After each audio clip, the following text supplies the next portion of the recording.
Story number 1. Christmas Eve kidnapping in Georgia, 1997. On Christmas Eve in 1997, the small town of Lakewood, Georgia, was filled with the warm and bustling atmosphere of the holiday season. The city's largest shopping center, Holiday Plaza, was lavishly decorated with hundreds of twinkling lights. A gigantic Christmas tree was adorned with artificial snowflakes and vibrant ornaments.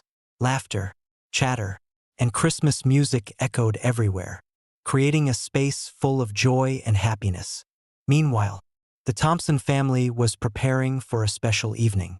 Lily Thompson, an innocent 7-year-old girl who adored Santa Claus, was eagerly helping her mother decorate a small Christmas tree in the living room. Her eyes sparkled as she looked at the ornaments, string lights, and meticulously chosen decorations her mother had picked out. Lily's parents, Mr. and Mrs. Thompson, were also busily preparing traditional dishes for the Christmas feast. Lily ran to the window, looking out at the bustling shopping center. She jumped up and down, watching other children also waiting for Santa Claus to appear. "Mommy, Mommy, when will Santa Claus arrive?" Lily asked with a bright smile. Mrs. Thompson smiled, brushing her long hair back. "Santa will come unexpectedly, dear. You just need to be patient and always listen for the sound of his bells." Meanwhile, a mysterious man in a Santa Claus suit was standing quietly in a corner of the shopping center. He was John Michaels, a man in his early 40s, tall with graying brown hair and deep-set eyes that didn't exude friendliness. John frequently appeared at Holiday Plaza every Christmas season, but no one really knew who he was or what his purpose was. He wore a vibrant Santa Claus suit, his face hidden by a hat and thick fake beard, but his eyes always reflected a cold and mysterious look. The children in the shopping center had no idea that the man standing in the corner was not an ordinary Santa Claus. He often stood still, not interacting much with customers, merely silently observing their every move with a piercing gaze. Some of the shopping center staff also began to feel that something was off when they saw John Michaels appear, but they didn't dare to speak up, worried about the truth behind this Santa Claus costume. As evening approached, the shopping center became quieter. Stores began to close, leaving only a few final cleaning staff. Lily and her family were working hard to finish decorating, the twinkling lights reflecting on their joyful faces. However, this warm atmosphere was gradually replaced by heavy silence, with only the soft murmurs of Christmas carols remaining. While Lily was holding her mother's hand to place the last ornament on the tree, she felt a cold gaze fixed upon her. Turning around, she saw John Michaels standing not far away, his eyes not leaving her. Lily frowned, a shiver enveloping her. Mrs. Thompson noticed her daughter's gaze and looked in the direction Lily was staring, feeling an unnamed anxiety. "Is something wrong, dear?"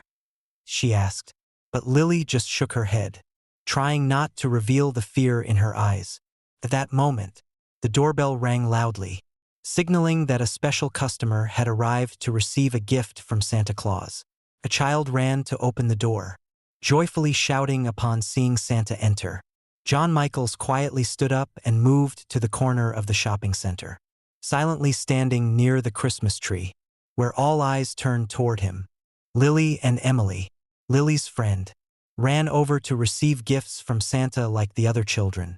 However, when Emily approached, Lily saw John Michaels' gaze linger on her in a strange way, causing Lily to feel uneasy. "Merry Christmas, Emily," John Michaels said in a warm but eerie voice. Emily eagerly received the gift from his hand, but Lily couldn't take her eyes off John's cold stare. He stood silently for a moment before turning away, quietly leaving the shopping center without leaving any trace. His figure disappeared into the dark night, but the fear remained in the hearts of Lily and Emily. As the children ran back to their families, Lily felt her heart beating faster. Mrs. Thompson noticed the change in the faces of the two girls, feeling worried without knowing why. "Is something wrong, Lily?" she asked. But Lily just held her mother's hand tightly and looked back toward the shopping center, where John Michaels had vanished. The shopping center continued to shine with Christmas lights. But Lily and Emily couldn't forget the piercing gaze of the mysterious Santa Claus. They didn't know that this year's Christmas Eve would become a never-ending nightmare, as the darkness of the man in the Santa suit began to haunt everyone in this small town. After the bustling Christmas evening, as the Lakewood shopping center began to quiet down, Lily and Emily stayed behind to finish the last of the decorations. The Christmas lights still twinkled, creating a cozy and magical atmosphere. However, the images of the mysterious Santa Claus they had encountered earlier continued to echo in Lily's mind. She tried to forget her fears, but the strange presence of that man wouldn't let her find peace. As Lily was carefully adjusting an ornament on the Christmas tree, she felt an unusual chill run down her spine. She turned around and saw the mysterious Santa Claus standing not far from them, his eyes never leaving the two girls. He stood silently, not participating in any other activities, simply observing them with a penetrating and cold gaze. Emily, noticing Santa's presence, quietly pulled Lily closer. "Lily, what should we do? He's just standing there like that." Emily didn't have time to finish her question before Santa moved closer. "We need to focus on our work, Emily." Lily tried to stay calm, but her heart was still pounding in her chest. But Santa didn't go away. He continued to stand there, his cold eyes staring straight at the two girls, occasionally giving a strange smile without any other reaction. As evening wore on, Santa's presence became even more suspicious. He began appearing during the least crowded times, especially when the shopping center was about to close. One afternoon, while Lily and Emily were working, an older employee named Mrs. Margaret approached them with a worried expression. "Girls, have you noticed that strange Santa? I've seen him wandering around this area in the evenings," Mrs. Margaret said, her voice low and full of concern. Lily and Emily exchanged astonished glances. "Ma'am, we've seen him too. He's really different from the other Santas," Emily replied, her voice trembling slightly. Mrs. Margaret nodded, looking in the direction she was speaking about. "Yes, he's always standing quietly in dark corners, not participating in any activities. I feel something isn't right with him.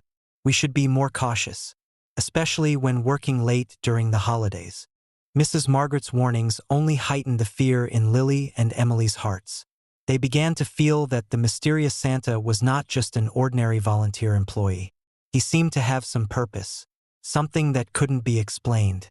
When the shopping center began closing each evening, Santa's presence became even more apparent. He always appeared when the center was emptying out, standing silently near the entrance as if waiting for someone. Lily and Emily couldn't ignore these signs, but they didn't dare speak up amid the indifference of those around them. One night, as Lily and Emily were doing the final cleanup before leaving, they sensed that something was wrong. The lights near the decoration area started flickering randomly, and the sounds from the Christmas carols seemed distorted. They looked around, trying to find the cause of these incidents, but saw nothing but the emptiness of the shopping center. Suddenly, they heard light footsteps behind them. Lily turned around and saw the mysterious Santa standing not far away, his eyes still fixed on them. He moved closer, walking slowly and stopping right in front of them. "Tonight, I will bring you a real miracle," Santa said, his voice warm but full of implication. "Something you've never imagined." Emily felt herself trembling and wanted to pull Lily away, but she felt as if an invisible force was holding them in place. "We should go, Lily," Emily whispered, trying to control the fear within her. But Santa only gave a mocking smile and quietly stepped back. Standing silently nearby, he disappeared quickly into the darkness, leaving the two girls in a state of horror and helplessness. When the shopping center closed, Lily and Emily quickly left, but the fear still lingered in their minds. They did not know that this year's Christmas Eve would become a nightmare none of them could forget. On Christmas Eve in 1997, the Holiday Plaza shopping center in Lakewood, Georgia, was more bustling than ever. The twinkling lights were dazzling, and Christmas music echoed everywhere. creating a warm and exhilarating festive atmosphere. 7-year-old Lily Thompson, an innocent little girl, was enjoying this cheerful ambience with her family. She gazed at the large Christmas tree right in the center, her eyes sparkling with eagerness as she awaited gifts from Santa Claus. Lily's family included her parents and her younger sister Emily, all immersed in the joy of the holiday season.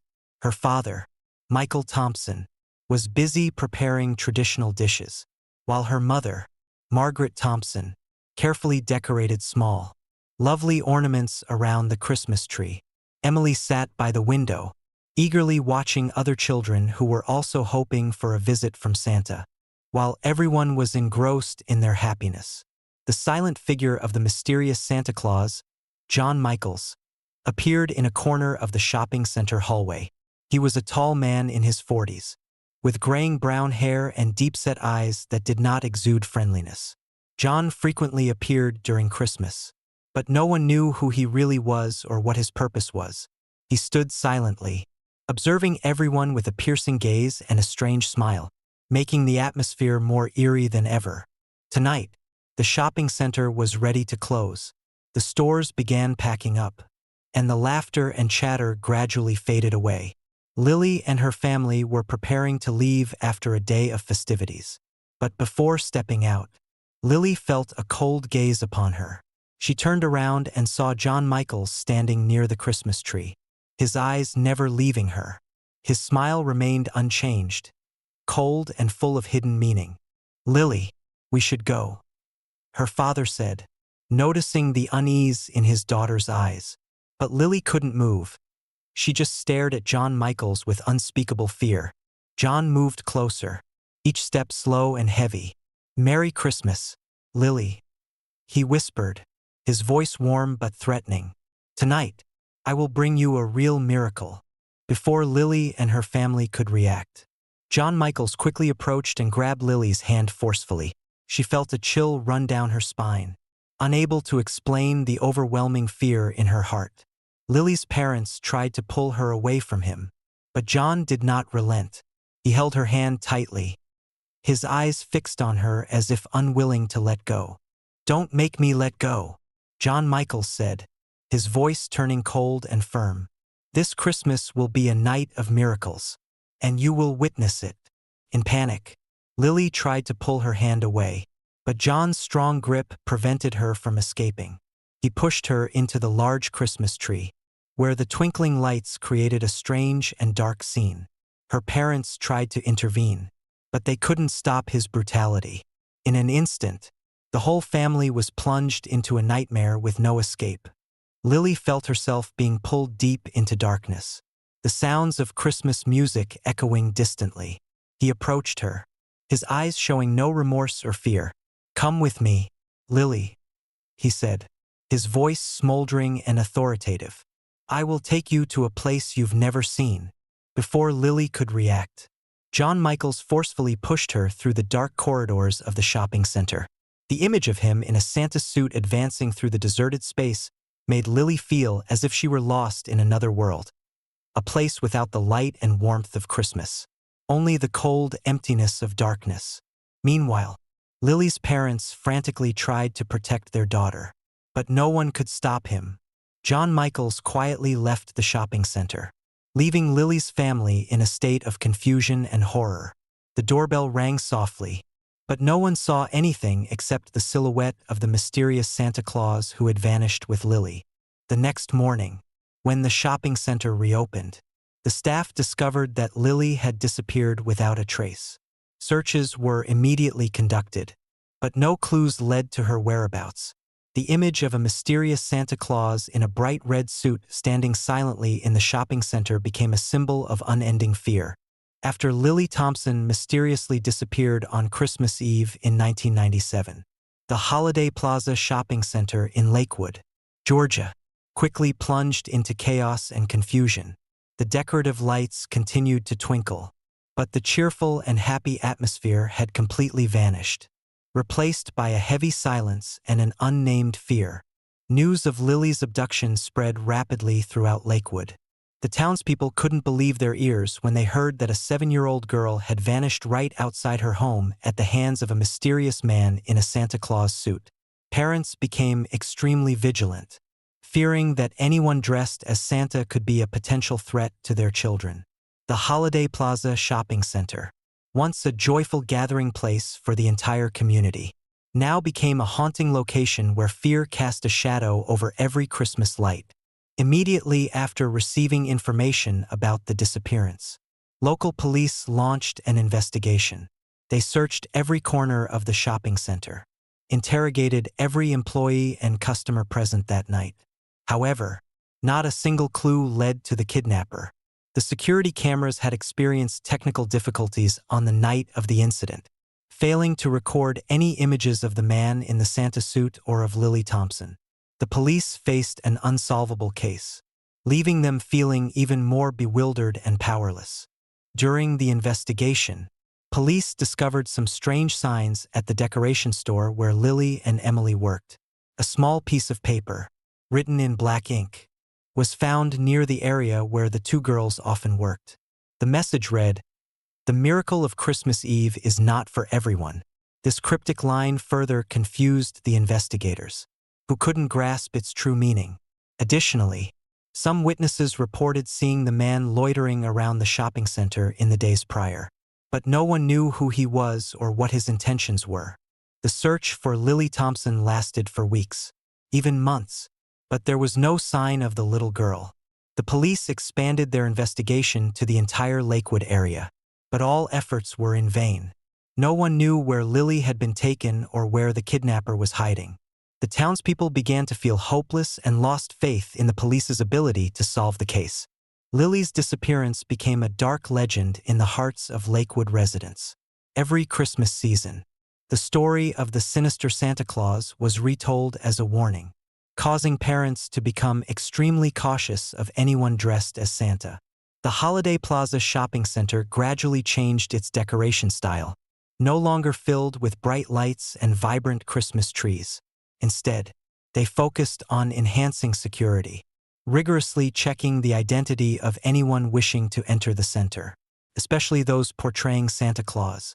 The haunting of the abduction not only affected those directly involved but also spread throughout the community.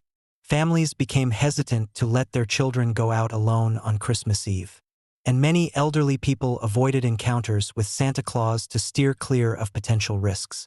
The image of Santa Claus, a symbol of joy and peace, was now overshadowed by darkness and fear. Even after many years, Lily Thompson's disappearance remained an unsolved mystery. People continued to recount the story as a warning about the dangers that could lurk behind harmless appearances. The shopping center employees and local residents still felt the haunting from that dark Christmas Eve, causing them to remain vigilant and anxious whenever the holiday season approached. While the investigation made no progress, fear and uncertainty continued to grip Lakewood, Georgia. The Holiday Plaza Shopping Center maintained its reputation, but the dazzling Christmas lights no longer brought a sense of peace. They became a symbol of loss and unspeakable horror, a reminder that sometimes miracles can carry unforeseen shadows. Story number 2. Christmas Eve Massacre in Covina, California, 2008. Christmas Eve, 2008. Covina, California, in the warm Ortega family home. Twinkling lights adorned the Christmas tree, and the aroma of traditional holiday dishes filled the air. Family and friends gathered, laughing, reminiscing about the past year, and enjoying the sacred reunion of Christmas Eve. For them, this was the most precious time of the year, a moment to set aside worries and devote themselves entirely to each other. Sylvia, the Ortega family's daughter, smiled gently as she watched her loved ones enjoying the night together. She had divorced Bruce Jeffrey Pardo, a marriage that ended in heartbreak and abuse, but Sylvia felt she had finally stepped out of that dark chapter. She thought it was all behind her now, that she could spend this Christmas in true peace and happiness, free from the anxieties of her past. Laughter echoed throughout the living room. The children gleefully opened small gifts under the tree, while the adults clinked glasses, exchanging well wishes. Christmas Eve was a sacred night, filled with warmth and tranquility. No one could imagine that anything terrible could disrupt such a joyful atmosphere. Suddenly, the doorbell rang. A child, thinking it might be a surprise gift arriving late, ran to answer it. As the door opened, the room fell silent for a brief moment. Standing outside was a man dressed as Santa Claus. His face held a seemingly friendly expression, with a slight smile, but there was something in his eyes that made the adults in the room uneasy. The child exclaimed, "Santa Claus!" and ran toward him, delighted, believing this was part of the celebration. The man stepped inside, still holding that strange smile. In his hand, he carried a large red bag, which everyone assumed was filled with gifts for the kids. But the bag held no presents. In the warm golden glow of Christmas lights, his cold eyes flashed with a deadly gleam, and his grip on the bag tightened. From a distance, Sylvia felt a chill down her spine as she recognized the man. It was Bruce Jeffrey Pardo, her ex-husband. He had come to this house on Christmas Eve, a night Sylvia and her family had thought would be filled with happiness. She couldn't move, frozen as his eyes passed over her, a haunting reminder of the dark past she had thought she'd buried. Bruce stepped further into the room, closing the door behind him. No one in that room knew they stood on the brink of a nightmare. Bruce, dressed as Santa Claus, quietly surveyed the house, his gaze filled with bitterness and chilling indifference. Christmas, the night of peace and hope, was now nothing more than a fragile veil hiding a horrifying reality about to unfold. And it all began with the image of a fake Santa Claus, carrying not gifts, but death. The room was still immersed in the festive atmosphere, filled with laughter and the joyful sounds of children. As Santa Claus made his way inside, Bruce Jeffrey Pardo, dressed as Santa, walked with heavy steps, his eyes blazing with brutality. He scanned the room, looking at the people who were once his family. Now, in his eyes, they were no longer loved ones, but targets for his revenge. Suddenly, Bruce reached into the large red bag everyone assumed was full of gifts. Instead, he pulled out a gun, and the fake friendly smile disappeared, replaced by a cold, ruthless glare. No one had time to react, and within seconds, gunshots echoed throughout the room. Chaos erupted. The adults cried out, trying to shield the children from Bruce's line of sight. Screams filled the room as everyone tried to escape the wrath of the maniac in a Santa suit.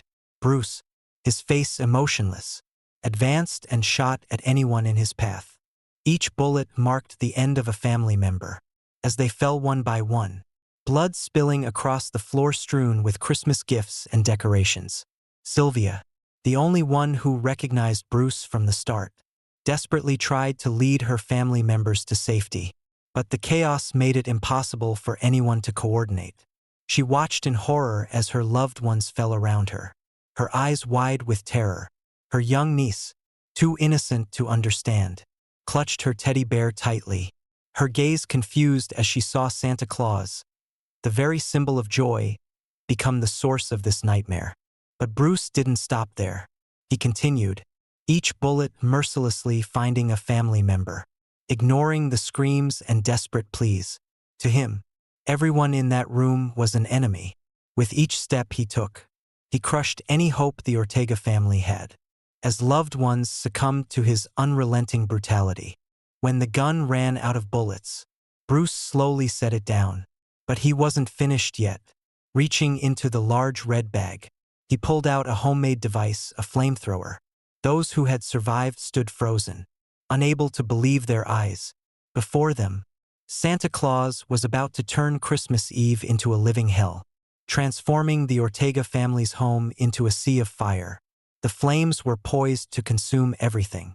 Bruce activated the device, sending a torrent of fire across the room, burning everything in its path. The intense flames engulfed every corner of the house, the walls, Christmas decorations, the twinkling tree. Everything was reduced to ashes in moments. There was no more laughter, no more Christmas music, only the roar of flames, the agonized screams, and the suffocating stench of burning objects, filling the air with choking smoke. The survivors in the house desperately tried to escape, but every exit was surrounded by flames. The house had transformed into a massive inferno, a nightmarish furnace. Their cries for help were swallowed by the thick, black smoke, and in their panic, some could do nothing but hold each other, resigned to their fate in the embrace of the fire. Outside, the blaze illuminated the neighborhood, lighting up the night sky. Neighbors, drawn by the screams and explosions, rushed out to witness the horrifying sight. They saw a house engulfed in flames, the red glow of the fire casting an eerie light on this Christmas night, a terrible warning from the darkness that peace had been shattered by a man dressed as Santa. Bruce stood amidst the blazing inferno, observing the results of his carnage with a chilling calmness. As the house began to collapse, he silently walked away, not looking back. He vanished into the darkness, leaving behind a home reduced to ashes and those who lay dead in the wake of his rage. The flames from the Ortega house roared fiercely, reaching up to the tree branches above, casting a red glow across the Covina neighborhood. Neighbors, who initially thought it was simply a joyful Christmas party, now rushed outside. They witnessed a horrific scene, a house engulfed in a massive fire, and from within, faint cries for help echoed, lost in the thick haze of black smoke. Some frantically dialed 911, while others stood helplessly, unable to believe that just minutes ago, that home was filled with laughter and joy. Inside the house, those who had survived the initial attack were desperately trying to escape the raging firestorm. Sparks shot across the room, igniting curtains, Christmas decorations, and gifts under the tree, all turning into fresh sources of flames that fed the inferno. A few survivors made it to the windows, attempting to break the glass to escape. The sound of shattering glass mixed with the crackling of furniture and the roar of the flames, creating a chaotic and harrowing scene. The children, not fully understanding the horror of the situation, clung to the adults, their terrified eyes reflecting the fiery devastation surrounding them. In the thick smoke and terror-filled atmosphere, one survivor saw Sylvia. She was desperately trying to pull a family member away from the flames. Her eyes were filled with tears, the joy of Christmas completely erased. She sobbed and prayed, clinging to a last hope. But the flames showed no mercy. Outside, the neighbors stood at a distance, horrified, unable to do anything. They watched as the house collapsed, with thick black columns of smoke rising and the red glow of the flames lighting up the night sky, as if Christmas itself had been cursed. The twinkling lights on the surrounding homes seemed silent before this heartbreaking scene. In that eerie silence, a woman burst into tears when she saw a Santa suit discarded on the roadside, left behind by Bruce after he fled the house. The suit was now covered in smoke and ash, a haunting symbol of an unimaginable crime. She shuddered, realizing that the man who should have embodied joy and peace had been the one to destroy a family's happiness on the most sacred night. Police and firefighters eventually arrived, but they could only confront the wreckage left behind. Helpless in the face of the horrific destruction Bruce had caused, they worked to put out the flames, trying to salvage whatever remained. But their hearts grew heavy as they encountered motionless bodies, lifeless faces, each one a source of joy, hope, and love for someone on Christmas Eve. The townspeople gathered, heads bowed in sorrow and fear. They knew that tonight was no longer a night of joy, but one of haunting sorrow that would never fade. The image of the blazing Ortega house and the ash-covered Santa suit would forever be tied to this horrifying memory. A reminder that peace can be taken away in an instant and that sometimes what we trust most can become the source of unimaginable terror. When the last flames were finally extinguished, the Ortega family home was reduced to a pile of ashes and charred walls. The desolation left anyone who witnessed it speechless. Embers still glowed on the ground, and the smell of burning lingered in the Christmas night air, like a scar that would forever remind them of an unforgettable tragedy. In the days that followed, news of the Christmas Eve massacre in Covina spread across the U.S. News broadcasts, newspapers, and social media all reported on the killer Santa, who had dressed in the very symbol of joy and peace to bring unimaginable brutality. Images of the burned-out house and scattered gifts became symbols of a horrifying night. And from that moment on, Christmas Eve in Covina would never again be a peaceful night. The Ortega family's neighbors could not shake the sounds of the screams and the sight of the blazing house from that quiet night. They felt a sense of guilt for not being able to do anything, though they knew there was nothing they could have done. A heavy silence settled over the entire neighborhood, as if the entire community had been shattered by Bruce's actions. Fear and distrust crept into everyday life, and many families began to regard those around them with caution, unsure of who could be trusted and who might be dangerous. The police found Bruce Jeffrey Pardo's body in a nearby hotel room. He had taken his own life, leaving law enforcement and the public with countless unanswered questions. There was no suicide note, no explanation. The reasons behind his horrific actions remained forever shrouded in darkness, leaving only a shadow of hatred and madness with no end. The town of Covina had lost its sense of peace. Christmas Eve, a holiday everyone looked forward to all year, was now a haunting memory, a night no one wanted to remember yet couldn't forget. Many families began to avoid hosting large gatherings on Christmas Eve, keeping their loved ones close to avoid any unexpected situations. The children in the neighborhood, who once eagerly awaited Santa's visit, now felt a chill at the very thought of him. Bruce's Santa suit in the tragedy had turned a symbol of joy into the embodiment of horror. Each year, as Christmas approached, those who had witnessed the tragedy in Covina would remember that dark night, a haunting memory of the loved ones who had been lost. Many still couldn't sleep when Christmas came, as visions of the burning house and the screams of the Ortega family echoed in their minds. Families in town held small memorials, laying flowers and lighting candles at the site where the Ortega home once stood, in memory of the innocent souls who had been taken by such cruelty. The tragedy of that Christmas Eve forever changed Covina. The fear that anyone could become a hidden killer, that even someone once trusted could turn into a nightmare, left everyone in a state of constant vigilance. For the surviving members of the Ortega family, nothing could replace their overwhelming loss. They lived with a persistent pain, the pain of a night that took everything, leaving them only with emptiness and heartbreaking memories. Christmas Eve in Covina would never be a peaceful night again. The brightly lit Christmas lights on every house couldn't banish the shadow of that fateful night.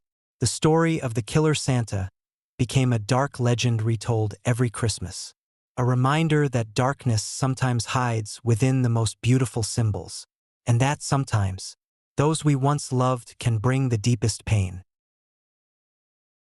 Story number 3. Killer Santa in Texas, 1929. Christmas Eve, 1929.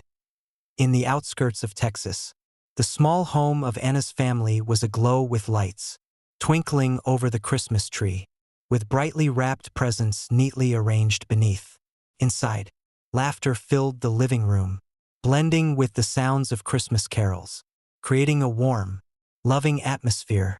Anna and her family gathered close, awaiting the most joyous moment of the year. Anna looked around, her heart full of happiness at the sight of her loved ones all there. All she wanted was a peaceful night with her family, to forget about worries, sadness, and everything she had left behind, especially the painful breakup with Joseph D. Cooper. The tense and violent end of her relationship with Joseph had left her deeply hurt, but now she felt she could put it aside and enjoy Christmas Eve. Meanwhile, outside the house, Joseph stood in the shadows, hidden behind the trees, peering inside through the window, dressed in a Santa Claus suit. His eyes held a chilling coldness. Joseph had never accepted Anna leaving him, and since then, a smoldering fire of resentment had grown within him, turning into something fierce. Tonight, he hadn't come to deliver gifts but to exact his revenge. As the clock struck 9 p.m., Joseph approached the front door. He rang the bell, and the sound caused the lively atmosphere inside to pause for a moment. A child in the house excitedly ran to the door, their eyes lighting up at the sight of Santa Claus standing outside. The adults, thinking it was a fun surprise for the children, warmly welcomed him inside. Joseph entered the house, and the Christmas lights illuminated his face. His cold, emotionless gaze swept across the smiling faces, eventually locking onto Anna, the woman he once loved but now viewed as the target of his hatred. Anna froze as she recognized his gaze, feeling a chill run through her as a sense of unease settled over her. The room suddenly fell silent as everyone sensed the unsettling presence of the man who had just entered. Some exchanged puzzled glances, but no one said a word. The children, unaware, cheered and ran toward Santa Claus with innocent excitement. However, no one in that room knew that the man before them was not Santa, but rather the embodiment of darkness and vengeance. Joseph slowly stepped into the center of the living room, his hands gripping the red sack. No one in the room could have imagined what he had prepared in that bag. In the suffocating stillness, he smiled, a cold, unfeeling smile devoid of any Christmas joy. Everything he brought tonight wasn't peace, but an absolute nightmare.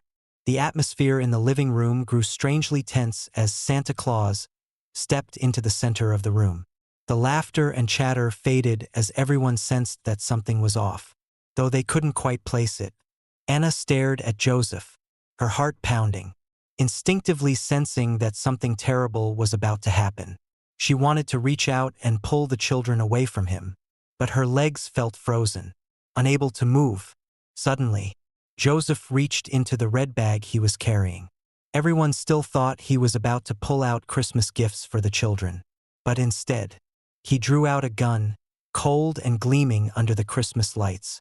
Panicked scream erupted in the room, and in an instant, joy and laughter were replaced by fear and chaos. Without hesitation, Joseph opened fire. The gunshots shattered the peaceful atmosphere, drowning out every voice and cry. The first to fall was a man in the family, struck down in a moment of pure horror for those around him.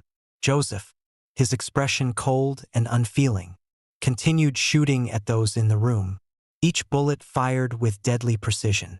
The children, who had innocently believed this was the real Santa, now cried in terror, clinging to the adults. Their cries filled the room, mingling with the frantic screams of the adults. Family members scrambled, desperately trying to escape the nightmare that had taken over their home. But Joseph had blocked every escape route. He moved slowly, almost savoring each moment of terror he had long awaited to unleash. In a state of panic, Anna held tightly to one of the children, trying to find a way to get them out of the house. But Joseph's eyes followed her. For a brief moment, their eyes met, her gaze full of fear met his, cold and unfeeling. Anna knew then that she and her family would not escape Joseph's wrath tonight. He stepped closer to Anna, wearing a sinister, mocking smile. Her legs trembled, too weak to carry her away. In a low, hate-filled voice, Joseph whispered, "Is this the Christmas gift you thought I deserved?" Then he raised the gun, ready to end Anna's life. In that moment, all Anna could do was close her eyes, bracing for the inevitable. But instead of firing, Joseph slowly lowered his hand, surveying the room where Anna's family members lay fallen, blood staining the floor. He turned to the children, trembling and hiding behind the surviving adults, his gaze empty and merciless. The family members tried to shield the children, but none were brave enough to confront him. The room now resembled an arena, with Joseph as the sole figure of control, consumed by a blazing fury and hatred. Joseph then approached the table laden with food and the Christmas tree, with its twinkling lights and vibrant decorations. The gifts under the tree no longer symbolized joy, but stood as silent witnesses to a bloody night. With vicious anger, Joseph knocked everything over, turning the room into a scene of utter chaos and ruin. Joseph stood amidst the wreckage of the living room, with faintly flickering Christmas lights reflecting off the blood-stained floor. The gunfire had stopped, but the air still hung heavy with the smell of gunpowder and death. The cruelty and madness in his eyes sent shivers down the spines of the remaining survivors, their eyes wide with terror as they realized he was far from finished. Joseph slowly approached the Christmas tree, where the untouched gifts lay, now without anyone eagerly awaiting them. He reached into his coat pocket and pulled out a gleaming knife. He lifted it, and the twinkling lights illuminated his face. Cold and devoid of emotion, the survivors, paralyzed with fear, could only watch him, too scared to move, praying that his fury would not turn on them. For a moment, his empty gaze landed on Anna, his eyes cold and bottomless. "Did you think you could escape me?" Joseph whispered, his voice low and chilling, like an echo from the abyss. His words were drenched in hatred, leaving Anna speechless, her legs shaking as she faced the man she once loved, now transformed into a true monster. Joseph moved closer, gripping the knife tightly, but suddenly he paused. He looked around, seemingly satisfied with the chaos he had created. The shattered decorations, the scattered gifts, once symbols of light, had lost their glow. He lowered the knife not out of mercy, but because he was preparing for the final, brutal climax of his vengeance. With slow, heavy steps, Joseph walked toward the living room wall, where a blank space remained. He knelt down, dipped his hand in the pooling blood at his feet, and began writing on the wall in letters as red as blood. "Your Christmas is over." Each stroke appeared cold and menacing, leaving a permanent mark of horror on this night. When he finished, Joseph turned to leave, not sparing a single backward glance. Before stepping outside, he looked one last time at the devastation he had caused, as if to seal the memory. A twisted satisfaction glinted in his eyes. He had left his final mark, a grim curse on a night that was meant to be peaceful and hopeful. The door closed behind him, and Joseph vanished into the night like a ghost, leaving the nightmare behind. Inside the house, the bloody message on the wall, the stains, and the fallen were silent witnesses to an unspeakable act of cruelty. The next morning, as the sun rose, a pall of grief hung over Anna's family home. The neighbors, who could never have imagined that Christmas Eve would end in tragedy, gathered in shock. The police arrived at the scene, each officer stepping into the house with somber expressions. Before them lay an unbelievable sight, a Christmas Eve devastated by the hatred of a man disguised as Santa Claus. The twinkling Christmas lights now only heightened the sadness of the ruined room, where gifts lay scattered across a blood-stained floor. The investigators looked up at the wall, where the bloody message, "Your Christmas is over," remained, an indelible curse. They exchanged silent glances, as if they, too, were facing the shadow that had cast itself over the house.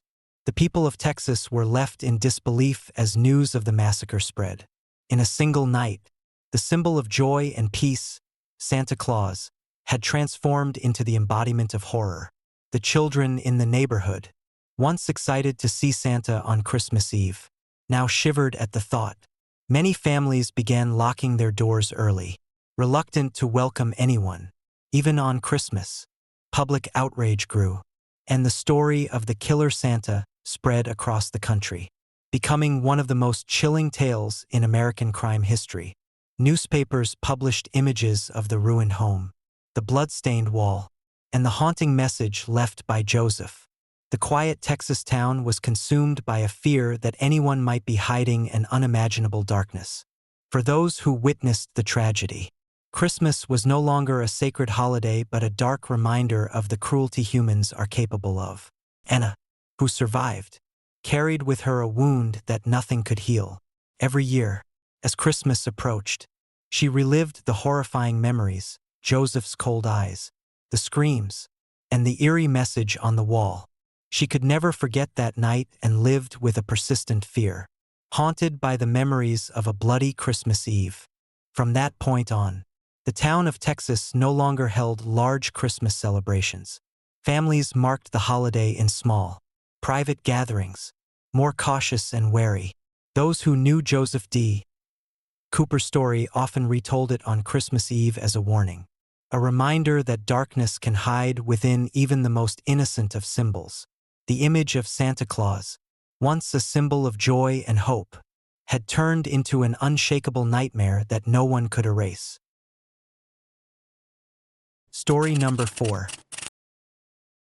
Mass deaths at the Boston Orphanage, 1943. In 1943, as World War II raged on, Boston lay buried under a harsh winter. Snow blanketed everything: the narrow streets, the old, dignified houses. On the outskirts of the city, a worn-down orphanage stood quietly amidst fields of white snow. Its red brick walls had faded with time. The frosted windows were dim, and the gray, tiled roof added to the scene's somberness. Inside, however, the children's laughter and chatter broke the winter silence. Despite the hardships and scarcity, the children eagerly anticipated Christmas. Sarah, a 10-year-old with deep blue eyes and lightly curled brown hair, stood by the window gazing at the gray sky. She was one of the oldest children at the orphanage, always looking out for the younger ones. "Sarah, do you think Santa will come this year?" asked 6-year-old Tommy, his face smeared with dirt, tugging gently at her hand. Sarah smiled softly. "Of course, Tommy. Santa always knows how hard we've tried all year. But we don't have a tree, or any presents," sighed Mary, an 8-year-old girl. "The important thing is that we have each other, right?" Sarah comforted them. "We're going to make this Christmas special."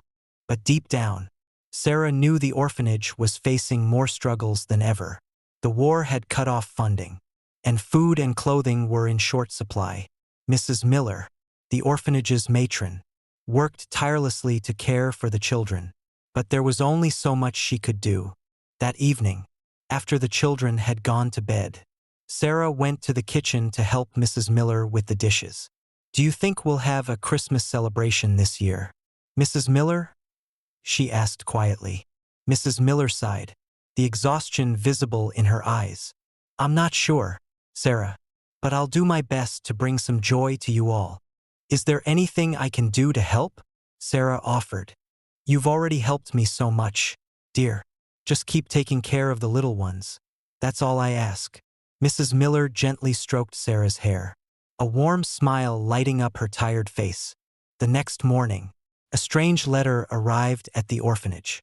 Mrs. Miller opened it, and her expression shifted from surprise to joy. "Children, gather around," she called out. The children crowded around her, eyes wide with curiosity. "What's happening, Mrs. Miller?" one of them asked. "I just received a letter from a kind man. He says he wants to visit us on Christmas Eve and bring gifts for each and every one of you." Cheers erupted, and their faces lit up with excitement. "Santa! Santa's coming!" they shouted, dancing and hugging each other. Sarah felt a wave of relief and joy wash over her. "That's wonderful, Mrs. Miller." "It certainly is, Sarah. This Christmas might be more special than we expected." But there was a trace of worry in Mrs. Miller's eyes that Sarah couldn't quite place. In the days that followed, the orphanage was filled with a new sense of anticipation. The children decorated the dining room with simple crafts: colored paper, old ribbons, and snowflakes cut from paper. Laughter and excited voices filled the air, driving away the winter chill. Yet at night, Sarah struggled to sleep. She lay in bed, listening to the wind howling through the window frames. A feeling of unease stirred inside her, like a dark cloud slowly looming over the orphanage. "It's probably just me worrying too much," she whispered to herself, trying to close her eyes. In a fitful dream, Sarah found herself standing in a field of snow. In the distance, a figure dressed as Santa Claus approached her, but his face was blurred, and his eyes were like two bottomless pits, staring straight at her. Sarah woke up with a start, her heart pounding. "Just a dream," she breathed, wiping the sweat from her brow. Finally, Christmas Eve arrived. Snow fell heavily, covering the path leading to the orphanage. The children gathered in the dining room, dressed in their nicest clothes. The sound of the doorbell broke the quiet. "I'll go answer it," Mrs. Miller said, trying to keep her voice steady. She stepped outside, and when she opened the door, a gust of icy wind swept in, revealing a tall, shadowy figure. "Hello, everyone. Santa has arrived." A deep, warm voice echoed, but there was something off about it. The man stepped inside, dressed in a red suit, but it looked worn and dusty. His long white beard hid most of his face, revealing only his cold, deep-set eyes. The children cheered, running up to him. "Santa! Santa!" they shouted in excitement. Sarah stood back, feeling a strange unease creeping over her. She stared at the man dressed as Santa, trying to figure out what made her so anxious. When his gaze met hers, she felt a shiver run down her spine. "Hello, Sarah," he said, his voice deep and slightly chilling. Hello," she stammered. "How do you know my name?" Santa chuckled lightly. "Santa knows the names of all the good children." Mrs. Miller stepped forward, breaking the tense moment. "Children, let's all sit down and receive your gifts from Santa." The celebration continued with laughter and music. Santa handed out presents and candy to each child. But Sarah couldn't shake the uneasy feeling. When he approached her, she noticed that his eyes were anything but warm. They were cold and hollow. "This is for you." Santa handed her a small box wrapped in red paper. "Open it when the time comes." "What time?" Sarah asked, but he had already turned away without a response. As the night wound down, Santa bid farewell and left the orphanage. The children, exhausted but happy, drifted off to sleep, clutching their new gifts. Sarah sat on her bed, staring at the gift box. Finally, she decided to open it. Inside was an old-fashioned doll dressed in white lace, but its face was cracked, and its glassy eyes stared back at her, empty and soulless. A chill ran down her spine. Why would he give me this? She set the doll aside, lying down and trying to sleep. But sleep wouldn't come easily. In the darkness, she thought she heard a faint whisper, as if from a distant place. "Sarah, Sarah." She bolted upright, looking around the room. All the other children were fast asleep. "Who's there?" she whispered. There was no reply, only the sound of the wind outside. "Must be my imagination." Sarah tried to reassure herself, but the feeling of unease only grew stronger. Outside the window, a shadowy figure stood silently watching, his cold eyes gleaming in the dark. After a Christmas Eve filled with anticipation, the children at the orphanage were buzzing with joy upon hearing that Santa Claus would be visiting. The news spread quickly, making the atmosphere in the orphanage livelier than ever. The innocent faces lit up with excitement, and laughter echoed through the cold hallways. Despite still feeling uneasy after her strange dream, Sarah tried to join in the collective joy. She and the other children decorated the dining room with homemade ribbons and paper snowflakes. Each of them contributed to make the orphanage feel warmer during the frigid winter. That afternoon, as snow began to fall heavily, Mrs. Miller gathered all the children in the large living room. "Children, Santa will be here soon. Get ready to welcome him," she said, trying to hide the hint of worry in her voice. A knock sounded at the door, heavy and steady, like the pounding of a racing heart. The door creaked open, revealing a tall figure standing amidst the swirling snow. Santa stepped inside, bringing with him a cold gust of wind and an indescribable sense of unease. His suit looked worn, the red faded to a dull gray. His hat was pulled low, concealing half of his face, leaving only his dark, sunken eyes visible. His white beard was thin and disheveled, failing to hide the eerie smirk on his face. "Hello, children." His voice was low, echoing in the room like a whisper on the wind. "Santa has come to bring you some joy." The children cheered, rushing to surround him, but as they got closer, some of the younger children instinctively backed away, sensing that something was off. A strange scent wafted from Santa, a sharp mixture of snow and metal. Standing in the back, Sarah felt her heart race, a chilling sensation spreading through her. When her eyes met Santa's, She noticed they weren't warm like she had imagined. They were hollow and lifeless. "You must be Sarah," he said, glancing at her with a faint, unsettling smile. "Why, yes, sir," she stammered. "I've heard a lot about you. A brave and clever little girl." His words held no warmth. "You know me?" Sarah asked, surprised. "I know all the children here." Santa's grin widened, sending another shiver down her spine. The celebration began, but the usual festive cheer seemed to be replaced by an underlying tension. Santa handed out gifts to each child, but whenever he touched them, they felt a strange, icy chill spread through their bodies.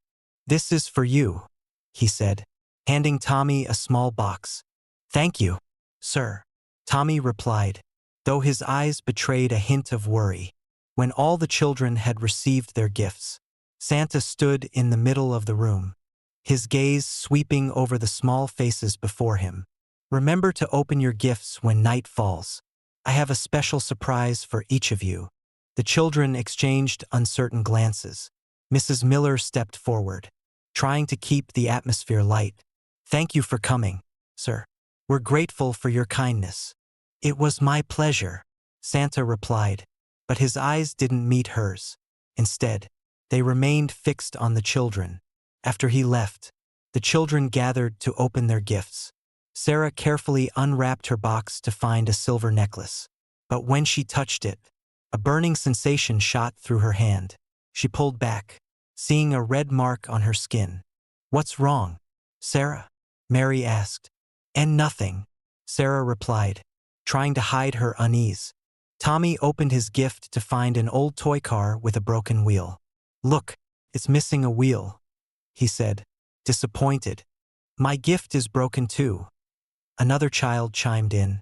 A murmur spread among the children, disappointment and anxiety taking hold. Why would Santa give us gifts like these? Mary wondered aloud.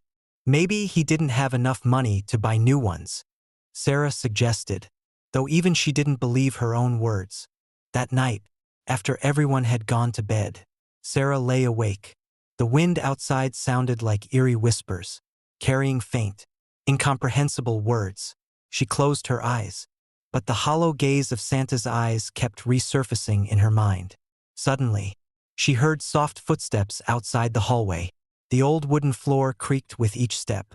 Drawing closer to the dormitory, Sarah held her breath, listening. The door creaked open, and a dark figure stood silently at the threshold. Moonlight seeped through, casting a tall shadow wearing a familiar red hat. "Santa," Sarah whispered, paralyzed with fear. The figure moved into the room, his eyes glowing with a strange light. "Sarah, Sarah," he called, his voice like a distant echo. She wanted to scream, but her voice caught in her throat. The children around her slept soundly, unaware of the danger looming over them.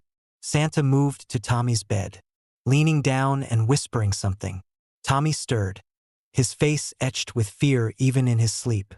"No," Sarah managed to whisper, though her voice was barely audible. He turned to look at her, a wicked grin stretching across his face. "It's your turn, Sarah." She bolted upright, drenched in a cold sweat. Looking around, she realized she was still in bed, and the other children were sound asleep. "It was just a dream," she murmured, trying to calm herself, though the dread lingered. The next morning, Tommy didn't wake up as usual. Mrs. Miller tried calling his name, but he lay still. When she touched him, his skin was cold, his wide-open eyes staring blankly at the ceiling. A piercing scream echoed through the orphanage, drawing everyone to the dormitory. "What happened?" a staff member asked, horrified. "Tommy, Sarah stammered, tears streaming down her face. A doctor was called, but no cause of death could be determined.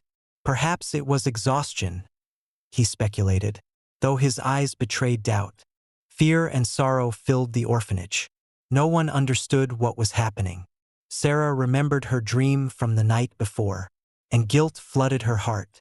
Was there something I could have done to save him? She resolved to uncover the truth. But the more she searched, the deeper she fell into a maze of terror and mystery.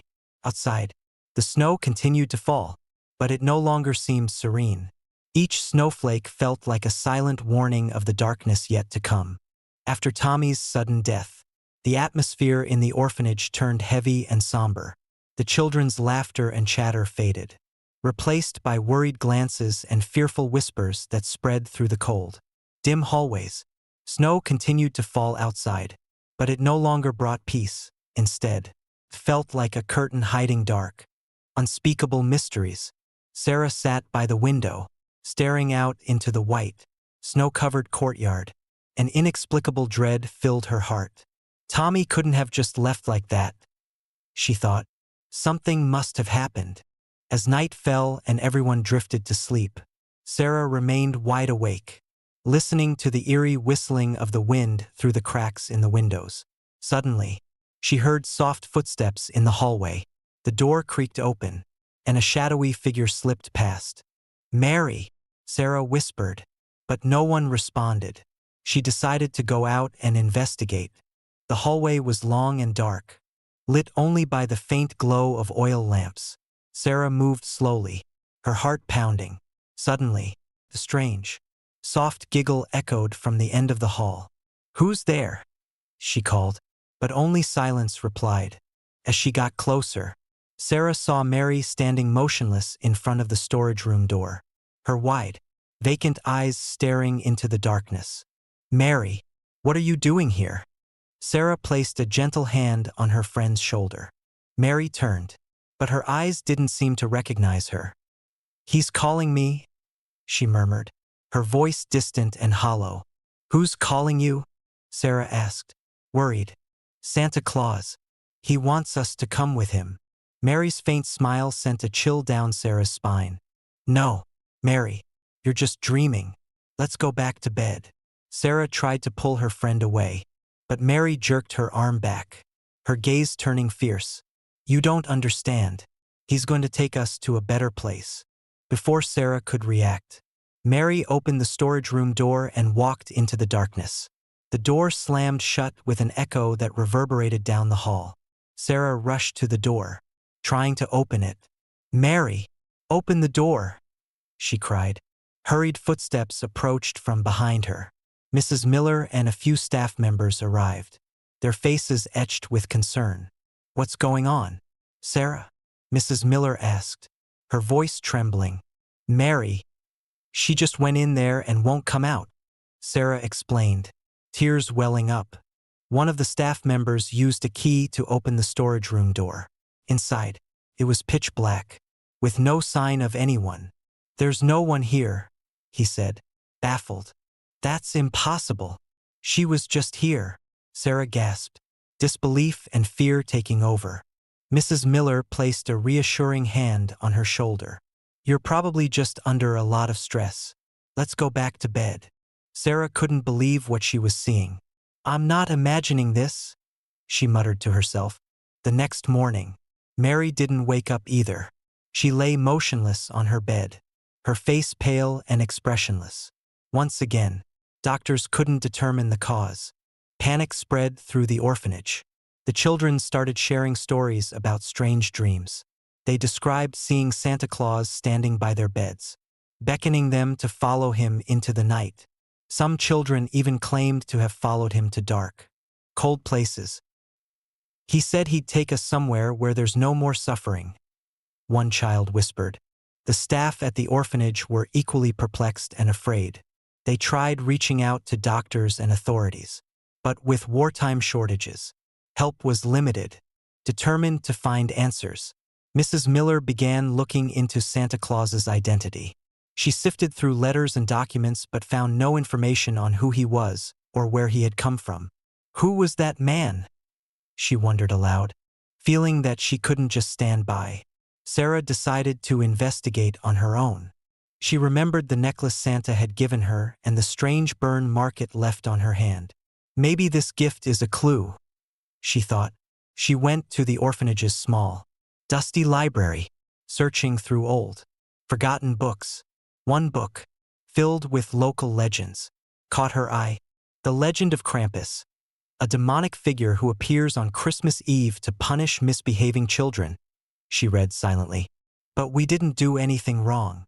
The more she read, the more the chilling descriptions seemed to match the Santa Claus they'd met. The worn clothes, the deep, dark eyes, and the twisted smile. Maybe he's not really Santa Claus, she whispered. Maybe he's something else. That night, Sarah decided to warn the other children. Don't go with him in your dreams. It's a trap, she urged them. But he promised to take us to a better place. One child argued, that's just a lie. Look, Tommy and Mary are gone forever. The children exchanged worried glances. Fear etched across their faces. As night descended, Sarah tried her best to stay awake, but sleep crept up on her, her eyelids growing heavy until she finally drifted off. In her dream, Sarah found herself in the middle of a dark forest. Strange, soft laughter surrounded her. Sarah, come with us. The voices of Tommy and Mary called out, but they sounded distant and distorted. Tommy? Mary? Where are you? She called out. A shadowy figure appeared before her. Santa Claus stood there, his eyes glowing with an eerie red light. Finally, you've come, he said in a voice that rumbled like thunder. What do you want from us? Sarah demanded, trying to keep her voice steady. I want to free you from this world of suffering. Come with me. No, you're not the real Santa Claus, she screamed. He laughed, the sound echoing through the forest. Clever, but it's too late. Sarah jolted awake, drenched in a cold sweat. She looked around the dormitory, only to notice that several beds were empty. This can't be happening, she thought. Panicked, she rushed out into the hallway, searching for her missing friends. The staff, now fully awake, were also in a state of alarm as they discovered more children were not waking up. What are we going to do? One staff member cried. Mrs. Miller looked hopeless. I don't know. I truly don't. Sarah decided to tell Mrs. Miller everything. There's something taking my friends. Mrs. Miller, I think it's the fake Santa Claus. Mrs. Miller looked at Sarah, a mix of confusion and fear in her eyes. Sarah, what are you talking about? I know it sounds crazy, but it's true. We have to stop him. Mrs. Miller sighed deeply. All right, we'll do it your way. They decided to collect all the gifts that Santa had given the children and lock them in a separate room, hoping this would prevent further harm. But that night, the number of affected children didn't decrease. Even some staff members began experiencing strange symptoms: insomnia, hallucinations, and panic attacks. Sarah realized that the situation was only worsening. We have to find him and put an end to this, she resolved. With Mrs. Miller, they went around town, asking about the strange Santa, but no one had any knowledge of his existence. We've never seen anyone like that, one local said. But there's a legend about an evil spirit that appears on Christmas Eve to steal the souls of the lonely. A chill ran down Sarah's spine. An evil spirit. When they returned to the orphanage, they knew time was running out. The number of remaining children was shrinking, and Sarah feared that she might be next. I'll confront him myself, she told Mrs. Miller. It's the only way. Mrs. Miller, filled with worry, protested. No, it's too dangerous. I can't let you do this. But if we do nothing, none of us will survive. Looking into Sarah's determined eyes, Mrs. Miller finally nodded. All right, but I'll stay by your side. Over the next 2 weeks, the orphanage sank into a state of horror. Each day, one more child failed to wake up from their sleep. There were no signs of illness, no obvious symptoms, just pale faces, little eyes staring blankly into the void. The air grew heavier with each passing day, and fear crept into every corner of the old building. Sarah felt as though she were living in a never-ending nightmare, watching her close friends leave one by one. She was haunted by their memories, but instead of letting fear take over, she decided to act. She knew something terribly wrong was happening, and she needed to uncover the truth before it was too late. One cold afternoon, Sarah went to the orphanage's dusty old library. The shelves were filled with ancient, worn books, many of them crumbling with age. She searched each shelf, hoping to find some clue about the mysterious Santa Claus. Finally, Sarah found a book bound in old leather titled Legends and Mysteries of Boston. She flipped through the pages, reading stories of lost spirits and dark entities hiding in the shadows. One chapter caught her attention: The Legend of the Dark Santa. According to the story, on bitterly cold winter nights, an entity in the guise of Santa Claus would appear in places where lonely children dwelled. He would promise joy and happiness, but in reality, he was there to steal the souls of children. Sarah's heart pounded. Maybe this is what's haunting us, she thought. She kept reading, hoping to find a way to stop the entity. According to the legend, the only way to confront the Dark Santa was to face him without fear and resist his deceptive promises. I'll stay up all night and wait for him, Sarah resolved.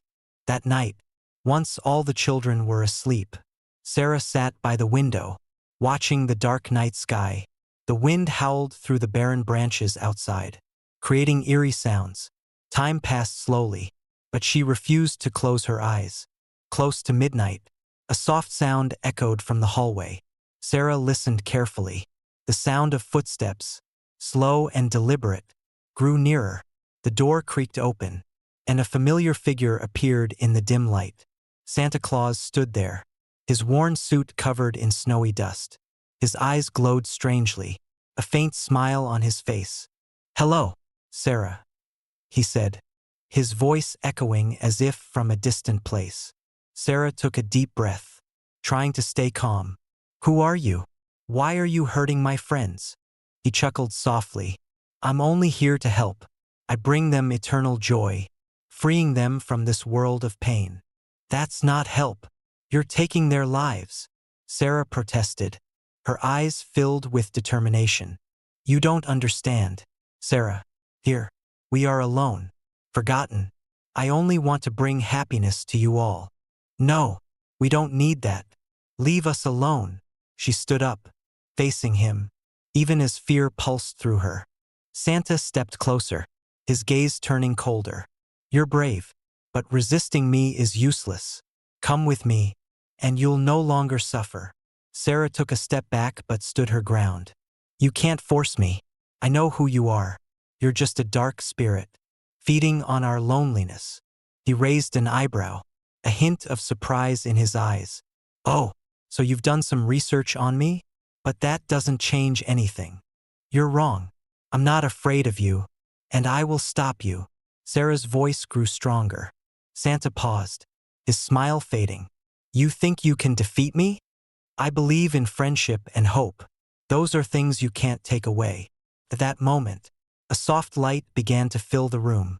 The children's photographs on the wall seemed to glow, as if they were standing beside Sarah, supporting her. Santa furrowed his brow, seemingly affected by the light. What is happening?" Sarah realized that faith and love might be the key to driving him away. "See, we're not alone. We have each other." He took a step back, fury flashing in his eyes. "No, this can't be." The light grew brighter, dissolving the darkness around him. Santa let out a scream of pain. "You'll regret this." And in a swirl of dark smoke, he vanished, leaving the room silent once more. Sarah exhaled in relief, but she knew it wasn't over yet.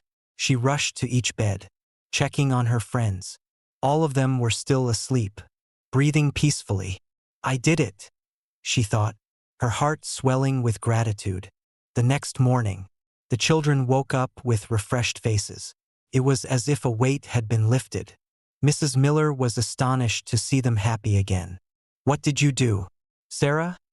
she asked. "I just faced my fears and believed in the strength of friendship," Sarah replied with a smile. But deep down, Sarah knew that the entity might return one day. She vowed to stay vigilant and protect her friends. After her terrifying encounter with the dark entity, Sarah believed that everything had finally ended. The next morning, the sky was a brilliant blue, and warm sunlight filtered through the trees, casting a gentle glow on the snow-covered ground. The children awoke with smiles on their faces, as if a long nightmare had passed. Mrs. Miller felt relieved, hoping the orphanage could return to peace. "You did it, Sarah," Mrs. Miller said, her eyes filled with gratitude. "You saved us." Sarah gave a quiet smile. "I just did what needed to be done." Yet, deep down, an unease lingered within her. She couldn't forget the look of anger in Santa's eyes before he disappeared. Is he really gone forever? She wondered. The days that followed were filled with a rare calm. The children resumed their daily routines, studying, playing, and helping each other. Laughter once again filled the halls, pushing away the winter's chill. One evening, as Sarah sat reading by the fireplace, she heard light footsteps approaching. She looked up to see a boy standing before her. He had deep blue eyes, blonde hair, and wore simple but clean clothes. "Hello, I'm Daniel." He introduced himself with a friendly smile. "Hello, Daniel. Are you new here?" she asked. "Yes, I just arrived today. I've heard you're very brave," he said, his eyes sparkling. Sarah sensed something unusual about him but couldn't pinpoint it. "I just did my best to help everyone." "Tell me about what happened," Daniel urged. Sarah hesitated but then shared the story of the mysterious Santa and her ordeal. Daniel listened intently, nodding now and then. "That's strange," he said once she finished. "Weren't you afraid?" "Of course, but I couldn't let fear control me," Sarah replied. Daniel smiled. "You're special, Sarah." That night, as Sarah lay in bed, she found herself thinking about Daniel. Who is he? Why does he feel so familiar? She wondered before drifting into sleep. In her dream, Sarah found herself in a vast field of flowers. In the distance, Daniel was waving at her. "Come over here, Sarah," he called with a bright smile. She ran toward him, but the distance between them never seemed to close. Suddenly, the sky darkened, storm clouds rolled in, and Daniel vanished. In his place, Santa appeared with blazing eyes. "You think you can escape me?" His voice boomed like thunder. Sarah awoke with a start, cold sweat covering her brow. "It was just a dream," she whispered, trying to calm her racing heart. The next morning, she searched everywhere for Daniel but couldn't find him. "Has anyone seen Daniel?" she asked the other children. "Daniel who?" One of them replied. "There's no one here named Daniel." Sarah was shocked. "That's impossible. He said he arrived yesterday." Mrs. Miller approached her. "Sarah, there's no one named Daniel on our records." A chill spread through her as she realized something was very wrong. Who was he? That night, Sarah decided to stay awake once more. Sitting by the window, she stared into the darkened yard. Suddenly, she saw a figure standing beneath the old tree. In the pale moonlight, she recognized Daniel's face. He looked up at her, but his eyes turned a deep, glowing red. "Come down to me, Sarah." A voice echoed in her mind. She backed away in fear. "You're not Daniel." A low, eerie laugh filled the room. Daniel's figure morphed into the terrifying form of Santa. "I told you, you can't escape me." Sarah felt a wave of despair. "What do you want from me?" "I want your soul, just like the others. You're special, and I need your strength." "No, I won't let you harm anyone else," she shouted. Santa raised his hand, summoning a powerful wind that shattered the window, sending shards of glass flying across the room. Sarah fell to the ground, wincing in pain. "You don't have a choice," he said, advancing with a sinister smile. In that moment of despair, Sarah remembered a line from the book she had read. "The greatest power against darkness is hope and love." She stood up and looked him straight in the eyes. "You can't take what doesn't belong to you. Our love and hope are stronger than you." A warm light suddenly emanated from her, illuminating the entire room. Santa howled in pain, retreating. "No, this isn't possible." The light grew brighter, dissolving the darkness around him. But this time, rather than disappearing, He smiled coldly. You've chosen the harder path. I will return, and when I do, nothing will save you. Then, he vanished into the air, leaving the room empty and silent. The next morning, the children found Sarah lying motionless in her bed. Her face was peaceful, but she no longer breathed. Mrs. Miller held her close, tears streaming down her face. Sarah, you've done more than enough. News of Sarah's passing spread quickly. The orphanage could not continue after the series of tragedies. Authorities decided to close it, leaving a lonely house on the snow-covered field. Locals began to speak of the horrifying story. The legend of the mysterious Santa and the missing children became a haunting tale passed down for generations. No one truly knew the figure's identity, nor did anyone dare approach the abandoned orphanage. Years later, people walking past the empty building reported seeing the figure of a young girl standing by the window, gazing out with a sorrowful expression. Others claimed that on Christmas Eve, they could hear laughter and the sound of children's footsteps coming from the house, as though the children had never left. The questions remain unanswered. Will Sarah and the other children ever find peace? Who was that Santa? A dark entity or simply a manifestation of fear and loneliness? The legend lives on, and each winter, as the snow begins to fall, people share the story of the Boston orphanage and the mysterious Santa, a reminder of the mysteries still unsolved, and the enduring power of love and hope in the face of darkness. Story number 5. Christmas in Los Angeles in the 1930s was a peculiar affair. The palm trees, usually swaying gently under the warm December sun, stood tall against the cool twilight, their silhouettes casting long shadows on the bustling streets below. The city, known for its glitz and glamour, had a hidden darkness that only a few dared to acknowledge. I never believed in ghosts or urban legends, but that changed one cold Christmas Eve when the story of the Santa Claus murder and body snatching became my terrifying reality. I was a young journalist working for the Los Angeles Herald, always chasing the next big story. The Great Depression had hit the city hard, and people sought solace in whatever small joys they could find. Christmas was no exception. Streets were adorned with twinkling lights, storefronts decorated with festive wreaths, and every corner seemed to whisper promises of hope and renewal. But beneath the surface, something sinister was brewing. It was December 24th, 1930, a night when the city was alive with anticipation. Families gathered for parties. Children hung stockings by the fireplace, and the scent of roasted chestnuts filled the air. I had been assigned to cover a lavish Christmas party at the Ambassador Hotel, a hotspot for the city's elite. As I prepared my notes, little did I know that this night would etch itself into my memory forever. The party was in full swing by the time I arrived. The grand ballroom was illuminated by sparkling chandeliers, and guests mingled, their laughter echoing against the ornate walls. In the center of the room stood a towering Christmas tree, adorned with shimmering ornaments and a brilliant star at its peak. The atmosphere was electric, a stark contrast to the hardships outside. Amidst the revelry, my attention was drawn to a man who seemed out of place. He was dressed in an impeccably tailored Santa Claus suit, complete with a plush red coat, white beard, and a jolly demeanor that felt almost too perfect. He moved gracefully through the crowd, greeting guests with a warm smile and hearty chuckles.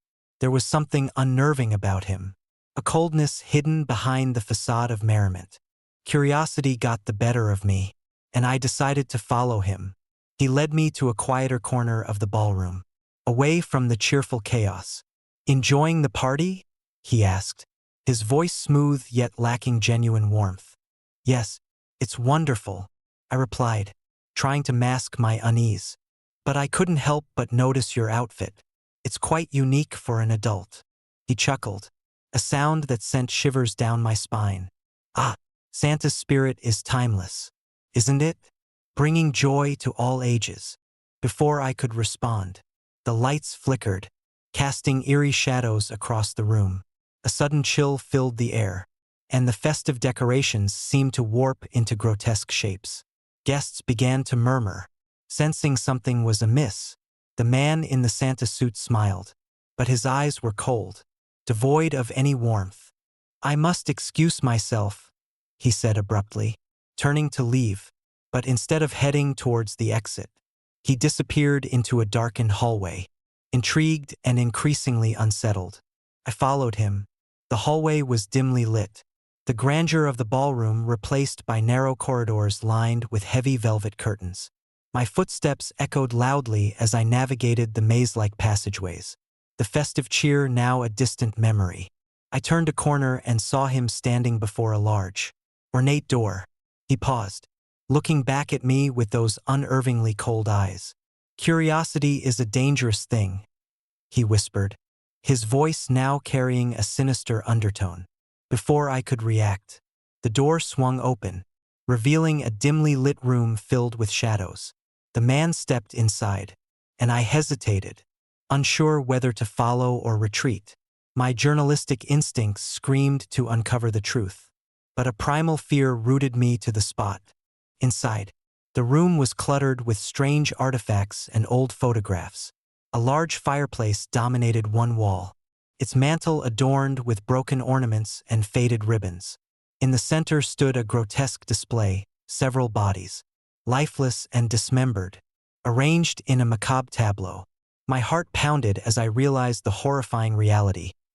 This man was no jolly Santa Claus, but a murderer who used the guise of holiday cheer to mask his atrocities. He turned to face me fully, the mask of Santa slipping to reveal a gaunt, pale face with hollow eyes and a twisted smile. "Welcome to my workshop," he said darkly. "Every Christmas, I create my own kind of magic." Panic surged through me as I backed away, but the door slammed shut behind me, trapping me inside. The man advanced, each step deliberate and menacing. "You wanted a story, didn't you?" he hissed. "I offer truth in its rawest form." I stumbled towards the fireplace, hoping to find a way out, but the room seemed to shift around me, the walls closing in. Desperation clawed at my mind as I searched for an escape. The man reached out, his cold fingers inches from my face. "Your time is limited," he whispered. "Soon, your story will be mine." Just as he was about to touch me, a loud crash echoed from the hallway. The sound of approaching footsteps reverberated through the house. My adrenaline surged, and I seized the moment to dash towards the door. The man lunged after me, but the door burst open, and a group of police officers flooded the room, guns drawn. "Freeze! Put your hands up!" one of them commanded. The man in the Santa suit hesitated, his eyes darting between me and the approaching officers. With a snarl, he vanished into thin air, leaving behind an air of malevolence that seemed to cling to the very walls. The officers quickly secured the room, but the damage was done. The bodies remained, a chilling reminder of the horror that had unfolded. I was left shaken, my mind struggling to comprehend the night's events. The police labeled it a gruesome act of madness, but I knew there was something more, a darkness that thrived in the shadows of the holiday season. In the aftermath, the story made headlines, the Santa Claus murder and body snatching becoming a terrifying legend in Los Angeles. People spoke in hushed tones, avoiding the festive decorations that once symbolized joy. I tried to move on, burying the memory in countless articles and reports, but the nightmare lingered. Years later, I still dream of that Christmas Eve, the image of the man in the Santa suit etched into my mind. The festive lights now seem to flicker with a hidden menace, and the joyous carols carry an undertone of dread. I changed careers, hoping to distance myself from the darkness, but the story never truly left me. Occasionally, on cold December nights, I feel a presence watching me, a silent reminder of that night. The memory of the Santa Claus killer serves as a constant warning. Beneath the veneer of holiday cheer, there can lurk unimaginable evil, and as each Christmas approaches, I can't help but wonder if the darkness will return, seeking new victims to add to its gruesome collection. Christmas is supposed to be a time of joy and togetherness. But sometimes, it's the very things we hold dear that hide the deepest horrors. The story of the Santa Claus murder and body snatching remains a chilling testament to that truth. A reminder that even in the brightest of seasons, darkness can find its way in. So, as the next Christmas approaches, and you see the twinkling lights and hear the cheerful songs, remember that not all that glitters is gold. Sometimes, the most terrifying monsters wear the most unexpected masks, waiting for the perfect moment to reveal their true nature. And in those quiet, festive nights, you might just catch a glimpse of the darkness that once haunted Los Angeles, forever entwined with the spirit of Christmas. Story number 6. I always thought the legends of Christmas were just that, stories to add a bit of magic to the holiday season. Santa Claus, with his jolly laugh and endless gift-giving, was the embodiment of that magic. But growing up in a small town in Pennsylvania, I learned that not all legends are meant to bring joy. Some are born from darkness, lurking just beneath the surface of our cherished traditions. It was the winter of 1985, a particularly harsh one that blanketed our town in snow early and kept it there well into March. The air was crisp, the nights long, and the spirit of Christmas was as strong as ever. Families adorned their homes with lights and decorations. Children eagerly awaited Santa's arrival, and the scent of pine and cinnamon filled every household. But amidst the cheer, there was an undercurrent of something unsettling, a presence that people whispered about but rarely spoke of openly. Krampus. Krampus was a name I heard only in hushed tones, often from my grandfather. He spoke of a creature from old European folklore, a dark counterpart to Santa Claus. While Santa rewarded the good, Krampus punished the naughty. Tall and menacing, with horns curling from his head and eyes that glowed with a malevolent light, Krampus was said to roam the streets on Christmas Eve, ensuring that those who misbehaved faced his wrath. As a child, I dismissed these tales as nothing more than scary stories meant to keep us in line. But that year, something changed. It started subtly, with strange noises outside my window on Christmas Eve. At first, I thought it was the wind, howling through the bare branches of the evergreens that lined our street. But then I saw the shadows moving, tall, hunched figures with elongated limbs and clawed hands, slipping silently through the night. I tried to tell myself it was just my imagination, fueled by the eerie legends my grandfather shared. Yet, the unease grew.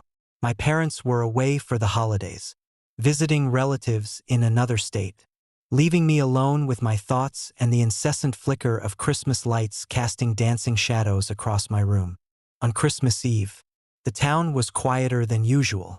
The usual hustle and bustle had settled into a peaceful stillness, broken only by the occasional car passing by and the distant laughter of children playing in the snow. I decided to stay up, curious and restless, watching the world through my window. Midnight approached, and the clock's ticking seemed louder, each second stretching into eternity. That's when I saw them. Two figures dressed as Santa Claus. But something was horribly wrong. Their suits were tattered, the red fabric stained and dirty. Their faces were obscured by grotesque masks, twisted expressions frozen in a permanent snarl. They moved with an unnatural gait, their eyes glinting with a sinister light as they prowled the streets. One of them approached my house, its movements jerky and erratic. I held my breath, heart pounding in my chest. As it reached my window, the creature paused, tilting its head as if listening to something only it could hear. Then, with a swift motion, it turned and melted back into the shadows, leaving me shaken but unharmed. Couldn't sleep that night. Every creak of the house, every whisper of the wind, made me jump. My mind raced with thoughts of Krampus and the dark tales my grandfather had shared. I wondered if the legends were true, if these twisted Santas were manifestations of an ancient curse brought to life. The next morning, Christmas Day, the town seemed normal. Families gathered for festive meals. Children opened their presents with joy, and the spirit of the season was palpable. But beneath the surface, an unspoken tension lingered. People avoided the streets after dark, wary of the shadows that might conceal something sinister. A few days after Christmas, strange things began to happen. Pets went missing, their screams echoing through the night. Homes were broken into, not for the valuables, but for something far more disturbing. It was as if Krampus and his cohorts were searching for something specific, something beyond mere punishment. I couldn't ignore it any longer, determined to uncover the truth. I revisited my grandfather's old journals. The pages were yellowed and brittle, filled with his meticulous handwriting. He had documented sightings of Krampus dating back decades, each account more terrifying than the last. According to him, Krampus was not just a myth but a real entity, a dark force that thrived on fear and chaos during the holiday season. One entry stood out: a ritual to protect oneself from Krampus. It involved lighting a special candle made from pine wax and placing it in every window to ward off the creature's influence. Skeptical but desperate, I decided to try it. That evening, I gathered the materials and lit the candles, placing them in every window of my house. The flickering flames cast a warm glow, and for a moment, I felt a sense of security. But peace was fleeting. On the second night, Krampus returned, more formidable than ever. This time, it wasn't just one or two twisted Santas but an entire pack. Their eyes burning with an unholy light, they circled my home, their claws scraping against the glass, their snarls piercing the silence.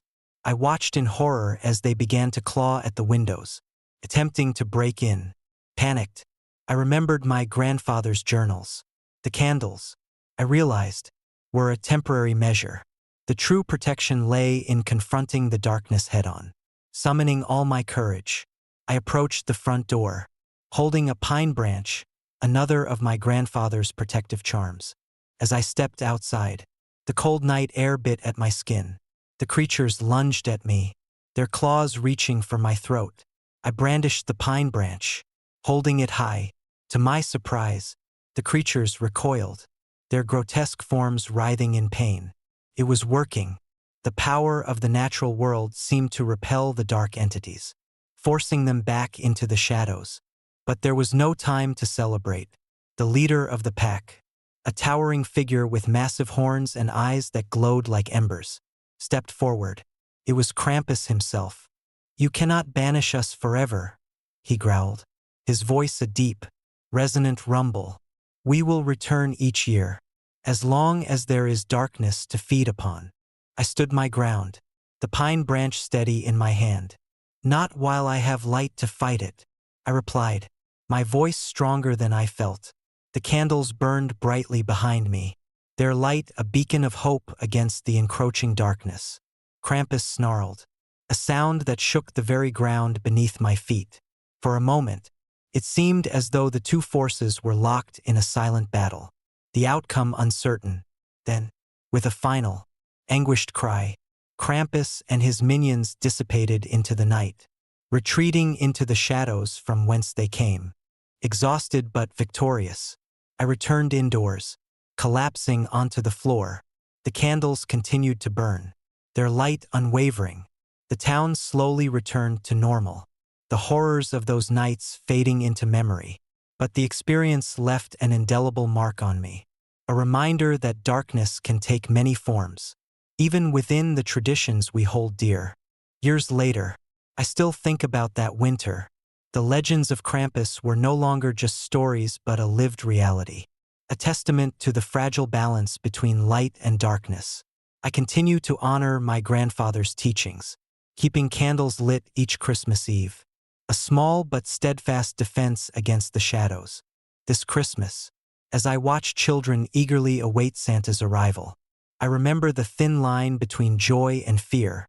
Krampus may be a creature of legend, but the fear he embodies is very real, and as long as there is darkness, there will always be a need to guard against it, ensuring that the spirit of Christmas remains a beacon of hope and light.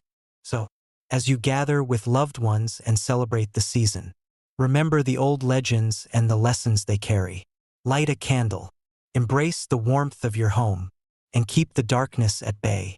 For in the heart of every Christmas, there lies both light and shadow, and it is our duty to protect the former from the encroaching darkness. Story number 7. I used to believe that Christmas was a time for miracles and joy, a season where the darkest nights were illuminated by the warm glow of family and love. Growing up in a small town in California, Christmas was the highlight of the year. The streets were adorned with twinkling lights. The scent of pine and cinnamon filled the air, and every window showcased festive decorations. But that all changed on Christmas Eve of 1996, the night that would haunt me forever.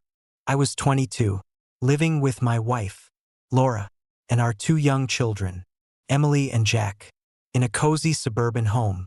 Life was good until the night that shattered our peace. Laura and I had been together since high school, and our love had only grown stronger over the years. We had built a life filled with laughter, dreams, and the promise of a bright future. Little did I know, darkness was lurking just beneath the surface. That December evening started like any other. Laura was in the kitchen preparing dinner, the aroma of her famous roast filling our home. The kids were excitedly discussing their Christmas lists, eyes wide with anticipation. I was settling down to watch a holiday movie, content in the comfort of my family's presence. The night was quiet, the only sounds the crackling of the fireplace and the occasional cheer from the TV. As midnight approached, Laura suggested we all go to bed early to be well-rested for Christmas Day. I agreed, helping the kids brush their teeth and tuck them into bed. After kissing them goodnight, Laura and I settled into our own room, the soft glow of the bedside lamp casting a warm light. We talked about our plans for the next day, the excitement of opening presents, and the simple joy of spending the holiday together. Around 1 a.m., I was jolted awake by the sound of shattering glass. My heart pounded as I turned on the bedside lamp, the sudden brightness revealing Laura standing by the window, her eyes wide with fear. "What's wrong?" I whispered, reaching out to her. Before she could respond, a hulking figure in a Santa Claus suit burst through the window, the glass cascading around him like glittering rain. My blood ran cold as I took in his twisted features, dark eyes devoid of any warmth, a sinister smile beneath the white beard. The jolly facade was gone, replaced by something malevolent and terrifying. "Stay back," I managed to say, pulling Laura and the kids behind me. The man advanced, his movements jerky and unnatural. "I just want to talk," he rasped, his voice gravelly and cold. Laura grabbed Emily and Jack, shielding them as I faced the intruder. My mind raced, searching for a way to protect my family. The man in the Santa suit didn't seem interested in gifts or cheer. His intentions were dark and twisted. He reached into his sack, pulling out something that glinted ominously in the dim light. "Leave now," I demanded, my voice steadier than I felt. "You're not welcome here," he chuckled, a sound that sent chills down my spine. "Oh, but I am. I've been waiting for this night for a long time." Panic surged through me as I realized the gravity of the situation. This wasn't a random intruder, it was someone with a purpose. Someone who had chosen our home deliberately. I glanced at Laura, her face pale but resolute. We had to protect our children. The man lunged, and chaos erupted. I grabbed the heavy fireplace poker from beside the hearth, swinging it with all my might. The first blow connected with his arm, eliciting a pained grunt. He staggered but quickly recovered, his red suit now smeared with blood. Laura screamed, pulling Emily and Jack to the other side of the room, their tiny faces etched with fear. "Run!" I shouted, pushing Laura towards the back door. But the man was relentless, moving with a strength that seemed almost inhuman. He swung again, this time catching me off guard and sending me crashing to the floor. Pain shot through my body, but I refused to give up. I scrambled to my feet, determined to protect my family at any cost. Emily and Jack were sobbing, clutching each other tightly. Laura's eyes met mine, a silent plea for help that fueled my desperation. I swung the poker again, this time connecting with his head. He stumbled back, dazed but not defeated. Blood trickled from the wound, but his eyes still burned with a dark intensity. In a last desperate effort, I grabbed Laura's hand and pulled her towards the kitchen. "We need to get out," I said, my voice strained with pain. "Now!" We stumbled into the kitchen, the intruder following closely behind. I fumbled with the drawer, pulling out the kitchen knife with shaking hands. Laura grabbed Emily and Jack, huddling them behind the counter. "Stay quiet," she whispered, her voice trembling. The man in the Santa suit advanced, his presence overwhelming. "You can't hide from me," he snarled, reaching for us. I held the knife tightly, every instinct screaming to fight. But before he could reach us, the sound of sirens pierced the night air. Relief washed over me as flashing lights illuminated the windows. The intruder paused, glancing towards the sound of approaching police cars. "This isn't over," he growled, his eyes burning with fury. With a final, desperate glance, he turned and fled, disappearing into the darkness. The police arrived moments later, their lights casting eerie shadows across our home. Officers swarmed the area, searching for the elusive killer. I watched, breathless, as they combed through our property, finding nothing but the shattered remains of the window and the bloodstains that marked the night. Bruce Jeffrey was his name, they said, a man with a history of mental instability and violent tendencies. He had donned the Santa Claus suit not to spread joy, but to mask his true, sinister nature. The news reported the incident as a horrifying case of domestic violence gone wrong. But I knew there was more to the story. Bruce had chosen our home for a reason, and the scars he left behind were deeper than any official report could capture. In the weeks that followed, our lives were forever changed. Laura struggled with nightmares, the memory of that night a constant shadow. Emily and Jack were terrified of the dark, their innocence shattered by the terror they had witnessed. And I couldn't shake the feeling that Bruce Jeffrey was still out there, watching, waiting for another chance to strike. Christmas became a season of fear rather than joy. Every twinkling light seemed to mock the darkness that had invaded our lives. I found myself constantly looking over my shoulder, paranoid that the man in the Santa suit would return. The police assured us that Bruce was incarcerated, but the knowledge did little to ease my anxiety. Years passed, but the fear never fully dissipated. Laura and I worked hard to rebuild our lives, but the ghosts of that Christmas Eve lingered. We moved to a new house, hoping to leave the past behind. But every holiday season brought back the haunting memories. The children grew older, their fears slowly subsiding, but the scars remained. Last Christmas, as I decorated the tree with my now teenage children, a chilling thought crossed my mind. What if Bruce Jeffrey wasn't just another disturbed individual? What if the darkness that he embodied was something more, something that could never be truly contained?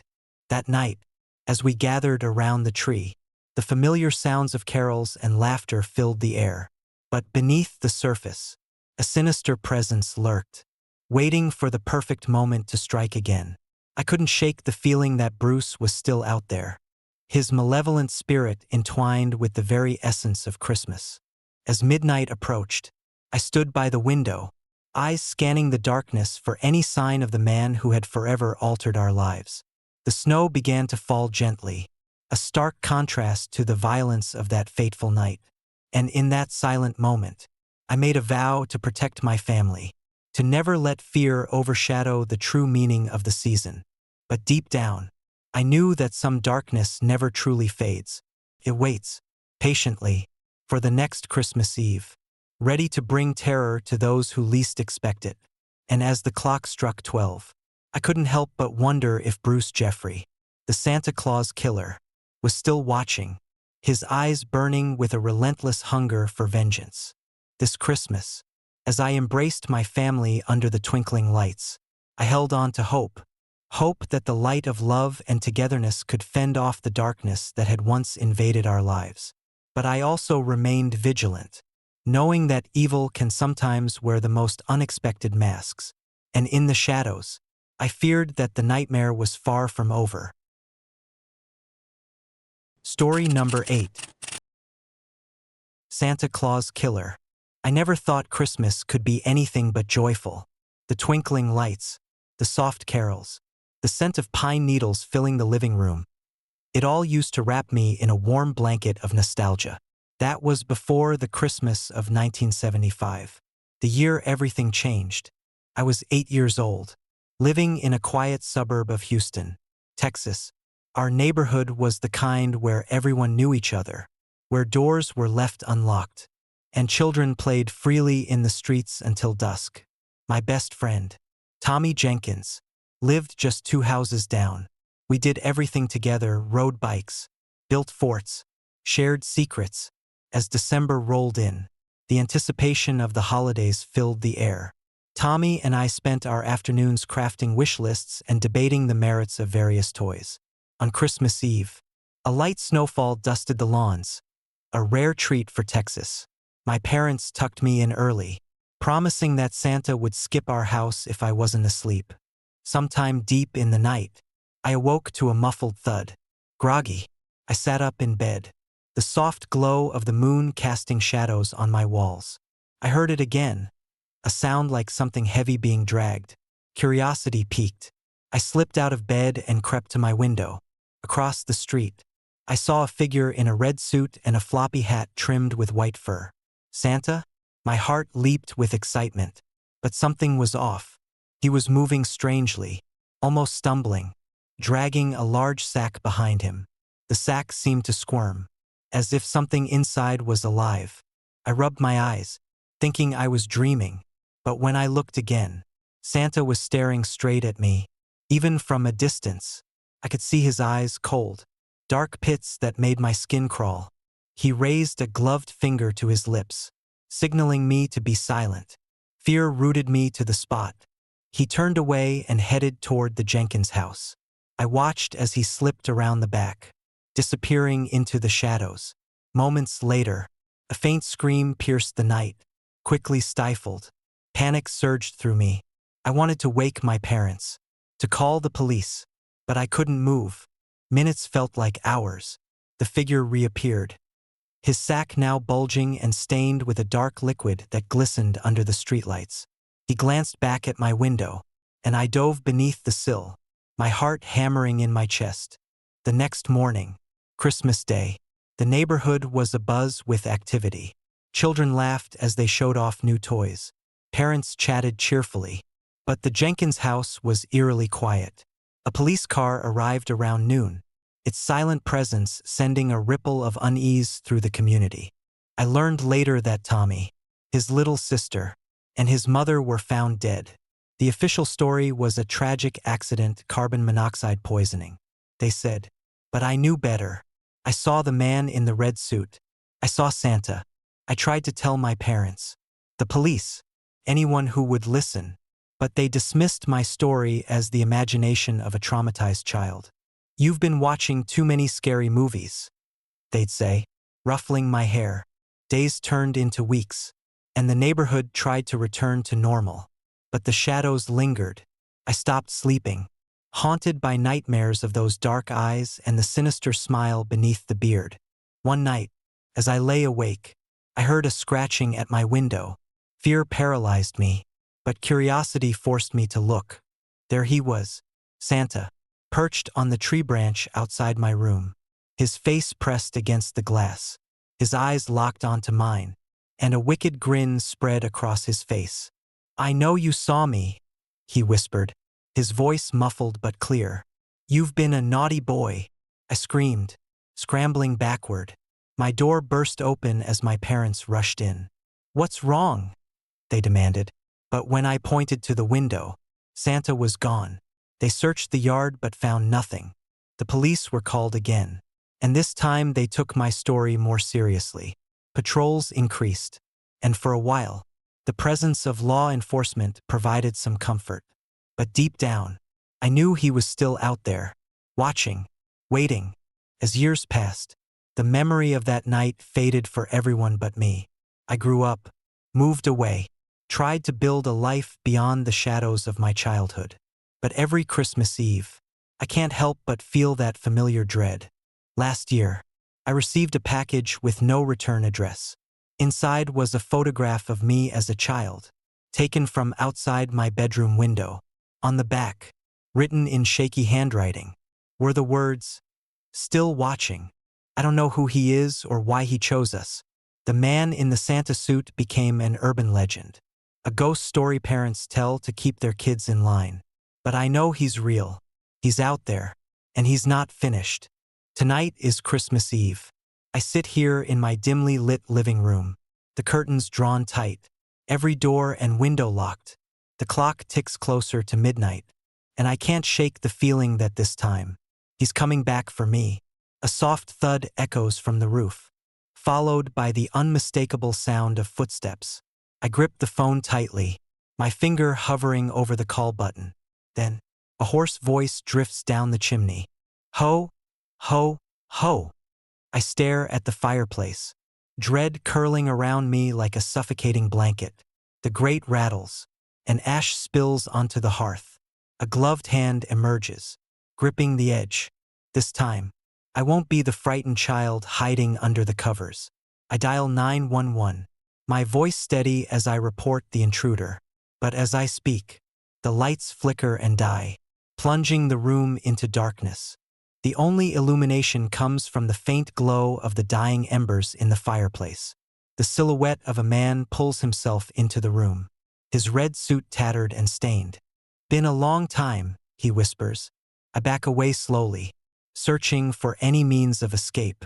The sound of sirens wails faintly in the distance, but I know they won't arrive in time.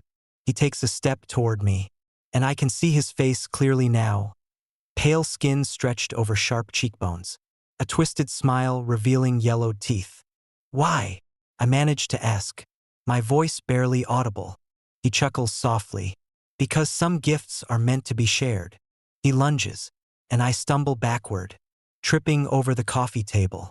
As I hit the ground, my hand closes around the heavy metal of the fireplace poker.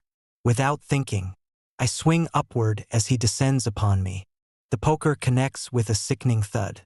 He staggers, a look of surprise flashing across his face. The sirens grow louder, lights flashing through the front windows. He retreats, scrambling back up the chimney with unnatural agility.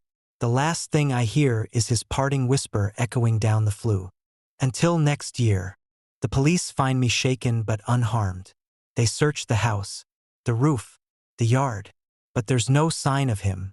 They advise me to stay with friends or family for a while. And I agree, but I know this isn't over. He'll be back, whether next Christmas or the one after that. And when he does, I'll be ready. Some say Santa only visits those who believe in him. I wish I didn't. Story number 9. The night was colder than usual for Oregon in December 1999. Snowflakes danced erratically in the frigid air, swirling around streetlights and blanketing the quiet suburban streets in a pristine layer of white. Christmas Eve had always been a magical time in our small town of Evergreen Heights, but that year, something felt decidedly off. I'm Jake Thompson, a local journalist for the Evergreen Gazette. Over the years, I've covered everything from high school drama to local politics. But nothing prepared me for the story that would change my life forever. It began with a call late one evening, just as I was about to wrap up my shift. "Jake, you need to get down to Pine Ridge Road." My editor, Linda, urged over the phone. "There's been an accident. It's unusual." Curiosity piqued. I grabbed my coat and headed out into the biting cold. Pine Ridge Road was one of the quieter streets in town, lined with modest homes that glowed warmly from within, decorated with twinkling lights and festive ornaments. As I approached the scene, the flashing lights of police cars and an ambulance illuminated the area, casting long shadows on the freshly fallen snow. A small crowd had already gathered, their breaths visible in the frigid air as they whispered among themselves. I pushed through, making my way to the front where a uniformed officer stood, speaking in hushed tones to a curious onlooker. "What happened here?" I asked, flashing my press badge. The officer glanced at me, then back to the scene. "It's strange. A man dressed as Santa Claus was involved in a car accident. His car is totaled, but there are no signs of foul play or intoxication. What's even weirder is that there's no ID on him. Police can't figure out who he is." My heart raced. A Santa Claus car crash with no identity? This was the kind of bizarre story that could put Evergreen Heights on the map. For better or worse, I needed to see it for myself. As I approached the wreckage, the sight that greeted me was both eerie and heartbreaking. The car, a beat-up old station wagon, was crumpled against a tree, smoke still rising from the engine. Inside, slumped over the steering wheel, was the man in the Santa suit. His red coat was torn, the white fur frayed and dirty. His face was obscured by the hood of the suit, but I could make out the glint of his eyes staring blankly at the night sky. I took a deep breath, trying to steady my nerves. Something about this scene felt wrong. Like the calm before a storm, I scanned the area, looking for any clues that might explain the mysterious man's presence. Nothing. No purse, no wallet, no personal items, just the suit and the lifeless body inside the car. "Has anyone seen him before?" I asked the officer. "No," he replied. "No one reported seeing a Santa Claus wandering around tonight. It's as if he just appeared out of nowhere." Determined to get to the bottom of this, I decided to investigate further. Over the next few days, I delved into the man's background, but every lead turned up nothing. No records, no fingerprints, nothing. It was as if he had vanished from existence the moment he donned the Santa suit. One evening, as I sat in my cluttered office surrounded by stacks of newspapers and notes, a knock echoed through the room. I opened the door to find Mrs. Henderson, an elderly neighbor known for her sweet demeanor and love of holiday stories. "Jake, I heard about what happened on Pine Ridge," she began, her voice wavering. I think I saw something that night." I invited her in, sensing that her account might shed some light on the mystery. She sat down, clutching a knitted shawl around her shoulders. "I was walking my dog around midnight," she recalled. "I saw a man dressed as Santa, but he looked different. His eyes, Jake, they were not kind. They were cold, almost lifeless. He was standing by the old Willow Creek Bridge, staring into the water.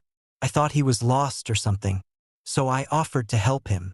I leaned forward, intrigued. "What happened next?" Mrs. Henderson took a deep breath, her eyes distant. "He didn't take me up on my offer. Instead, he just stood there, staring. Then, without warning, he disappeared into the fog that rolled in from the creek. It was like he was never there." A chill ran down my spine. The Willow Creek Bridge had been abandoned for years, the subject of local ghost stories and urban legends. Some said it was haunted by restless spirits. Others believed it was cursed, but never had anyone mentioned a Santa Claus apparition. That night, unable to sleep, I decided to visit the bridge.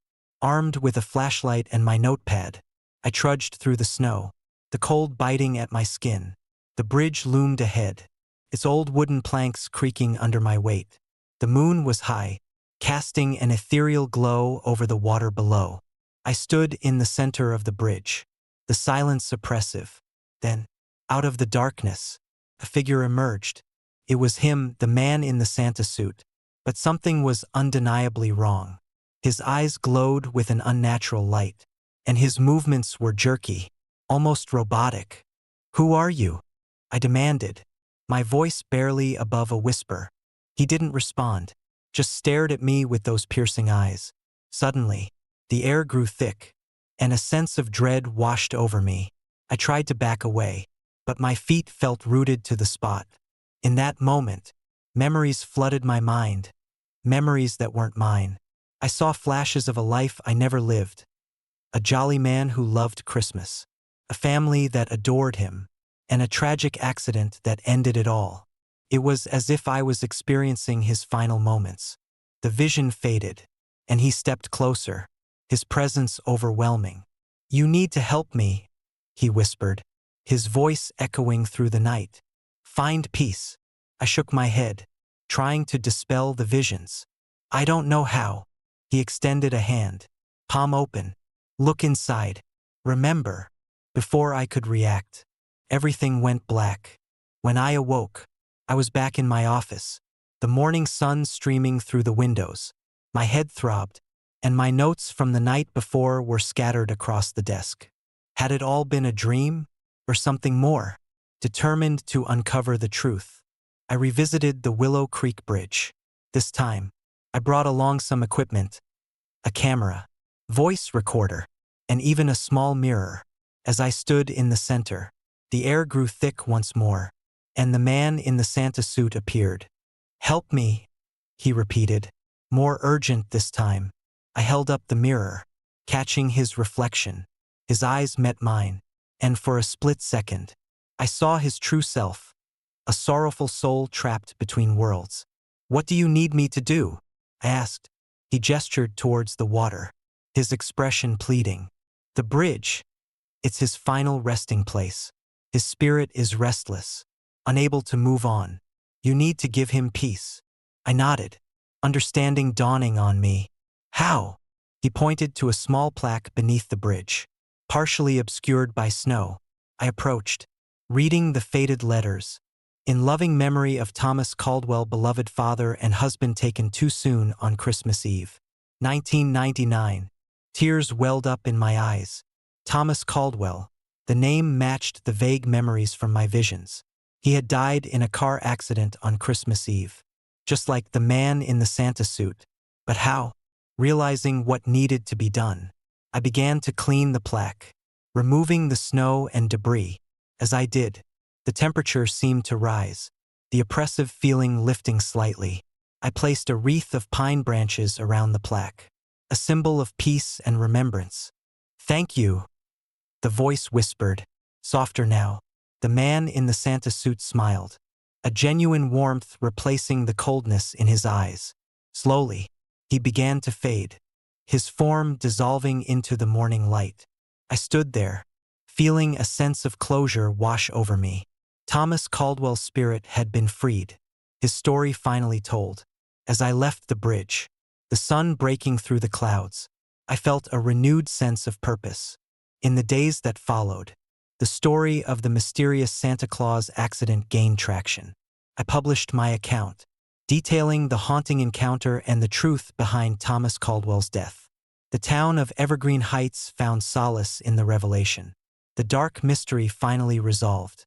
But some nights, especially around Christmas, I still feel a presence watching over me, a reminder that even in the most joyous times, there can be shadows lurking just beneath the surface. The story of the strange Santa Claus accident became a local legend, a tale of sorrow and redemption that reminded us all of the fragile line between life and death, and the enduring spirit of Christmas. As the years passed, I often found myself walking past the Willow Creek Bridge, a silent vigil to honor Thomas Caldwell. The snow continued to fall each winter, but now it felt like a blessing rather than a curse. The lights of Evergreen Heights shone brightly, a beacon of hope and remembrance. And every Christmas Eve, as I sit by the fire with my family, I think of Thomas and the mysterious Santa who sought my help. It's a story I share with them, a testament to the power of compassion and the belief that even in death, we can find peace. So, if you ever find yourself in Evergreen Heights on a snowy Christmas night, take a moment to remember those who came before us. Light a candle, cherish your loved ones, and keep the spirit of Christmas alive. For in the heart of every holiday lies both light and shadow, and it's our duty to honor and protect the memories that bind us together. Story number 10. The Santa Claus Murder and Body Snatching. The streets of Chicago in the 1960s were a blend of bustling activity and quiet neighborhoods, where the snow-covered sidewalks sparkled under the glow of street lamps. Christmas was approaching, and the city was alive with anticipation. The air was thick with the scent of pine and the distant sound of carols drifting from every corner. I never thought the holiday season could hide such darkness. But that changed one fateful Christmas Eve when the Santa Claus conspiracy unraveled before my very eyes. I was a young journalist for the Chicago Tribune, always on the lookout for a story that would make my career. The city was ripe with tales, from political scandals to mysterious disappearances. But nothing had prepared me for what I was about to uncover. My name is Michael Harris, and this is the story of how I stumbled upon a sinister plot that used the guise of Santa Claus to mask a series of audacious robberies. It all began in early December when a series of high-profile burglaries shook the affluent neighborhoods of Chicago. Wealthy families reported their homes being ransacked during the night, valuables stolen without a trace. The police were baffled. There were no signs of forced entry, no fingerprints, nothing. The only common thread was that each robbery occurred on Christmas Eve. And in each case, the thieves donned Santa Claus outfits. One chilly evening, as I sipped my coffee in the dimly lit newsroom, my editor approached me with a tip that piqued my interest. "Michael, there's something fishy going on with these Christmas Eve burglaries. People are saying it's organized, maybe even a group. Think you can dig deeper?" I accepted the challenge, sensing a story that could be both compelling and chilling. My first stop was the scene of the latest burglary in the upscale neighborhood of Lincoln Park. The homeowner, Mrs. Evelyn Whitaker, was a prominent socialite known for her lavish Christmas parties. She greeted me with a mix of fear and frustration. "They came in dressed as Santa Claus," she recounted, her hands trembling. "One moment, everything was peaceful, and the next, they were there. My husband and I were opening presents with the kids, and suddenly, these men burst in, knocking us unconscious. When we woke up, everything valuable was gone." As I listened, a pattern began to emerge. Each family described a similar scenario: the presence of Santa, the abrupt intrusion, and the inexplicable theft. Determined to get to the bottom of this mystery, I decided to go undercover. I needed to see these Santases in action to understand their modus operandi. On Christmas Eve, I dressed in a Santa suit, blending in with the throngs of costumed revelers heading to parties and gatherings. The night was crisp, the city adorned with twinkling lights and festive decorations. I felt a mix of excitement and apprehension as I navigated the crowded streets, my eyes scanning for any suspicious activity. Hours passed without incident until midnight approached. I was heading towards a grand estate in the affluent suburb of Gold Coast when I noticed a group of Santas congregating near the entrance. They were an odd sight, too coordinated, their movements synchronized as if they were part of a well-rehearsed play. Their smiles were fixed, eyes scanning the surroundings with an unnerving precision. One of them, a tall man with a scar running down his left cheek, caught my attention. His presence exuded authority, and there was something cold beneath his jolly facade. I followed the group as they moved stealthily towards the estate, slipping inside through an unlocked window with practiced ease. Inside, the grandeur of the Whitaker residence was dimmed by the flickering lights of the Christmas tree. The family was gathered in the living room, exchanging gifts and sharing laughter. The Santas blended seamlessly into the scene, their roles indistinguishable from genuine holiday cheer. I kept my distance, observing their actions. As the clock struck midnight, the Santas sprang into action. The room erupted into chaos as the imposters moved swiftly, subduing the family members with unexpected brutality. It was over in minutes. The room was ransacked, valuables seized, and the family left in a state of shock and confusion. I knew I had to act quickly. Discreetly, I took photos of the scene, capturing the masked figures and their methodical approach. As I retreated, the realization hit me. This was no random act of theft. It was a calculated conspiracy, using the beloved image of Santa Claus to exploit the trust and vulnerability of wealthy families during the holiday season. Back at the newsroom, I pored over the photos and cross-referenced them with previous incidents. The similarities were striking. The Santas were not just robbers. They were part of an organized group with a clear agenda. The scarred man seemed to be the leader, orchestrating the heists with military precision. Determined to expose the truth, I delved deeper into the city's underbelly, uncovering connections to organized crime rings and local gangs. The Santas were a cover, a way to distract and manipulate during a time when people were least expecting it. Their reputation as symbols of generosity and joy made them the perfect disguise for their nefarious activities. As Christmas approached again the following year, I felt a sense of urgency. The group would likely strike again, and I had to be prepared. I collaborated with the police, sharing my findings and strategizing to intercept the Santas before they could execute another heist. The night of December 24th was a tense one, filled with anticipation and fear. I positioned myself near another affluent neighborhood, blending in with the holiday crowd. The air was thick with excitement, children's laughter echoing through the streets. Hours passed without incident, but the dread lingered. Just as I was about to lose hope, a group of Santas emerged from the shadows, moving with the same calculated intent as before. This time, I was ready, equipped with my camera and a hidden microphone. I followed them silently. They made their way into a grand manor.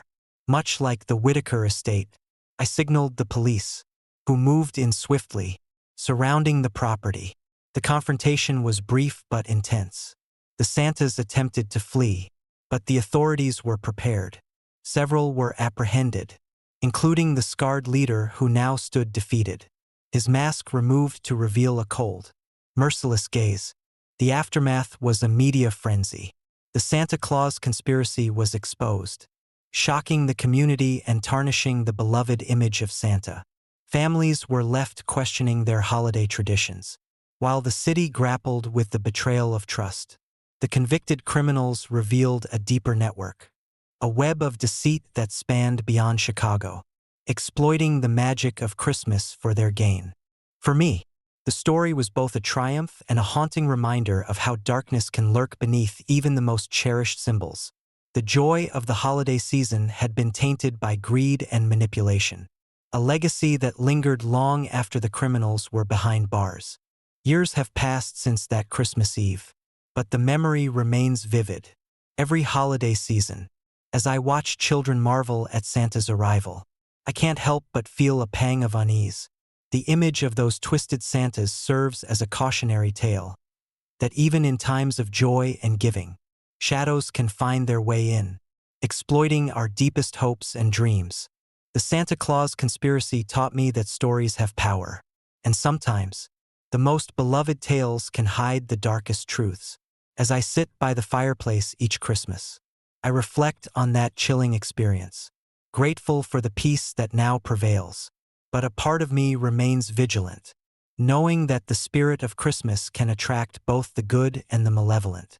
So this holiday season, as you celebrate with loved ones and embrace the magic of Santa Claus, remember the story of the Santas who used joy as a mask for their crimes. Let it serve as a reminder to cherish the true meaning of the season and to remain watchful, for darkness can sometimes wear the most unexpected disguises. Story number 11. It was late December, just a few days shy of Christmas, and the world outside the train window was a study in black and white. Snow drifted lazily from a starless sky, piling into soft white mounds on the platforms and tracks, while the trees and distant hills formed charcoal silhouettes against the darkness. I remember feeling uneasy that evening, though I couldn't put my finger on why. Perhaps it was the silence that settled thick around me whenever I stopped reading my paperback, or the way my own reflection in the glass seemed a stranger. Maybe it was just the loneliness of traveling alone during the holidays. But in retrospect, I think I sensed the wrongness before I even knew what it was. I was heading from Boston to a small town in upstate New York to spend the holidays with an old college friend. The train was far from crowded that night. A handful of sleepy passengers sat scattered through the cars, most of them nodding off as the rhythmic clickety-clack lulled their worries away. I'd risen from my seat to stretch my legs and wander to the vestibule between cars. The heating system struggled against the chill that seeped through the metal walls, and I shivered slightly, rubbing my hands together. The air smelled faintly of wet wool and the chemical tang of industrial cleaners, We rolled into a tiny station somewhere just past midnight. The place barely deserved the name, a solitary platform. A dim overhead light buzzing with insects that had frozen to death weeks ago. And a wooden bench half buried in snow. I pressed my face closer to the window on the vestibule door, curious as always about the nameless towns that the train passed through in the dead of night. That's when I saw her. A woman stood alone on the platform. She wore a long gray coat that hung limply from her shoulders, and a dark hat whose brim obscured much of her face. Despite the cold, her posture was relaxed, almost serene. I felt a small spike of pity or concern. What was she doing out here, waiting at a station so isolated? The train slowed with a squeal, and as it did, a sudden gust of wind scattered the snowflakes and made the overhead lamp flicker. For a moment, she seemed to waver in and out of sight. I blinked, thinking my eyes were playing tricks. When the train sighed to a halt, I watched as the door of the car ahead of mine opened, and a handful of passengers stepped out onto the platform. I hadn't noticed them before, and I wondered briefly if they'd been sleeping.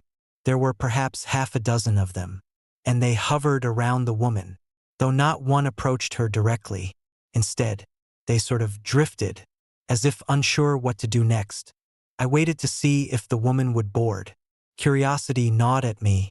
The conductor gave a muffled announcement, something about weather delays, and I caught sight of a tall man in a heavy coat assisting the woman up the steps. She moved with a languid grace, her coat trailing after her. Then they vanished inside. A few moments later, the train lurched into motion again. I stepped back from the door and decided to head forward, maybe to get a cup of coffee from the cafe car. Passing through the cars, I noticed something strange. Despite having clearly seen a small group board, the train didn't seem any fuller. I frowned. Perhaps they'd all gone straight to their compartments? But these were not sleeping cars, just regular old coach seats and one cafe section. Besides, I hadn't seen compartments in use here. Unease coiled in my stomach as I reached the cafe car and found it empty except for the board attendant leaning on the counter. I asked him, "Did we pick up new passengers at that last stop?" He looked at me like I'd asked if the sky was green. "No stop scheduled until Albany," he said. His voice sounded hollow, distant. He gave a half shrug. "Probably just your imagination." I knew we'd stopped. I felt it. I'd seen it. But the attendant wouldn't budge. I ordered a coffee and took it back to my seat, trying to reassure myself that I was just tired. But as I returned to my car, I froze in the aisle, seated a few rows ahead on the opposite side. Partially hidden by a headrest was the woman in the gray coat. I was sure of it. Her posture was the same, back straight, shoulders set. The brim of her hat cast a shadow over her face, and I couldn't see her eyes. My heart fluttered. She had boarded the train. I wasn't crazy. I slid into my seat and tried to appear nonchalant. But my nerves were jangling. I decided that, after I finished my coffee, I'd approach her, ask if she needed help or if she'd noticed anything strange. I stared out the window, mustering my courage. The train rumbled on, wheels singing on icy rails. The conductor's muffled announcements came and went, mentioning no delays, no unscheduled stops, no passengers boarding in the middle of nowhere. Finally, I stood, with quiet steps. I made my way to where I'd seen her. She was gone. I looked up and down the aisle, peering over seatbacks, but there was no sign of the gray-coated woman. An older couple at the far end of the car frowned at me as I hovered near their seats, and I mumbled an apology. Where the hell had she gone? She couldn't have moved so quickly and silently without my noticing. My skin prickled. I began checking the next car forward, even the bathrooms, but found no one. Feeling foolish, I returned to my seat. For a long time, I sat there, heart thudding, wondering if I'd imagined the whole thing. But I knew I hadn't. I still smelled a hint of her perfume, something faintly floral, drifting in the stale train air. The next scheduled stop was a larger station, Burlington Crossing. We were supposed to arrive in about an hour. I resolved to watch closely this time. If that group of passengers I'd seen really boarded, maybe they'd depart there. Maybe I'd find some proof that I wasn't losing my mind. Time dragged. I tried reading, tried closing my eyes, but my thoughts kept circling back to that silent platform in the snow. The train's rocking eventually lulled me into a kind of trance, and I realized with a start that we were pulling into Burlington Crossing. Snow fell harder now, swirling under the yellowish lights of the platform. I pressed my forehead to the window, scanning eagerly for familiar faces. The train shuddered to a stop. A few weary travelers stepped off, their boots crunching on the snow-covered platform. A tall man in a parka, a young woman dragging a suitcase, a mother holding a sleepy child's hand. But no one resembling the group I had seen, and no sign of the woman. I peered into the next car. The seats were sparse, maybe half a dozen passengers total. None were dressed as I remembered. No clusters of new arrivals. Just a handful of strangers who looked as though they'd been there the whole journey. The train started moving again, and my unease sharpened into fear. If they hadn't gotten off, then where were they? Vanished into thin air? It was absurd. I decided to speak to the conductor directly. I found him near the cafe car, punching tickets with mechanical precision. "We picked up passengers at that little station before, didn't we?" I asked, trying to sound calm. He gave me a blank look. "We made no unscheduled stops tonight, sir," he said. "We're running straight through." "I saw them," I insisted. "A woman in gray, a few others. They got on when we stopped." He cut me off with a slight frown. "If you're feeling unwell, sir, I suggest you return to your seat. We'll be at Albany soon." He was lying. Or worse, he truly believed we hadn't stopped. Was this some kind of mass gaslighting? A trick of the light? My head swam as I returned to my seat. The windows had frosted over now, and I couldn't see much outside. The train felt different, colder, quieter. Even the hum of the HVAC seemed muted. I slumped in my seat, staring at the reflection of the car's dim lights in the window. That's when I realized something else. The reflection of the seats behind me wasn't matching what I knew should be there. Instead of the older couple, I saw several silhouettes standing, still as statues. One of them wore a hat with a broad brim. My pulse hammered as I glanced over my shoulder. Nothing, just empty seats and worn upholstery. I looked back to the window, and again, I saw their shapes in the reflection, a half-dozen figures clustered together. And in their midst, the woman with the gray coat. This time, I could see a hint of her face. Pale, stern, and strangely sorrowful. Her lips moved silently, forming words I couldn't hear. I tore my gaze away, heart pounding. When I looked back, the reflection was gone. The train rattled through the darkness. I tried to steady my breathing, to focus on something rational. Maybe I dozed off. Maybe this was a dream. But I knew I was awake. I could feel the chill of the air and the dull ache in my legs. At the next stop, another small station, I pressed my face to the glass again, expecting the impossible. And I saw them, the group that had boarded earlier. The same indistinct passengers, stepping off onto the platform with eerie grace. The woman stood at the center, her hat tilted downward. One by one, they vanished into the swirling snow as if dissolving into the night. By the time I mustered the courage to run down the aisle and look from the vestibule door, there was no one there, just fresh snow and the distant cry of wind. By the time I returned to my seat, I knew I had witnessed something beyond explanation. A haunting, maybe, the ghosts of passengers boarding and disembarking from stations that didn't exist on the timetable. The woman in gray, leading them on and off the train like a silent usher between worlds. The rest of the journey passed in a haze. I dared not speak to anyone else. When we finally reached my destination, the platform bright under harsh fluorescent lights, I stepped onto solid ground with shaky legs. I half expected to see the woman among the passengers on the platform, but she was nowhere to be found. Only ordinary people, hurrying through the cold, oblivious to the mysteries of the night. I never spoke of that experience to my friend. What could I say? That I'd seen ghosts boarding the train? That I'd watch them vanish at stations not on any schedule? He would have laughed or looked at me with pity. But that night changed something in me. Ever since, whenever I travel by train at night, I can't help pressing my face to the window, searching for that solitary figure in gray. I know she's out there, waiting at some forgotten platform, ready to board a train that exists halfway between this world and the next. And I know, if I'm not careful, I might find myself riding along with her and her silent companions, riding until I vanish, too, into the winter darkness. Story number 12. The driverless cars. I'm not the kind of person who believes in coincidences.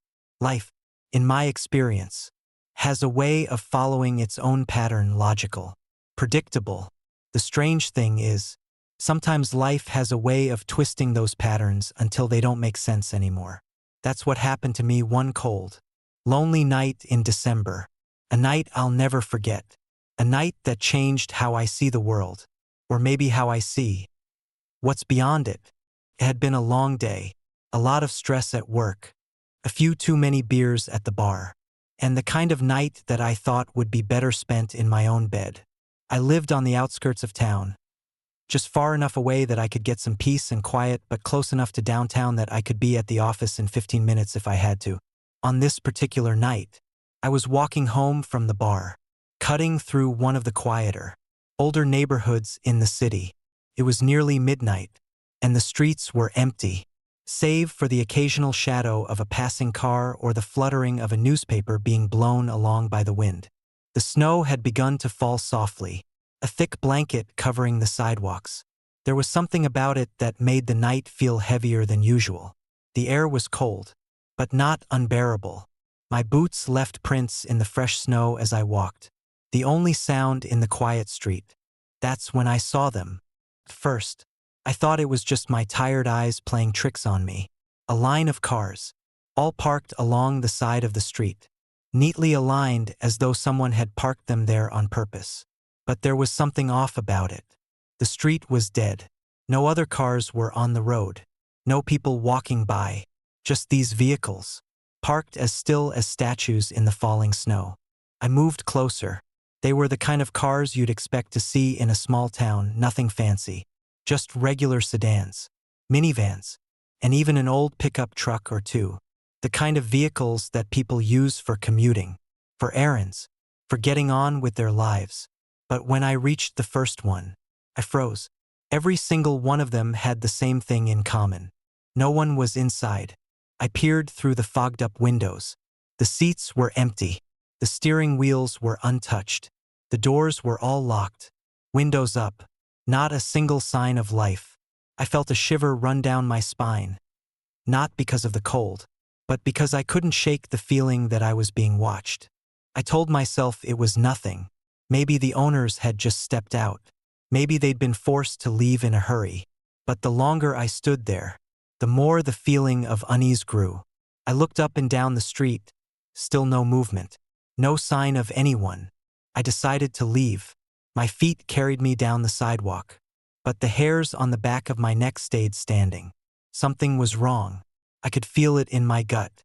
The streetlights overhead flickered once, then steadied, casting long shadows that seemed to stretch farther than they should.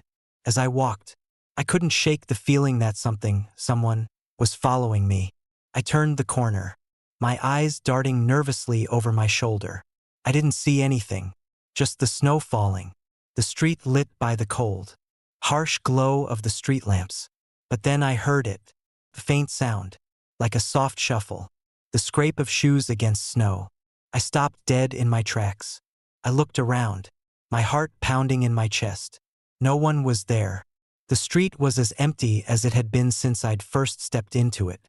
But that feeling, it wouldn't go away. I could feel something or someone near me, watching me, closing in. I took another step, and then another. But just as I started walking again, I caught a glimpse of something in the corner of my eye. A shape, a figure, a shadow.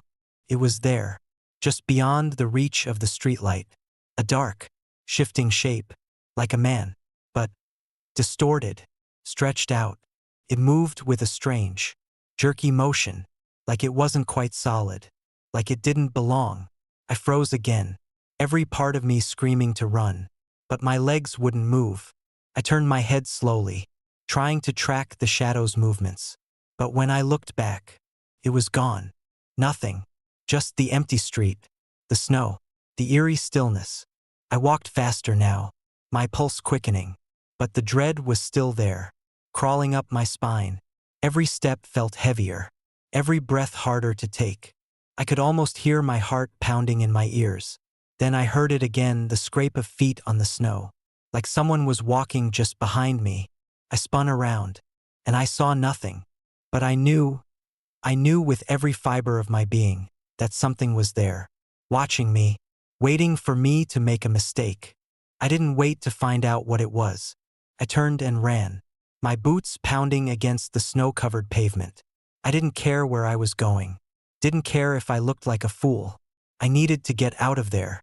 My lungs burned from the cold air, but I couldn't stop. The shadow was still with me, just out of sight but always present, like a dark stain on my peripheral vision. I ran until I reached my apartment building, slamming the door behind me as I hurried inside. I leaned against the door, breathing heavily, trying to calm my racing heart. I stood there for a moment, listening to the silence, but I couldn't shake the feeling that I wasn't alone. I finally convinced myself it had been my imagination. Too much beer, too little sleep, the cold playing tricks on my mind. I convinced myself that I was safe.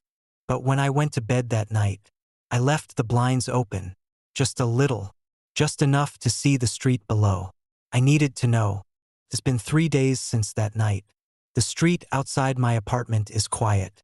As usual, I haven't seen those cars again, haven't seen the shadow.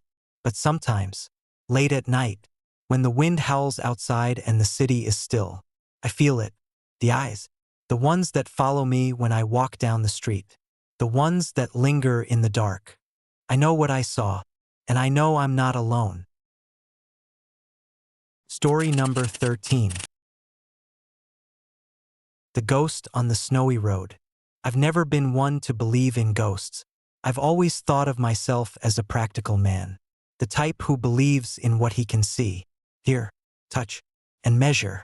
But that night, on the side of that snow-covered road, I saw something that I can't explain. I still don't have the words for it. Not the right ones anyway, but I'll try, for what it's worth. Maybe it's time to tell the story. It was late November.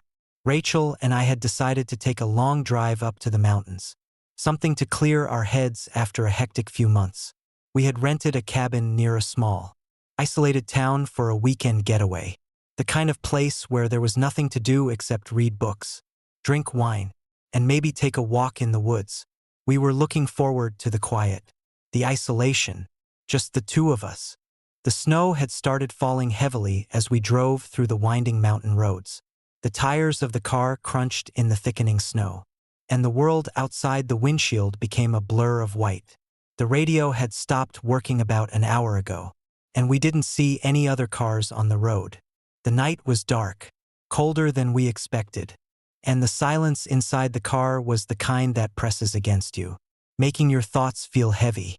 Rachel was dozing off beside me, her head resting against the window, her breathing steady. I kept my eyes on the road, my fingers gripping the wheel a little tighter with each mile. The headlights barely pierced the storm, and I had to slow down to avoid losing control on the slick road. The further we went, the quieter the world seemed, the more isolated we became. Then, without warning, the engine sputtered and died. I cursed under my breath and tried to restart the car. Nothing. The dashboard flickered for a second, but the engine didn't turn over. We were stuck, in the middle of nowhere. Great, Rachel muttered, waking up with a start. What now? I checked the gas gauge. It was full. The battery wasn't dead either. So, of course, I did what any man would do in that situation. I popped the hood and went out into the freezing cold to see what had happened. The snow had started to fall heavier, thick flakes swirling in the air, covering the ground in a matter of minutes. I couldn't see much under the hood, nothing obvious. Nothing that would explain the sudden failure. I closed it and leaned against the car, trying to gather my thoughts. That's when I saw her. A figure stood just off the side of the road, barely visible through the falling snow. At first, I thought it was a trick of the light, or perhaps a lost hiker. But then I realized she wasn't moving, just standing there, in the middle of nowhere. She was dressed in white, a long, flowing white coat that almost seemed to glow in the dark. Her face was obscured by the snow, but I could tell she was looking right at me. "Rachel," I said, my voice shaking more than I intended. "There's someone out there." Rachel, still sitting in the car, looked at me confused. "What? Who is it?" I didn't answer right away. The woman wasn't moving, just standing there as the snow piled around her. I felt a chill run down my spine that had nothing to do with the cold. I don't know why, but something about her, about the way she stood so still, so unnatural, sent a shiver straight to my bones. "Stay here," I said to Rachel, though my voice trembled. I started walking toward the figure, my boots crunching in the snow. The wind picked up, and the snow came down in sheets, blurring everything around me. The woman didn't budge. She didn't even seem to notice me. When I was about 10 feet away, I called out to her.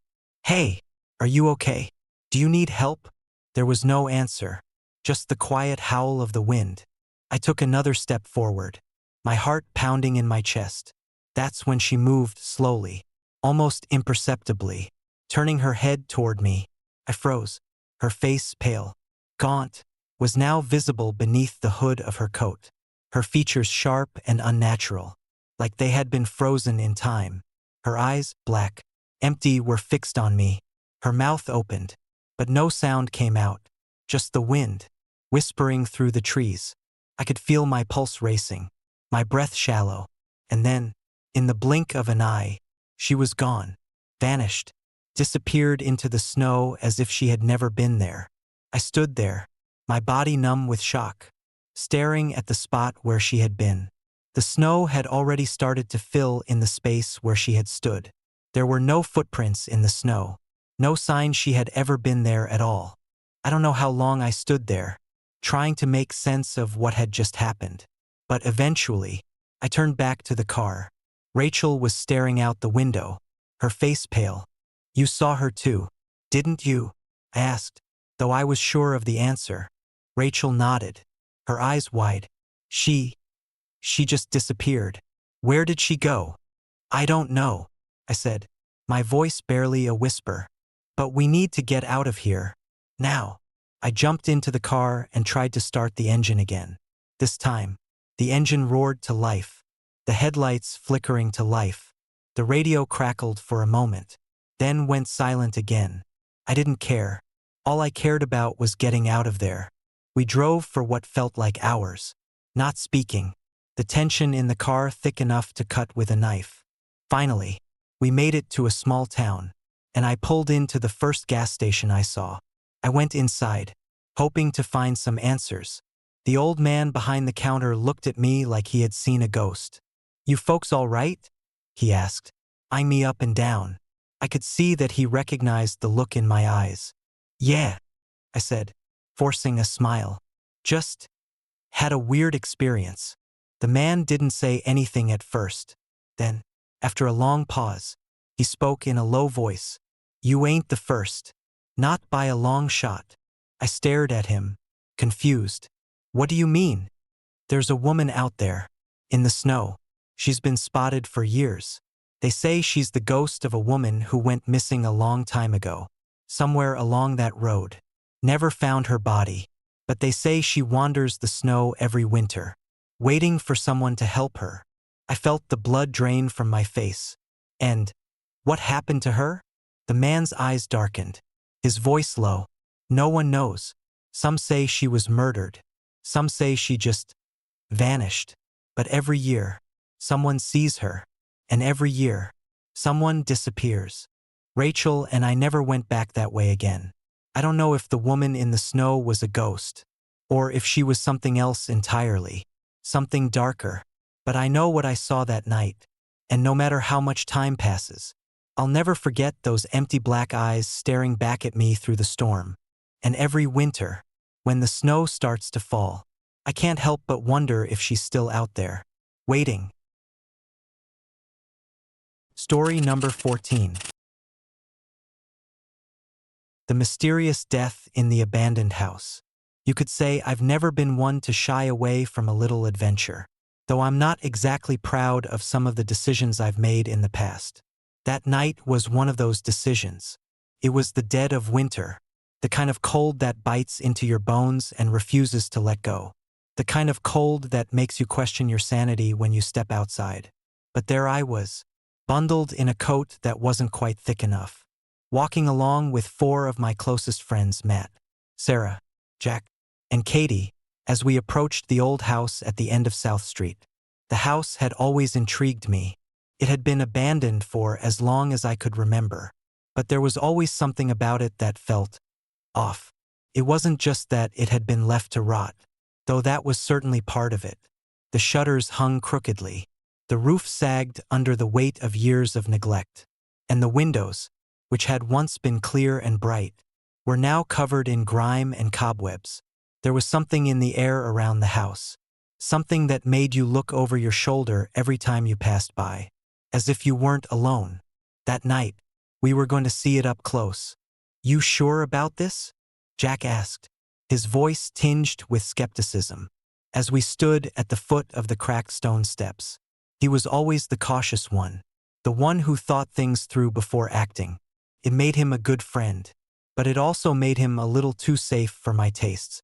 Matt and Sarah, on the other hand, were already laughing, completely unconcerned. "Oh, come on, man," Matt said, slapping Jack on the back. "What's the worst that could happen?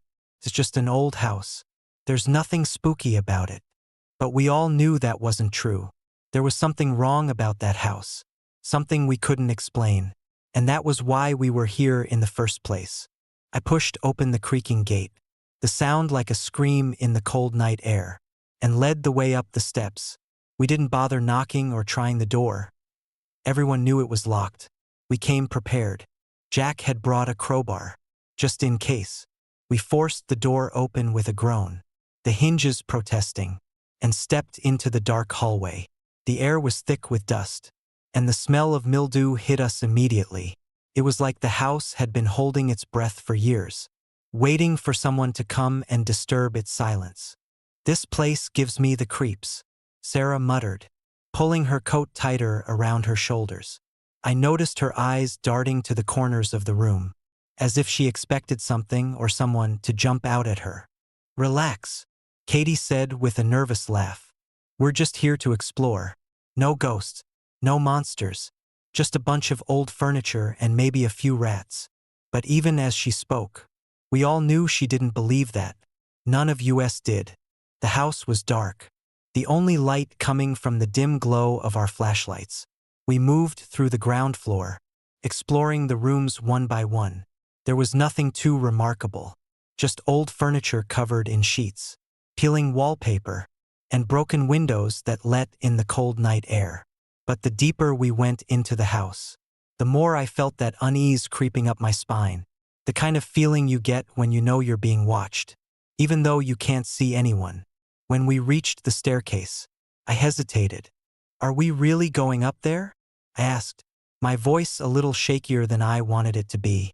Matt grinned at me. "Come on, don't be such a baby. We've made it this far, right?"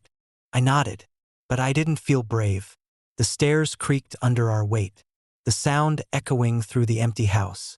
At the top of the stairs was a narrow hallway, and at the end of it, a door that had been locked, but now, as we approached, was slightly ajar. "Isn't this the room they always talk about?" Katie asked, her voice low. "The one where they say people disappeared?" Matt pushed the door open with a groan, and we all stepped inside. The room was cold, colder than the rest of the house. It was also darker, the only light coming from the flickering flashlights we held in our hands. The room was empty, save for a single chair in the center of the floor. It looked like an ordinary wooden chair, But there was something wrong about it. It was old, warped by years of neglect, and the floor around it was stained with dark, sticky patches that had been there for longer than I cared to think about. But it wasn't the chair that caught our attention. It was the body. At first, I didn't believe what I was seeing. I thought it was a mannequin, some kind of sick joke left behind by someone else who had dared to enter the house. But when I stepped closer, my breath catching in my throat, I saw the truth. The body was human.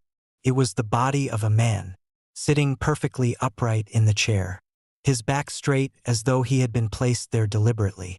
His eyes were wide open, staring straight ahead, unblinking. His face was a grotesque mask of decay, the skin stretched tight over the bones, the flesh rotting away in places, leaving only yellowed bone and blackened patches where the tissue had melted away. His hands were resting in his lap, fingers stiff and curled as if frozen in place. The worst part wasn't the state of his body, though. It was the expression on his face, his eyes wide and unblinking, his mouth open in a silent scream, as if he had died in the middle of a terrible realization. The air in the room grew even colder as we stood there, staring at him in disbelief.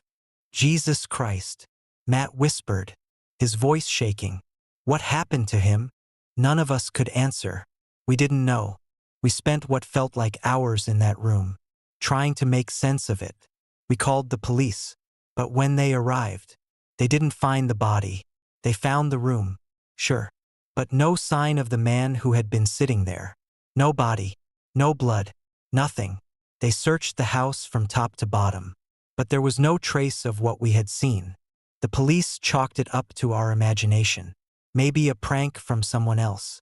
But I knew what I had seen, and I could feel the cold presence of that man watching us long after we left the house. The house, too, seemed to have vanished into the night, as though it had never been there at all. The next morning, when we went back to find it, the house was empty, no longer standing, no longer real. The place where it had been was just a patch of grass, a few scattered leaves. We never spoke of it again, not to each other and not to anyone else. But I can still feel that chill in the air, that feeling of being watched. And I know deep down that whatever was in that house is still out there, waiting for someone else to come and find it. And if you ever find yourself walking down a quiet street, on a cold winter night, don't stop to look at the houses you pass. Some doors are better left unopened. Story number 15. The Snow-Covered Forest and the Ghost. I don't know why I ever agreed to go on that trip. At the time, it seemed like the kind of adventure that would bond us. A group of old college friends getting together for a few days of winter fun in the mountains. It had been years since we'd all been in the same place at once. Everyone scattered across the country with their jobs, families, and lives. But when Jack called and suggested we rent a cabin up in the Adirondacks for a weekend of skiing and drinking, I figured, why not? It had been a while since I'd gotten away from the grind, and the idea of fresh powder and snow-covered trees was a temptation I couldn't ignore. So, on the morning of our first day in the mountains, we loaded up our gear and made our way into the forest. There were 5 of us, me, Jack, Sarah, Doug, and Lisa. We'd been friends since college. The kind of friendships built on shared experiences that linger long after the years pass. Doug and Lisa were married, the kind of couple that could finish each other's sentences, while Jack and Sarah had been the single ones, always jumping from one fling to the next. But we all shared something that kept us coming back to each other, even when life was pulling us in different directions. The first day was perfect. The snow was light and fluffy, the kind you dream about when you think of a winter wonderland. We spent the day on the slopes, skiing through the trees and laughing like we hadn't a care in the world. But as the sun began to dip behind the mountains, we decided to take a break and rest for a while. We stopped in a clearing deep within the forest, where the trees grew so thick that the sunlight barely touched the snow-covered ground. We pulled out some thermoses of hot coffee and gathered in a circle, sitting on the cold earth with our backs against the trunks of trees. The air was sharp, biting at our cheeks, but the warmth from the coffee helped ease the chill. It was then that Jack brought up the story. "You guys remember Adam, right?" he asked, his voice low as he stirred his coffee. "The guy who used to hang around with us in college." I nodded, although the name didn't ring a bell at first. "Adam?" I tried to picture the face, but nothing came to mind. "He was the guy who got lost in these woods," Jack continued. "Remember? Right around this time of year. Maybe 15 years ago." Suddenly, the name clicked.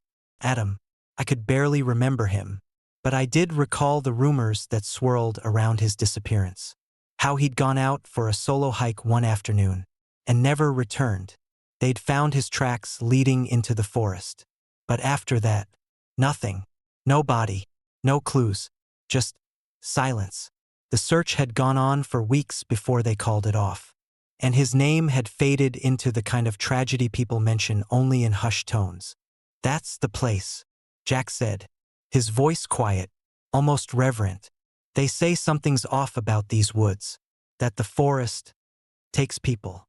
I laughed, but it was the kind of nervous laugh that didn't quite reach my eyes.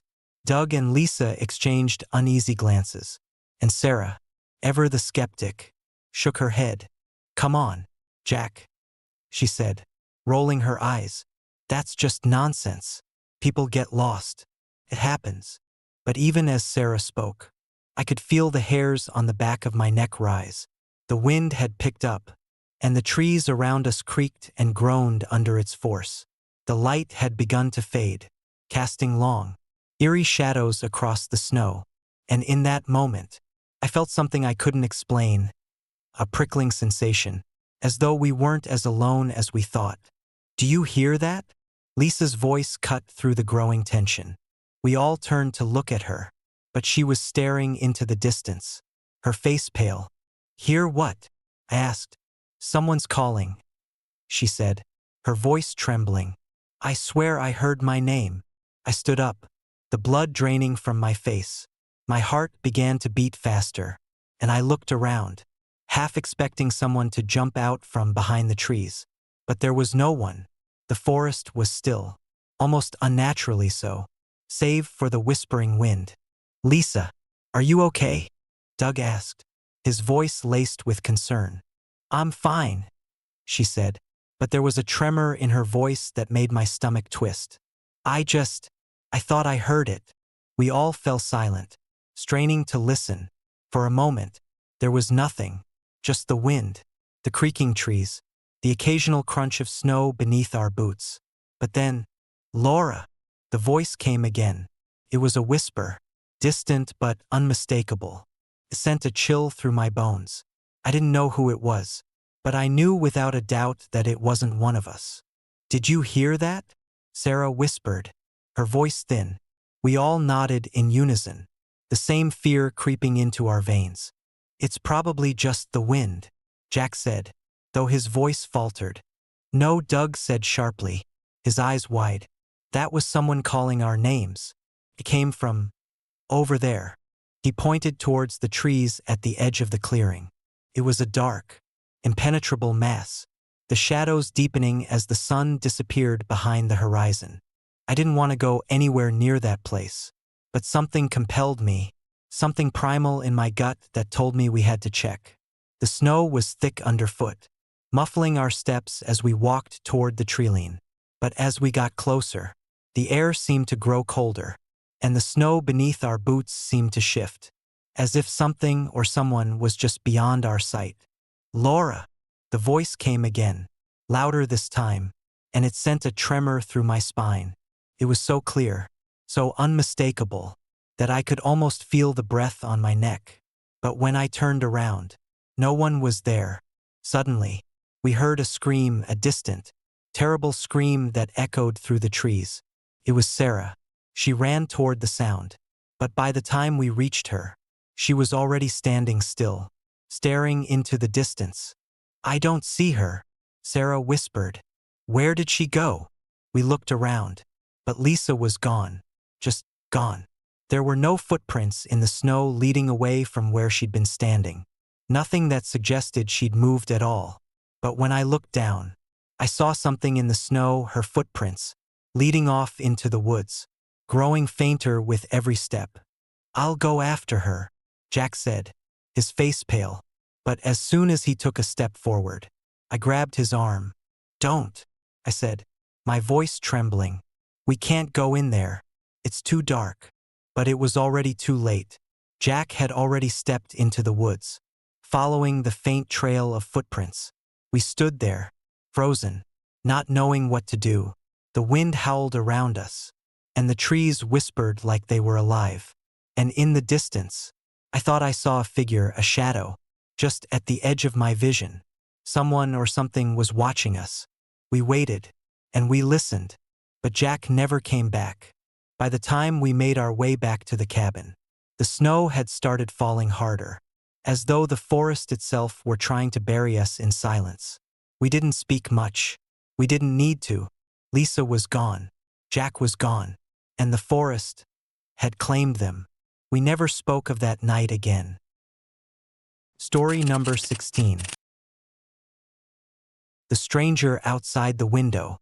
It was a bitterly cold night in early December, when the snow fell thick and heavy, covering the world in a blanket of white. Dunsford, a quiet little town in northern Maine, was the kind of place where nothing much ever happened. Most people didn't even lock their doors. Crime was unheard of, and on nights like this, it was as if time itself slowed down, and everyone tucked in, feeling safe and warm from the howling winds outside. We, my wife Rachel, our two kids Emma and Josh, and I had settled into a quiet evening by the fire. Rachel had prepared a pot of hot tea, the steam rising from the mugs, curling in the cold air of the living room. The flickering light of the fire painted the walls in dancing shadows, the crackling of the logs filling the space. It was the sort of night that felt like a calm before the storm, though we didn't know it at the time. "Do you hear that?" Rachel's voice broke through the silence. She had put down her book, her brow furrowed. I glanced over at her. "What do you mean?" She cocked her head slightly, her eyes narrowing. "There's something outside." I stood up, stretching the stiffness out of my back. I walked over to the window and peered through the curtains. The snow was falling fast, the streetlights glowing through the storm. Everything was silent. No one was out there. Nothing seemed out of place. "I don't hear anything," I said, more to reassure her than to make a point. But then, as I was turning back to her, came again a knock, soft at first, then louder, a rhythmic tap that echoed through the quiet house. 3 knocks, not from the door, but from the window, outside. My heart skipped a beat. I turned quickly, but Rachel was already on her feet, her face pale. "Who is it?" she whispered, her voice tight. I walked over to the front door, heart racing now. There was something about the sound that didn't sit right. It wasn't the sound of a person's knock. It was too deliberate, too calculated. I opened the door slowly, the hinges creaking in the stillness. Outside, the snowstorm raged, but no one was there. "No one," I muttered to myself, stepping out onto the porch. The world was blanketed in white. The only sound was the whispering wind. I looked around, no tracks in the snow, just pure, untouched whiteness stretching into the dark. The only signs of life, the dark silhouettes of trees shaking under the weight of the snow. I stood there for a moment, listening, but nothing. No voices, no movement. It was as if the world had swallowed whoever had been knocking. I closed the door and turned to Rachel. Her eyes were wide with fear. "What is it, Jake?" I didn't know how to answer. "Maybe it's just kids pranking us," I said, trying to convince myself as much as her. Rachel didn't seem reassured. She glanced nervously at the windows, the curtains now drawn tight. "Just a prank," I repeated. "Let's get back to the fire." But deep down, I knew something wasn't right. The air felt heavy. The house seemed too quiet. I tried to shake it off, but that nagging feeling didn't go away. We sat back down in front of the fire, the crackling of the logs a small comfort in the tense silence that had settled over us. The kids were still on the rug, playing with their toys, unaware of the unease that had gripped the rest of us. The next few nights, the knocks returned the next night. At first, it was just once, a soft tap, like a knuckle against glass. But as the hours passed, the knocks grew louder and more persistent. 3 knocks at first, then 5, then 10. Each night, the knocking continued, each time from a different window, always at the same time just after midnight. As the storm outside reached its peak, I called the police, of course, but by the time they arrived, there was no trace of anyone, no footprints in the snow, no sign of a car parked outside, no explanation. It was as if whoever or whatever was knocking had never been there at all. I tried to dismiss it as a trick of the wind, or perhaps kids playing pranks in the neighborhood. But Rachel was convinced that something wasn't right. She could feel it too, the presence that seemed to hover just outside the window, watching. We took to locking the windows at night, pulling the curtains shut as tightly as possible. But the knocking didn't stop. The final night. It was the 4th night that I realized we weren't dealing with something human. Something had been trying to reach us, and it wasn't going to stop. I woke up at 2 a.m. to the sound of the knocks again. 3 sharp, deliberate taps on the living room window. I could hear Rachel's breathing beside me, shallow and anxious. Emma and Josh were sound asleep, completely unaware of the growing terror that had begun to suffocate us. I got out of bed slowly, moving toward the window. This time, couldn't ignore it. The knocking was coming from outside, but there was no one there. I opened the curtain just enough to look out into the snowstorm. The yard was still, the trees shaking in the wind. The darkness felt alive, like it was waiting for something. And then I saw it, a figure, just standing there, in the middle of the yard, facing the house. The silhouette was tall and thin, too tall to be human. It didn't move, didn't shift its weight, didn't even blink, just stood there, staring into the window, its face obscured by the darkness of the storm.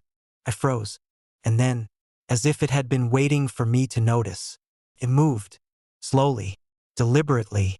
It raised one hand to the window, not to knock, but to press its fingers against the glass. The fingers were impossibly long, too long, like something you'd see in a nightmare. Its touch left a streak of frost on the window, as if it was cold enough to freeze the glass itself. I stumbled back, my heart pounding, but before I could react, the figure was gone, vanished into the snow, like it had never been there at all. I didn't sleep that night. None of us did. Rachel and I spent the rest of the night watching the windows, clutching each other, too afraid to speak. The kids slept soundly, oblivious to the horror that had been outside our door.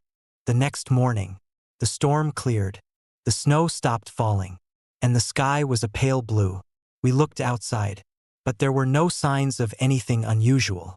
No footprints in the snow, no strange figures, just the quiet stillness of a world that had returned to normal. But we knew it wasn't over. Whatever had been out there was still watching, still waiting. I've moved away from Dunsford now. My family and I are somewhere new, far from that cursed town. But sometimes, in the middle of the night, when the wind howls just right and the snow falls thick, I hear the knocks again. They come at my window, gentle at first, then louder, more insistent, and I know that whatever it was is still out there, waiting, and I can't escape it. Story number 17. The threat from the ghost in the snow. It was Christmas Eve, and the world was wrapped in a blanket of snow. The kind of snow that makes everything look so pristine, so peaceful, that you almost forget how dangerous the winter nights can be.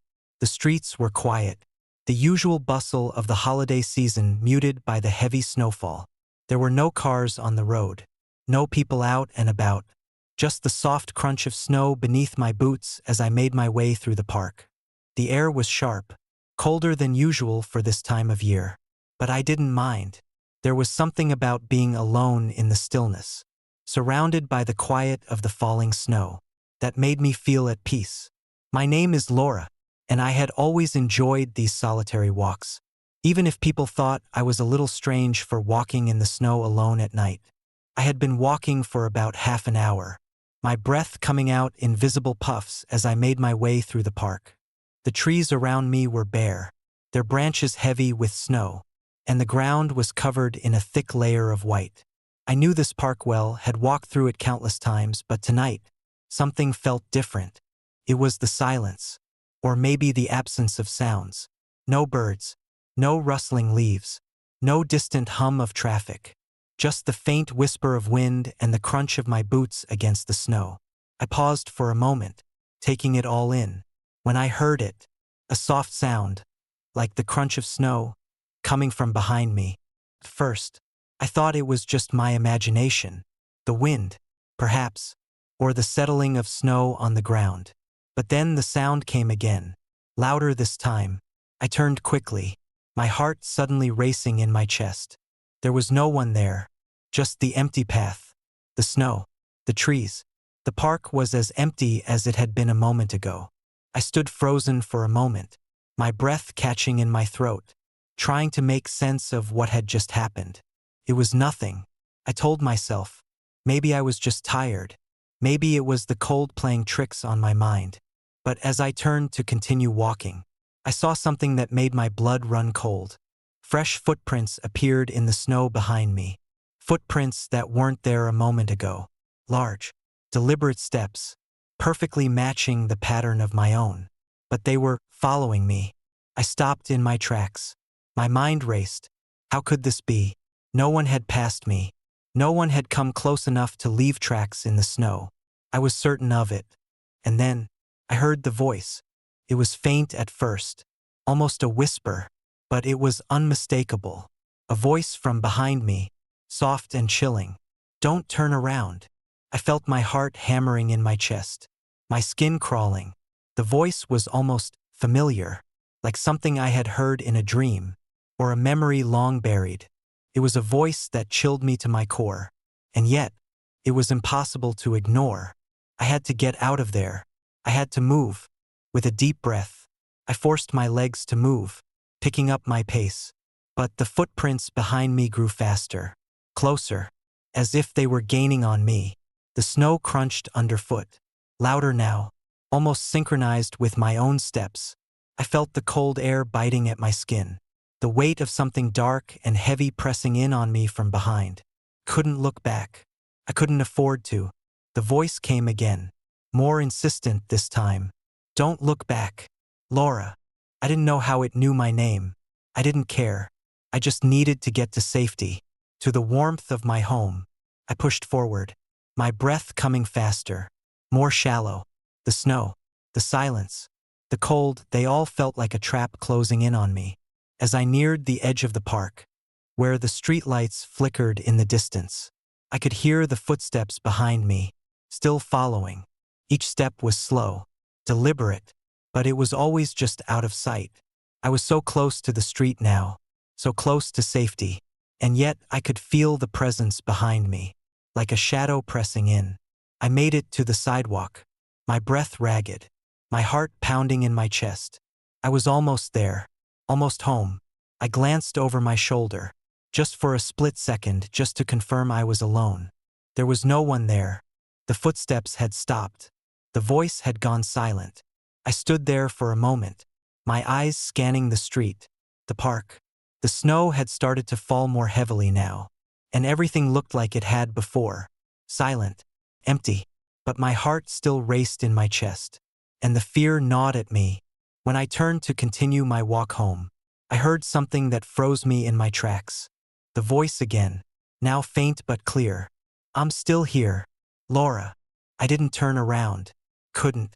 I just kept walking, faster now, my breath short and panicked, the snow crunching loudly beneath my boots. When I finally reached my front door, I didn't hesitate. I didn't check behind me. I just rushed inside, locking the door behind me and throwing the deadbolt with shaking hands. I don't know what followed me that night. I don't know who or what was leaving footprints in the snow behind me, or why it spoke to me. But I do know one thing. I'll never walk alone in the snow again. Not at night. Not if I can help it. The voice is still with me, sometimes, when the wind blows just right, or when the world is perfectly still. I hear it, a whisper in the dark. I'm still here, and I know that voice. I'll never forget it. It's the voice of something that's waiting. Story number 18. The Black Dahlia. I remember the night I first heard about Elizabeth Short. Not in the way you'd think. The news didn't land with a shocking bang or a headline that gripped the whole city. No, for me, it was just another night in 1946. And another missing girl in the fog of Los Angeles's endless stories.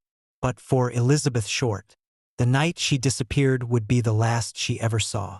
It was late December, just as the city started to come alive with Christmas lights.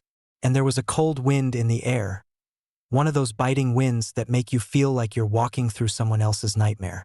The year had been a strange one, a blur of rumors and false sightings. But when her name, Elizabeth Short, surfaced in the newspapers, everything changed. It started as a missing persons case, a young woman who had vanished, another face in a growing sea of anonymous bodies in Los Angeles. The police had little to go on, just a young woman's image caught in a photograph, eyes wide and haunted, lips painted dark red, her hair cascading down in waves. Nothing special, nothing unusual, at least not at first glance. But that was before her body was found. I didn't know Elizabeth Short, never had the pleasure of meeting her. But the night I heard about her death, I had a feeling deep in my gut, an instinct, maybe, that something was terribly, terribly wrong. I was on duty at the Hollywood police station when they brought her in. The scene was just another grisly discovery for us detectives. But there was something in the way the coroner looked when he walked in. His face was pale, his lips tight, his eyes darting around the room. I had seen bodies before. Of course, dead bodies tell their stories in different ways. But this one felt different. It was late, almost midnight, when I was called out to the scene. The coroner didn't have to say much. He just gave me that look. The kind of look that says, "You're about to see something you won't be able to forget." I remember stepping out of the car, the harsh LA streetlights casting long shadows down the alley. There was a chill in the air that seemed to go right through you, cutting to the bone. The city, with all its glitz and glam, had a darkness hiding under its skin. And that night, in the worst way possible, I would come face to face with it. The alley where they found her was quieter than usual. Most people had gone home to their families, to warm houses with the smell of Christmas dinners filling the air. But not Elizabeth. She was alone. She had been alone for days, maybe weeks, even before she'd disappeared. I stood there, staring at her body, and for a long moment, I couldn't move. The first thing that hit me was the smell. The sharp, stinging scent of blood mixed with decay. But it wasn't the blood that stayed with me. It was the way she was arranged. Her body had been cut in half, her torso lying a few feet away from her legs. But what struck me as most terrifying was the way she had been posed. Her body was placed so carefully, so deliberately. The cuts were clean, precise. This wasn't some random act of violence. This was something much more methodical. Her mouth was stretched into a grotesque smile, too wide, too perfect, and her eyes, those wide, glassy eyes, stared up at the stars as if she were still alive, watching us from beyond the grave. She looked as though she was reaching out from the darkness, trying to tell us something. "Detective," a voice broke through the trance I was in. It was Officer Malone, his face ashen. I turned to him, but I didn't speak. I didn't need to. I knew what he was going to say. "She's the one, isn't she?" he asked, his voice trembling. I nodded slowly. Elizabeth Short, the Black Dahlia. As I stood over the body, my mind started to race. Who had done this? And more importantly, why? The city had its fair share of strange disappearances and unsettling murders. But this was something else entirely. This was something that could unravel the fabric of Los Angeles. Something that would leave a scar on the city's soul that it could never erase. Days passed, and the investigation moved forward. But nothing felt right. There was a constant buzz in the air, a sense of impending doom that wouldn't leave. The people in this town, the ones who had nothing to do with the murder, seemed to sense it, too. They walked with a little more caution, glanced over their shoulders just a little more. And everywhere I went, I heard her name, the Black Dahlia. The more I dug into Elizabeth Short's life, the more I began to understand the complexity of this case. She had no family in Los Angeles. She had no friends who could account for where she'd been in the days before her death. But there were whispers.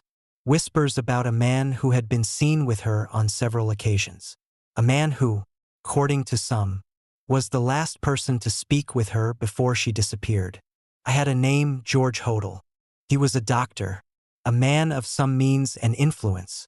I found out that he was connected to some of the most powerful people in the city, and he had a reputation for being eccentric. Some said he had a taste for the macabre. Others whispered about his relationships with women, and not just any women, young, vulnerable women.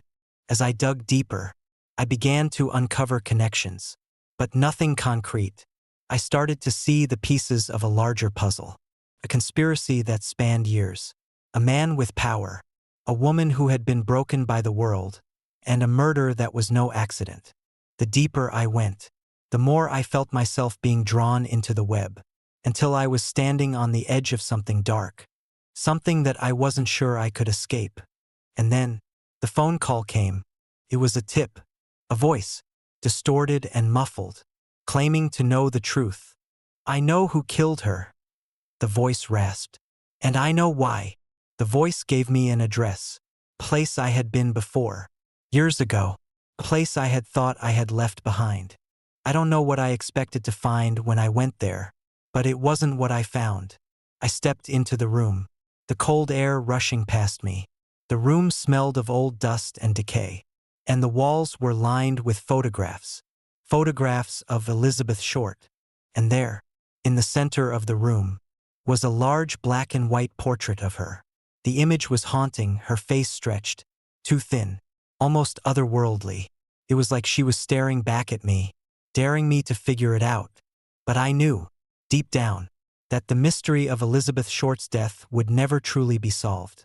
Some truths are too terrifying to uncover, and some stories are too ugly to be told. But I couldn't stop myself from digging deeper. I had already crossed the line, and as I left that place, I knew the darkness had followed me. It was inside me now. I could feel it, watching me from the shadows, waiting for the next mistake. The Black Dahlia case would remain unsolved. But for me, it would never be forgotten. Every time I closed my eyes, I saw her, Elizabeth Short, staring at me from beyond the grave, her mouth curled into a smile that promised to haunt me forever. Story number 19.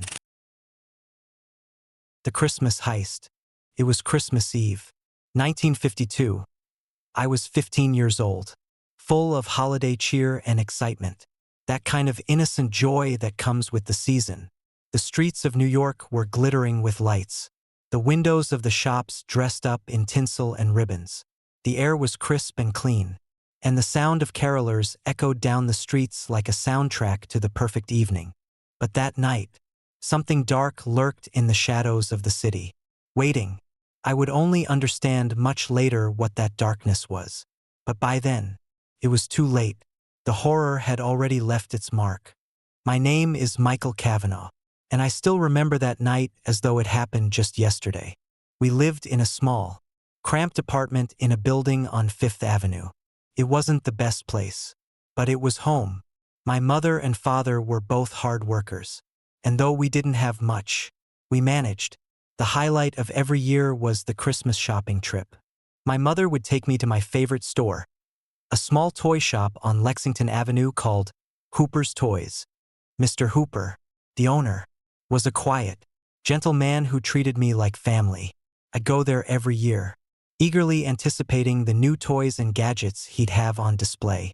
I could spend hours just wandering the aisles, imagining all the possibilities. It was during one of these trips, on Christmas Eve, that I first met Robert Krantz. I didn't know it at the time, but he had been watching the shop for days, waiting for the perfect moment. Robert Krantz was a man out of place. He didn't belong in that part of the city, and I'd never seen him before.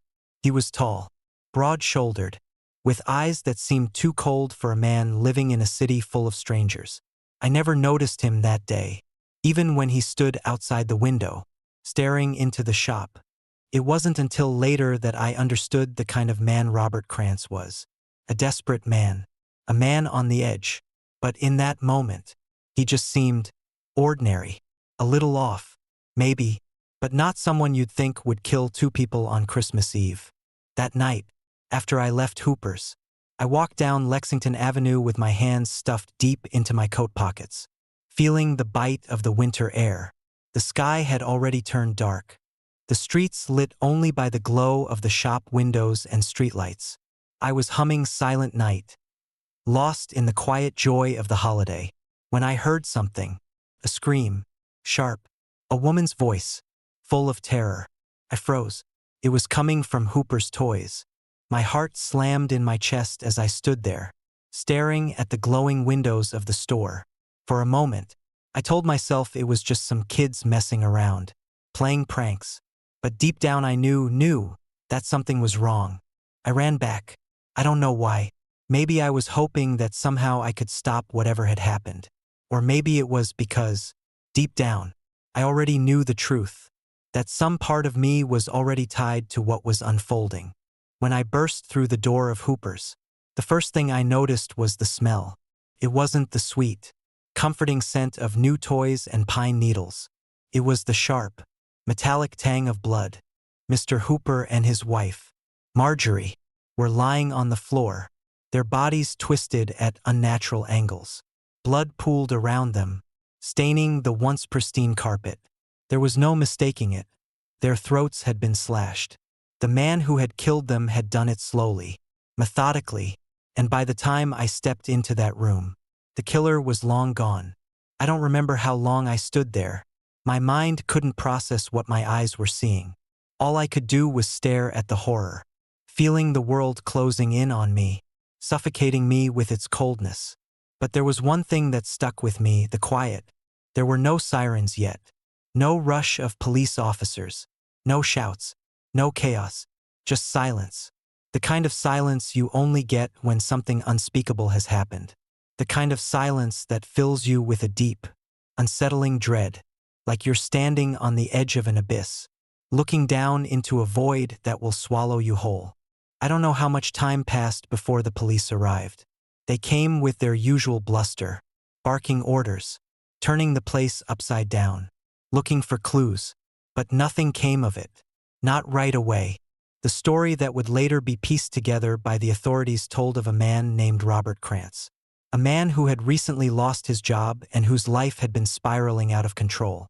Krantz had been in debt, and when he saw the opportunity to rob Hooper's Toys, he took it. What no one could explain, however, was why he killed Mr. Hooper and his wife. What drove him to murder them so violently, so coldly, in a place filled with Christmas cheer? Maybe it was the holidays. Maybe he thought he could get away with it in the hustle and bustle of the season. Or maybe he was just broken in ways no one could understand. No one knew, not even the police. But what happened next, the way the killer just disappeared into the city, without a trace, was what really shook the city to its core.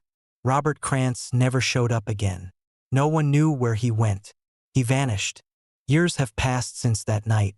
The toy store is gone now, replaced by a chain store that sells cheap trinkets and plastic toys.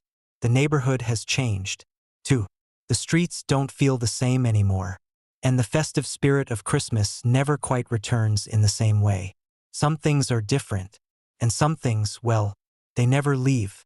Every Christmas, I think about Mr. Hooper and his wife, and the man who killed them, and I can't help but wonder, what happened to Robert Krantz? What happened to the man who tore apart a quiet corner of the world on Christmas Eve? I guess some questions never get answered, and some nightmares never end. Every Christmas, I walk past the site where Hooper's Toys once stood, and sometimes, just sometimes, I think I see him, Robert Krantz, standing there, watching the people passing by. Waiting. Just waiting. Story number 20. The Christmas Night Murders. It's funny how, when you live in a small town like I do, you think you know everyone. Faces become familiar in a way that you think you could recognize them in the dark, even without seeing their eyes. And yet, sometimes, the people you know best, the ones who wave at you across the street, who ask about your kids, who talk about the weather like they've known you forever, are the last ones you expect to see slip into darkness. That was the case with Ray Barry. I remember the first time I met Ray and Loretta. It was about 5 years ago. Ray was always the quiet type, the kind of guy who didn't say much. But when he did, you listened. Loretta, his wife, was the exact opposite. She had a warmth to her that was almost contagious. When she smiled, it felt like the whole room lit up. They had 3 kids: Luke, the oldest, a quiet boy of 15, Emma, the middle child, 12 years old and a smart-mouthed little thing who could never stay still, and Daniel, the youngest, a boy of 7 who had that shy look about him that always made you want to protect him. They were the picture of a typical Canadian family, middle class. Nice house, 2 cars in the driveway, and a dog that barked too much. You'd see them at church on Sundays, or out shopping at the local grocery store. Ray was a mechanic. Loretta worked as a receptionist at the local clinic. They didn't seem like anything extraordinary. In fact, they were so ordinary that I think that's what made it so hard to believe what happened on Christmas Eve 1999. It was a crisp winter evening when I first heard about it. A snowstorm had blown in that night, covering the streets in a thick blanket of white, making everything look like a silent, frozen world. The air was heavy with the scent of pine and cold, and the sound of my footsteps was muffled by the snow as I made my way home. I had been out late, visiting my sister in town. When I got back, I didn't expect to find much news, just the usual quiet that comes with living in a town that doesn't have much to offer. But when I opened my door, everything felt off. The phone was ringing. I answered it, still hanging up my coat. When I heard the news, it was a voice I didn't recognize, a voice with a strained edge. The voice told me the Barry family was dead. At first, I thought it was some sick joke, a misunderstanding, maybe, but as the details sank in, my stomach dropped. Ray Barry had murdered his wife and children in the dead of night. Then, as the reports later revealed, he turned the gun on himself. The police were already on the scene. They found the bodies: Ray, Loretta, Luke, Emma, and Daniel scattered throughout their home. It wasn't a quick thing. It wasn't a moment of rage or a burst of violence over something small. No, this was calculated. It was slow, methodical. Ray had planned it. The authorities didn't release all the details right away, but the ones they did give were enough to make anyone shudder. Loretta had been shot in the kitchen, Luke in his bedroom. Emma was found in the living room, just a few feet from where her brother had fallen. Daniel, the youngest, had been hiding under his bed, and they found him there. It's still hard to picture. A young boy, frightened, trying to stay out of the way, but it did no good. Ray had gotten to him, too. I couldn't shake the image. A man, someone I had known for years, turning into a monster in a single night. The police dug into his life, looking for answers. They found that his financial situation had been disastrous. Ray had been drowning in debt. His mechanic business was failing, and he was behind on bills, unable to keep up. But it wasn't just the money that had pushed him over the edge. Loretta and Ray had been fighting. Their relationship had been falling apart for a long time. Neighbors had heard the arguments, seen the tension between them, but nobody could have predicted that it would come to this. The thing that haunted me the most, though, was the way it happened on Christmas Eve. The night when families are supposed to come together, when the whole world is supposed to feel safe, peaceful, and warm. I couldn't stop wondering why he'd chosen that night. Why Christmas? When everyone else was wrapping gifts, decorating trees, and making plans for the new year. Had he decided to end his family's lives? What did he think he would accomplish by robbing his children of their future? Felt like a nightmare I couldn't wake up from. The police never found a clear answer. No one knows exactly what triggered it. But they uncovered something chilling in the aftermath. Ray had left a letter. It wasn't a confession. Not really. But it was his last words. In the letter, he talked about the stress, the debt, the broken family. He said he didn't want to be remembered as a failure, that he couldn't live with the shame of it all. He said he didn't want to let his children grow up in a world where they'd have to suffer because of him. But the thing that stayed with me the longest wasn't the details of the murders or the horrific way they died. It was the questions that never got answered. What drove him to do it? Was there something more? Was it really just the pressure of a failing life? Or was there something darker underneath? Loretta was always so kind, so full of light. She was the one who made everyone feel at home, who could make a pot of soup feel like the most comforting thing in the world. She deserved better than that. The kids, they were just kids. Emma had dreams of being a doctor.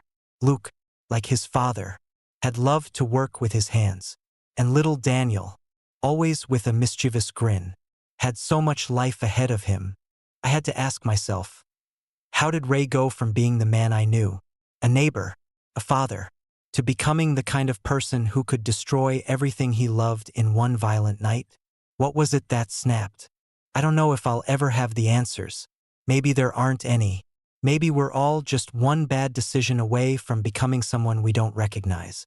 Sometimes, I still see them in my dreams. I see Loretta, standing at her door, calling her children inside from the snow. I see Luke, running around the yard, his smile bright and carefree. I see Emma with her books, Daniel chasing after his dog.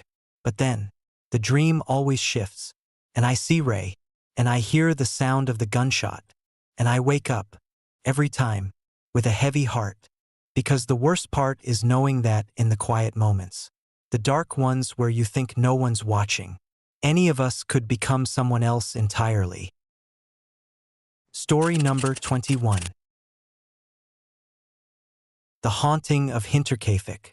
I'll be honest with you, there's a place on the outskirts of the world, somewhere deep in the forest, where the trees grow thick and the fog clings to the ground like an old ghost.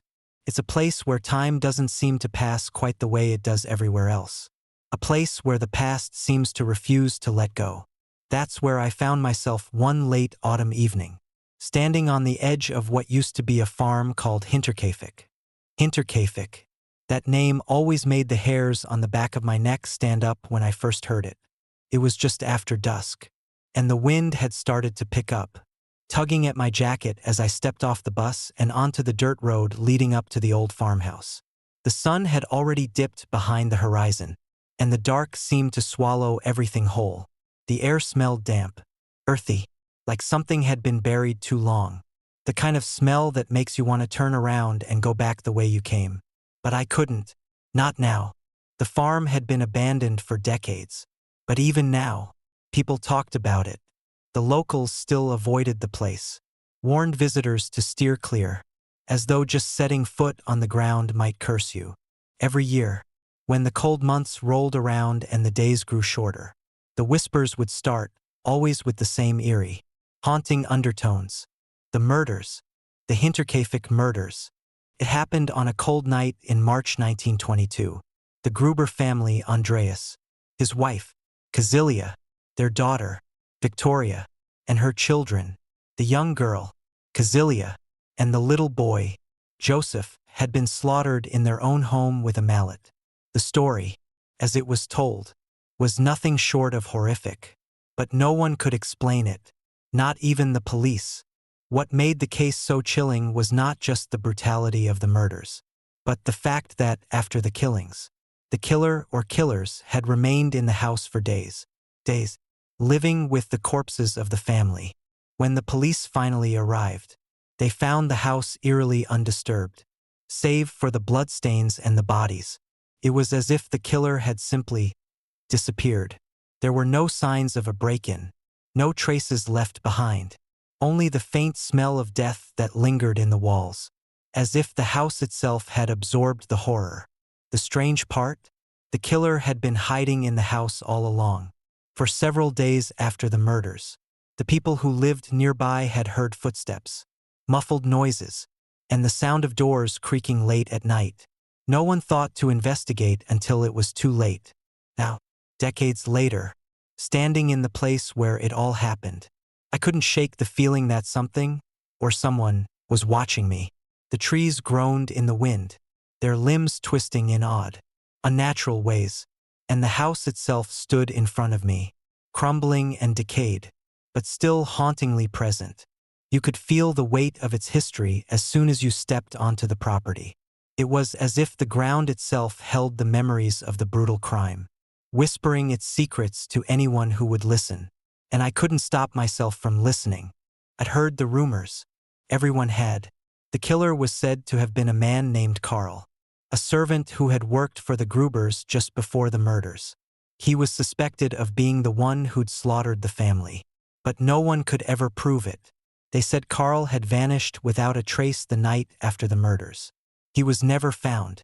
Not a single clue to his whereabouts. Not a whisper of his name in the years that followed. But there were those who said it wasn't just a man. They said the house itself was cursed. I couldn't help but think of those rumors now as I stood in front of the house. It seemed to lean toward me, its broken windows like hollow eyes, watching me from the darkness. I couldn't get the image of the Gruber family out of my head. Their last moments, their final screams. Had they known who their killer was? Did they know the terror that was coming for them? I moved closer to the house, my footsteps crunching in the snow as I made my way toward the front door. I was drawn to it, like a moth to a flame, even though I knew I should turn around and leave. I shouldn't have gone in, but I did. The door creaked open with the kind of sound that sent a shiver straight through my bones. Inside, the air was thick with dust, and the stench of decay hung in the air like an old, forgotten secret. The walls seemed to breathe, like they were alive, and I couldn't help but feel that something was there with me. Something dark, something ancient. The first room I entered was the kitchen, the place where the murders had started. The smell of rot was overwhelming, and I had to force myself not to gag. There, on the floor, I could still see the outline of where Andreas Gruber had fallen, his body now just a faint impression in the dust. I could hear whispers, soft whispers that seemed to come from nowhere, from everywhere. They echoed around the house, bouncing off the walls, curling around my ears. They weren't words I could understand, but I knew what they were. I had heard this before in the stories, in the nightmares. They were the voices of the dead. I took another step, and then another, but the further I went into the house, the more it felt like I was no longer alone. I felt a presence behind me, just out of reach. I turned, but there was nothing there, only shadows, dark and thick, wrapping around the corners of the room. Then, a noise soft at first, like the creak of wood. I looked up, and there, at the top of the stairs, stood a figure. It was a woman. Her hair was matted with dirt, her eyes hollow, sunken, staring directly at me. Her face was pale, almost lifeless, but I knew it was Victoria Gruber, the daughter. Her mouth opened, and then she screamed. The sound was deafening, echoing through the house. My heart raced, my breath caught in my throat, and I ran. I ran for the door, but as I reached it, I heard footsteps behind me, slow, steady, unrelenting. I didn't look back. I didn't stop running. When I finally made it to the bus stop, out of breath and terrified, I turned around to find the house standing silent in the distance. The whispers had stopped. The air was still, but I knew what I had heard, and I knew what I had seen. The curse of Hinterkaifeck wasn't just in the murders. It was in the house itself, a house that had absorbed the violence, the horror, and the fear of the Gruber family, and a house that would never let go. And now, it had claimed me. Story number 22. The Last Christmas. Christmas Eve. The night that was supposed to be filled with warmth, laughter, and cheer. Instead, it was cold, too cold. the kind of cold that seemed to seep into your bones, no matter how many layers you wore. But for Lucy, it wasn't just the cold that night. It was the silence. I met Lucy once, just once, but that meeting has haunted me ever since. I can still remember her smile, the way her blonde hair framed her face, and the warmth in her eyes. It was at a Christmas party in 2011. The kind of corporate event no one really wanted to attend but felt obligated to. Lucy worked as a secretary at a mid-level law firm in London. She was kind, soft-spoken, and almost painfully polite. She wasn't supposed to end up like that. No one was. The news broke the morning after Christmas. I remember sitting in my tiny flat, nursing a cup of instant coffee, when the story flashed across the screen. The headline read, "Woman found murdered in East London flat on Christmas Eve." At first, it was just another tragic story in the endless churn of bad news. But then they showed her photo. Lucy. I felt my stomach drop as the reporter recounted the details. Her ex-boyfriend, a man named Daniel, had shown up at her flat late on Christmas Eve. The two had argued, and the argument had turned violent. By the time the police arrived, Lucy was gone. But that wasn't the whole story. Not even close. The first time I heard the whispers, I thought I was imagining things. It was a week after the murder, and I was walking past Lucy's building. The place had become something of a morbid attraction for the locals. People gathered outside, leaving flowers and candles on the stoop. It was strange. Really, most of them didn't even know her. I paused to look at the makeshift memorial, and that's when I heard it, a faint, barely audible whisper. "Help me." I froze. My breath caught in my throat. The street was empty. No one else seemed to hear it. I turned slowly, scanning the area, but there was nothing. Just the cold wind biting at my cheeks and the soft glow of streetlights reflecting off the wet pavement. I told myself it was just my imagination, but deep down, I knew it wasn't. Over the next few days, the whispers grew louder. At first, they were fleeting, a faint voice on the edge of my hearing, gone before I could fully register it. But then, they started to come more frequently, and they always said the same thing: "Help me." By New Year's Eve, I couldn't take it anymore. I had to know what was happening. I found myself standing outside Lucy's building again, staring up at her window. The lights were off, and the flat had been empty since her death. I knew it was insane, but I couldn't shake the feeling that something, or someone, was still inside. The front door was unlocked.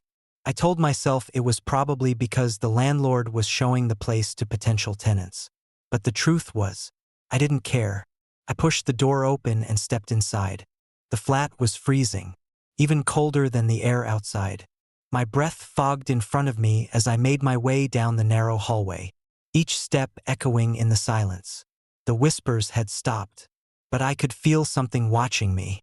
The hairs on the back of my neck stood on end, and my heart pounded in my chest. I reached the living room, and that's when I saw it. The bloodstains had been cleaned, but the faint outline was still visible on the hardwood floor. A dark, almost black patch where Lucy had died. I stared at it, feeling a wave of nausea wash over me. And then, out of the corner of my eye, I saw movement. I turned sharply, my eyes darting to the corner of the room. At first, there was nothing, but then, slowly, a figure began to take shape. It was Lucy, or at least, it looked like her. Her blonde hair was matted with blood, and her eyes were wide with terror. She reached out to me, her lips moving soundlessly. I wanted to run, to scream, but I was rooted to the spot, paralyzed by fear. She stepped closer, her bare feet leaving bloody footprints on the floor. And then, finally, I heard her voice. "Help me," she whispered. I don't remember leaving the flat. One moment I was staring at her ghostly figure, and the next I was outside, gasping for air. I told myself it wasn't real, that it was just my imagination playing tricks on me. But the bloody footprints I'd seen, those were real. I never went back to Lucy's flat after that night. But the whispers didn't stop. They followed me, haunting me wherever I went. and every time I heard them, I felt the same bone-chilling fear I'd felt that night. It's been years now, but I still can't escape the memory of Lucy's ghost. Every Christmas, I think about her, about the life that was taken too soon and the spirit that refuses to rest. And every year, as the snow falls and the whispers return, I wonder, what if I had stayed? What if I had listened to her plea for help? I don't know what Lucy wanted me to do, but I do know one thing. Whatever happened in that flat on Christmas Eve, it left a mark that will never fade. And some nights, when the world is quiet and the whispers grow louder, I swear I can still see her standing there, her blood-stained figure bathed in the cold, pale light of the street lamp, waiting for me to finally listen. Story number 23. The Lawson family murders. It was the kind of cold night that makes the trees creak, like they're groaning under the weight of the winter. Snow had been falling heavily all day, covering everything in a thick, suffocating blanket. I remember looking out the window as I sat in my parlor chair, wondering how long it would take before the roads were impassable. I had just returned from the mill and was about to settle in for a quiet night when I heard the first rumors. First, they were whispers in the dark. Somebody had heard something, maybe even seen something strange, over at the Lawson place. At that point, I wasn't thinking much about it. People often talk in the cold of winter, tell stories, stretch the truth to pass the time. But this time, it wasn't like that. It was around 5 a.m. when the first knock came at my door. A neighbor, pale as death, his breath coming in short, ragged bursts. Charlie Lawson, he said, barely able to speak. He's killed them all. I didn't understand him at first. Charlie Lawson, the kind man who always smiled and waved when I passed his house? No, that didn't make sense. But then, he said the words again. He killed them all. His wife, his children, Fanny. The kids, they're all. His voice cracked. They're all gone. Just gone. I didn't waste time asking questions. I grabbed my coat and followed him to the Lawson house, my mind trying to make sense of the words. It didn't take long to see that this was no idle rumor. The place was crawling with people, some of them standing around the yard, eyes wide, looking toward the house as if expecting something else to happen. I could see the smoke rising from the chimney. The house seemed too calm, too still, but in a way that was wrong. It wasn't just the quiet, it was something else. A stillness, a weight, like the whole place was holding its breath. We entered the house slowly, the floor creaking beneath our boots. Inside, the sight was, I don't have the words to explain it. The house was ordinary, a farmhouse like any other, but the way the rooms were arranged, the way the furniture was untouched, and the blood was everywhere. The bodies strewn across the floor, twisted in impossible ways, were horrifying. Fanny Lawson, lying in the living room, her eyes wide open, staring at nothing. The children, oh God, the children. It was the youngest, little Mary, who I remember most clearly.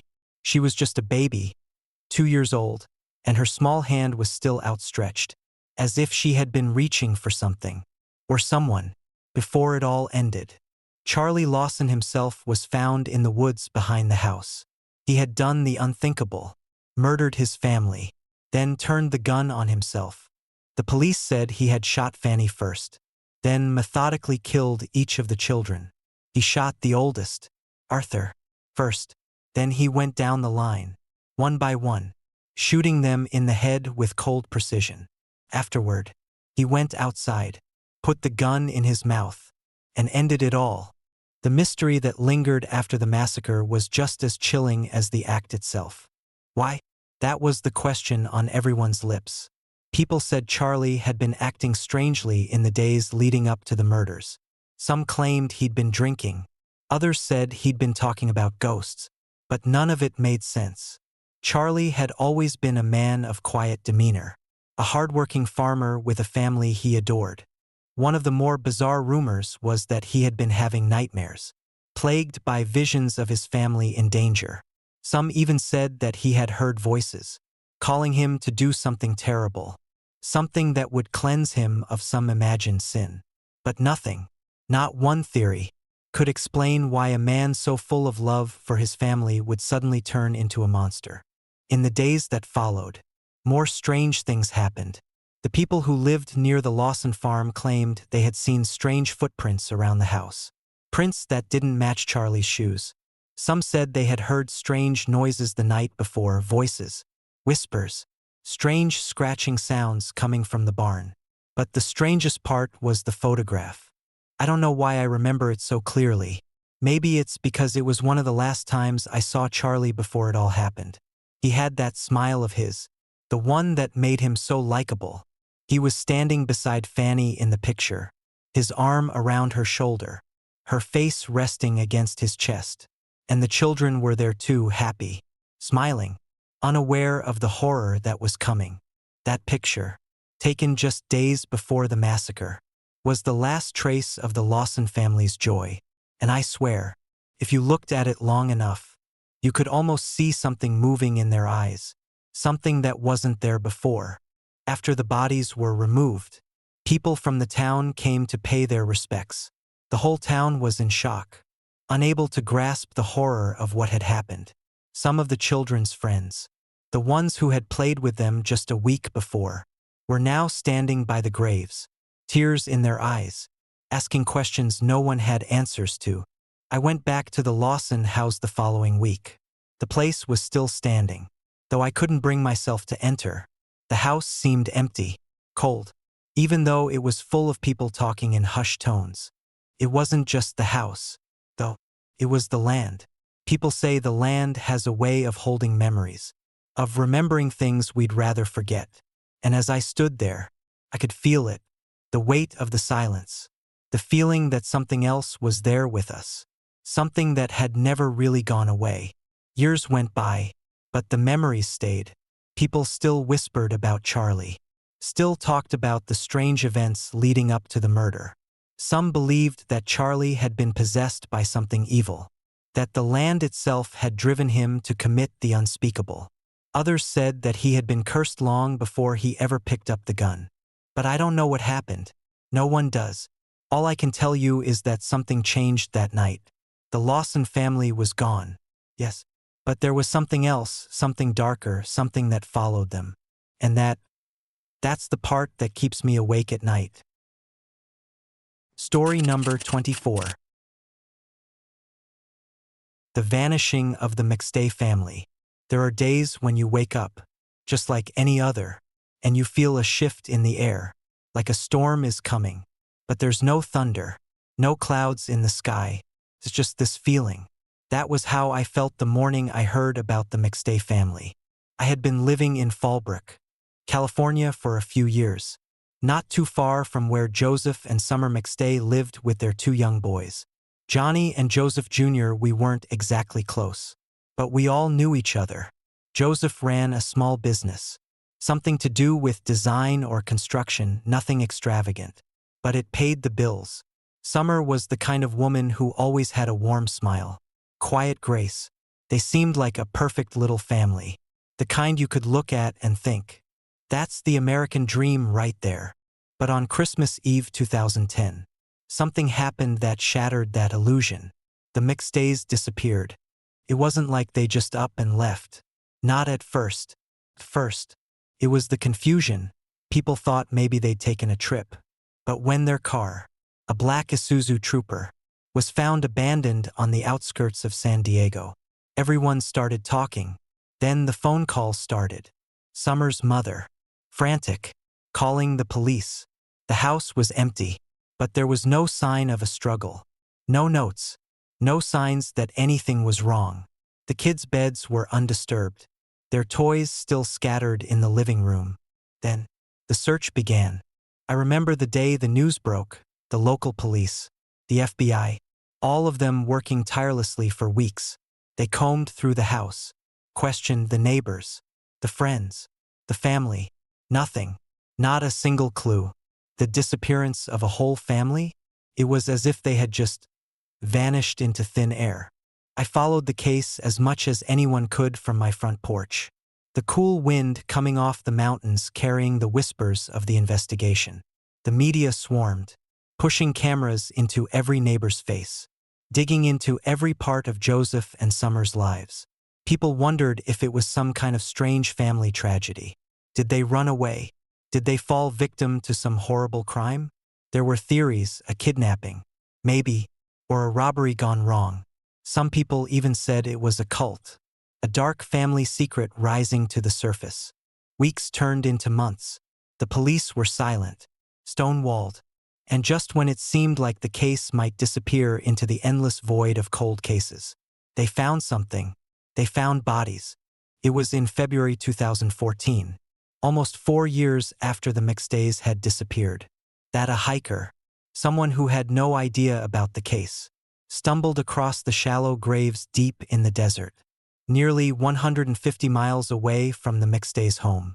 He reported the discovery, and by the time the police got there, the bodies were already well into decomposition. For bodies, Joseph, Summer, Johnny, and Joseph Jr. all murdered. The police had no idea who did it. They'd been dead for so long. The autopsy was little more than a formality.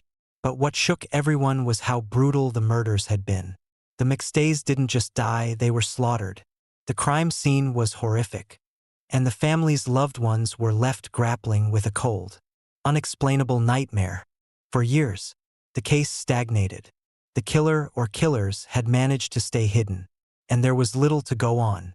The police never stopped looking, but the answers never came.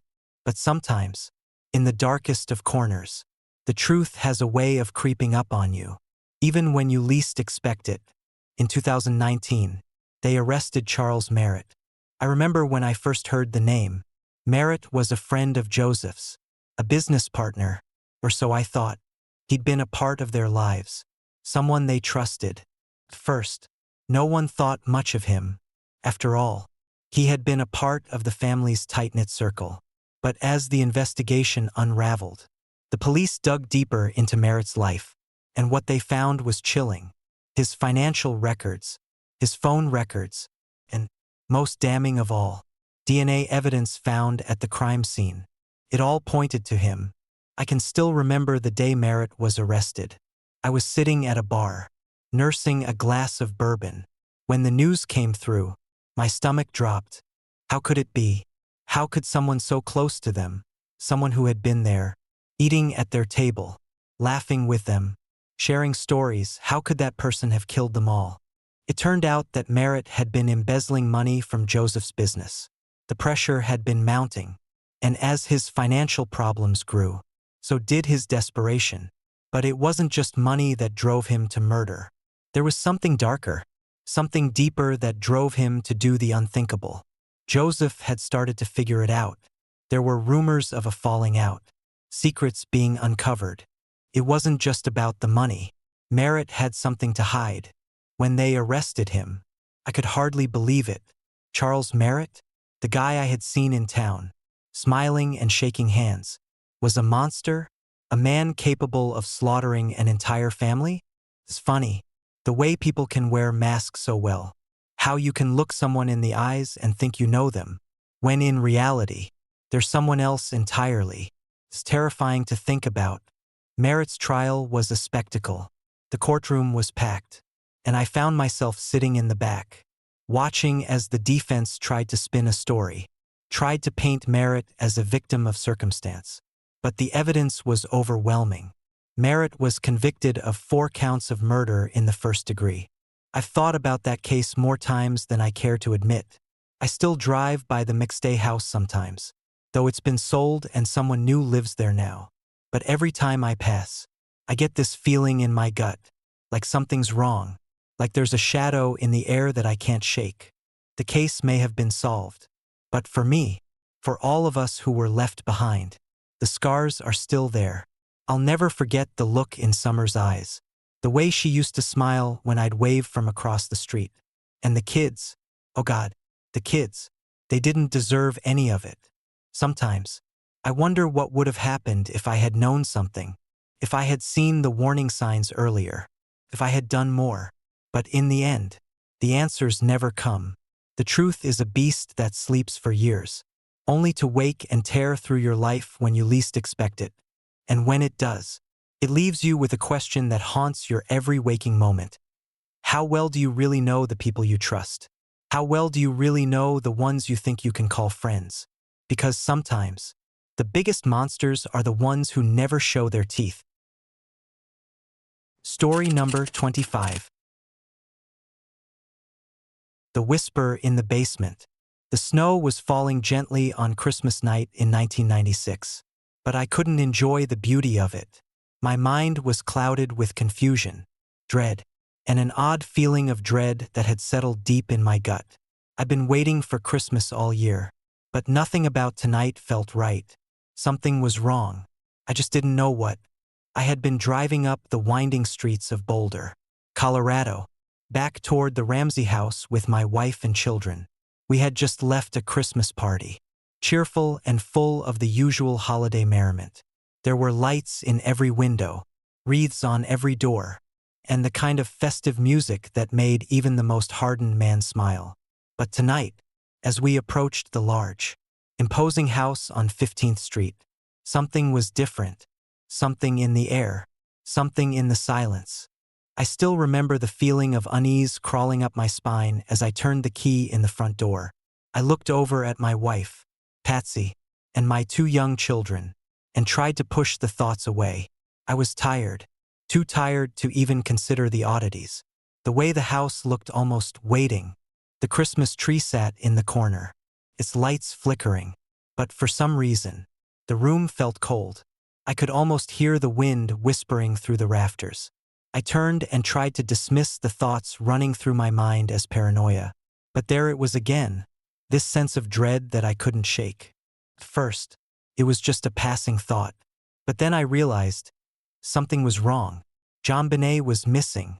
It's funny how the world can go silent in an instant, how everything can seem normal and then, in a blink of an eye, it all changes. My daughter, JonBenet, the shining star of our family, was gone. The house was eerily still as I made my way through the rooms, calling her name, my voice growing frantic with each empty space I passed. She was nowhere. And then, I found it. A note. A ransom note. A ransom note for my 6-year-old daughter. It was long, strange, written in jagged letters cut from magazines, like something you'd see in a bad crime movie. My heart stopped. We have your daughter. If you ever want to see her again, you will follow our instructions carefully. There will be no police, no talking to anyone. I felt sick. My hands trembled as I read it over and over again, trying to make sense of it, trying to breathe through the panic threatening to consume me. How had this happened? The fear was suffocating now. The air seemed to thicken around me, and the cold that filled the room felt like it was coming from within, creeping under my skin. The darkness outside the house was only the beginning. I knew, deep down, that something was terribly wrong here, but I couldn't put my finger on it. I could hear Patsy crying, her voice high-pitched, filled with a kind of frantic hope that only a mother's voice can carry. I didn't know what to do, but I did know one thing. I had to act quickly. I called the police. It felt like hours before they arrived, though in reality, it was mere minutes. The officers quickly flooded the house, their flashlights cutting through the darkness. The house felt even more alive now, the creaks of the old wooden floors and the shifting shadows making everything seem alive. It was as if the house itself was watching, waiting. Then we found it, the basement. We hadn't thought to check there immediately, thinking perhaps JonBenet had simply wandered off. But as I descended into the dimly lit basement, the stench hit me first, the smell of old dampness, decay, something worse. The officers swarmed the basement, their flashlights catching on everything from the old washing machine to the piles of forgotten family belongings. But it was when we reached the far corner of the basement that I saw it. A body, JonBenet, lying there in the shadows, so still, so quiet, felt like a dream, the kind you wish you could wake up from but can't, the kind that pulls you in and leaves you wondering how much of it is real. But this was real. The nightmare had just begun. The officers didn't even have to check for a pulse. It was clear. She was gone. I don't know how much time passed before I finally stood up, my mind spinning, trying to wrap itself around the horror that had just unfolded. My hands were still shaking, and the air felt cold around me, colder than it ever had before. The officers looked at me with eyes that had already seen too much. They said nothing. They didn't have to. The look in their eyes said it all. They knew. I wanted to scream, to demand answers, but the silence of the basement seemed to suffocate my voice. There was no explanation for this. There was no reason. No one could understand how something like this could happen to my daughter, to our family. What kind of person could do this? The officers began to comb through the house, looking for anything, any clue that could lead them to the killer. But they found nothing. No fingerprints, no footprints, no trace of anyone having been in the house except for us. The only thing they could find was the ransom note, and even that felt like a riddle. The words, the instructions, everything about it was wrong. But the one thing that stood out, the thing that haunted me even more than the body in the basement, was the line at the end, "You will never see her again." That line, it seemed to echo in my mind, and I couldn't shake it. Something about it, something about the whole situation didn't add up. Who would leave such a note? So strange, so specific, and then do this? It didn't make sense. But what did make sense was the fear that grew within me as I realized that JonBenet wasn't just gone. She was taken. Taken by someone who knew us, someone who had been watching. And the feeling, that dark presence that I couldn't shake, that feeling of something else lingering in the house, something not quite human, made me wonder if the house had known all along. Story number 26. The creature beneath the ice. Winter in Siberia isn't just cold. It's a living thing. The frost clings to your skin. The wind whispers through the endless expanse of snow, and the ice stretches for miles, thick and unyielding. It's beautiful in its way, but it's the kind of beauty that can kill you if you're not careful. I learned that the hard way, during a fishing trip on a frozen lake near Novosibirsk. I wasn't prepared for what we saw or what we lost. It was mid-January, the dead of winter, when my friends convinced me to join them. There were 4 of us, me, Alexei, Ivan, and Dmitri. We'd all grown up in the village nearby, and ice fishing was something we did every year. This lake, however, was different. It was deeper than most, almost unnaturally so, and the locals whispered strange stories about it. Stories about people disappearing, about shadows moving beneath the ice. But we were young, invincible. We laughed off the warnings and headed out early that morning, bundled up against the bitter cold. The lake was vast, a sheet of pristine white stretching as far as the eye could see. The ice was thick, nearly a meter in places, and the air was so cold it burned my lungs with every breath. We set up near the center of the lake, drilling holes into the ice and dropping our lines into the frigid water below. The sun hung low in the sky, casting a pale, golden light that made the ice shimmer. For the first few hours, it was uneventful. We drank vodka to keep warm, told stories, and laughed as Dmitri complained about the lack of fish. It felt like any other trip until we heard the knocking. It was faint at first, almost imperceptible, a soft, rhythmic tapping that seemed to echo beneath the ice. I thought it was just the sound of the water shifting, but Alexei frowned, tilting his head to listen. "Do you hear that?" he asked. "Probably just the ice settling," Ivan said, though his voice lacked conviction. The tapping grew louder, more deliberate, like someone or something was knocking from beneath the ice. It moved, too, shifting from one hole to another, as if circling us. "Fish don't knock," Dmitri said, his eyes wide. "Maybe it's the current," I offered, though the words felt hollow even as I said them. Alexei leaned over one of the holes, peering into the dark water below. "There's something down there," he said. "What do you see?" Ivan asked. Alexei didn't answer. His face had gone pale, his breath fogging the air. Slowly, he backed away from the hole, his eyes never leaving the water. "There's a face," he whispered. We crowded around the hole, our breath catching in our throats. At first, I didn't see anything, just the rippling blackness of the water. But then it appeared, a pale, angular face pressed against the underside of the ice, its eyes impossibly large and round, its mouth stretched into a grotesque grin. It wasn't human. It wasn't anything I'd ever seen before. "Get back," Ivan said, grabbing Alexei's arm. "Don't get too close." But Dmitri, ever the skeptic, shook his head. "It's probably just a fish or something stuck under the ice." "It's not a fish," Alexei said, his voice trembling. Dmitri ignored him, leaning closer to the hole.